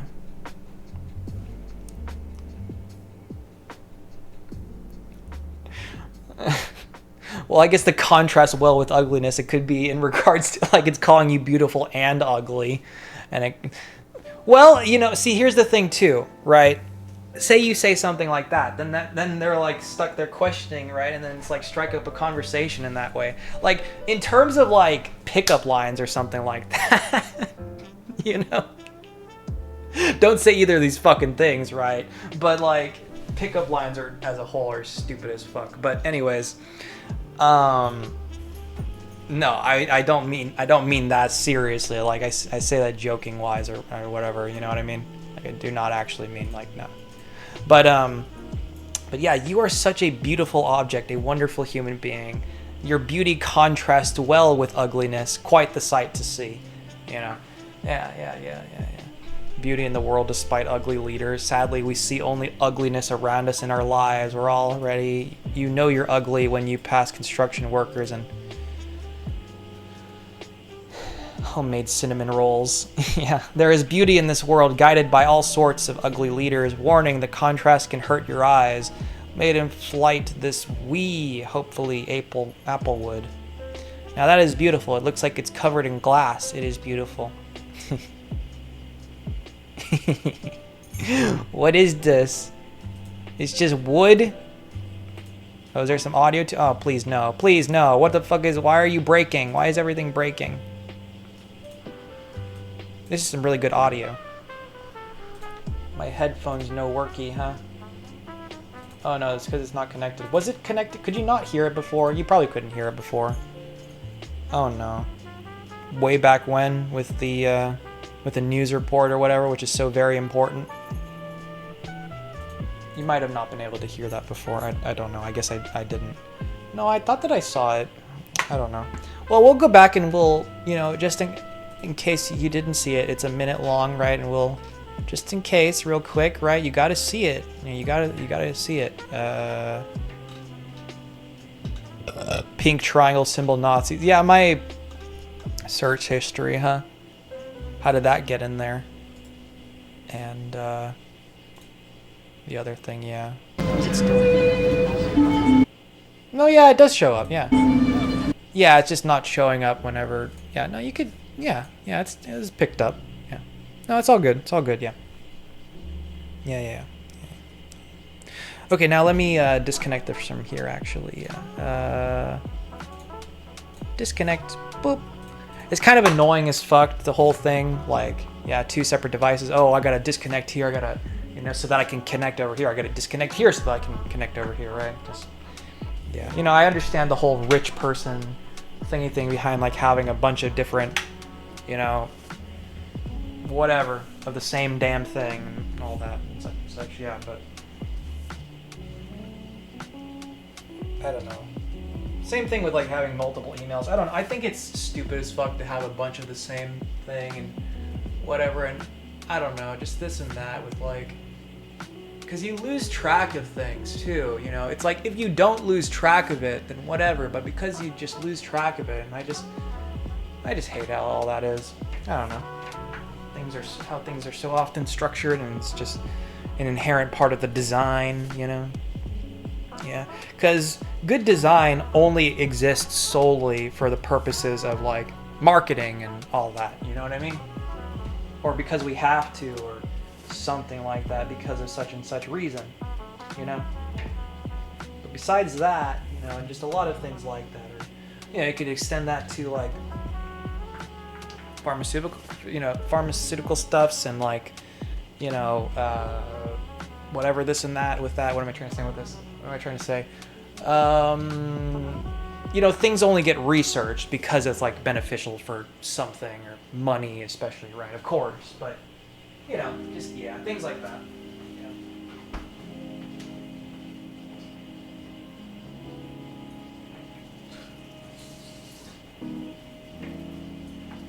And I certainly will say that it is a damn shame. Oh, in the case of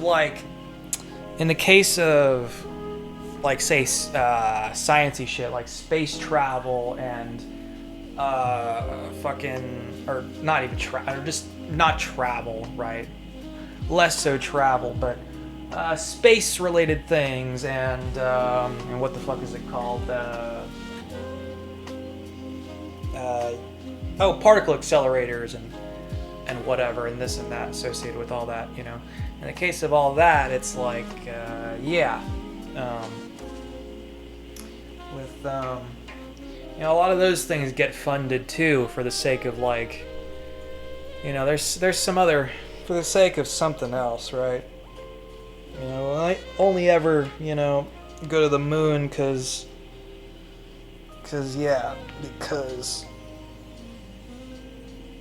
blah blah blah, fuck Russia or whatever, right? And Russia with the Jews, Russia are the ones that showed up, right? I think they're also whatever, beaten to the punch of who gets to space first, and beaten to the punch with who shows up first for hey Jews, we're here for yous. Work sets you free, yeah. And we make the bold-faced lie that everyone kind of knows is a lie. We make it kind of, sort of, a little bit true, because you were working, weren't you, before? Yeah. And now you're free. you know, and just a little bit prior, before showing whatever this and that shows up, you know, fire upon them and this and that and blah blah blah, yeah, and yeah, you know, hastily and oh well, there's not enough time to kill all of you. There's too many of you, and you know, so just some, and then you know, and then that lowers the survivor count even further, and all that, and such, yeah.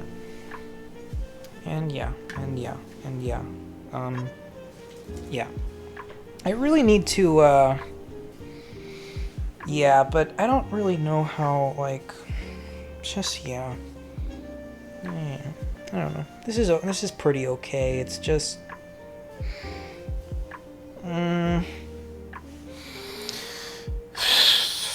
we could do even better than this, you know. Yeah, and just yeah. Anyways, I don't know. Yeah,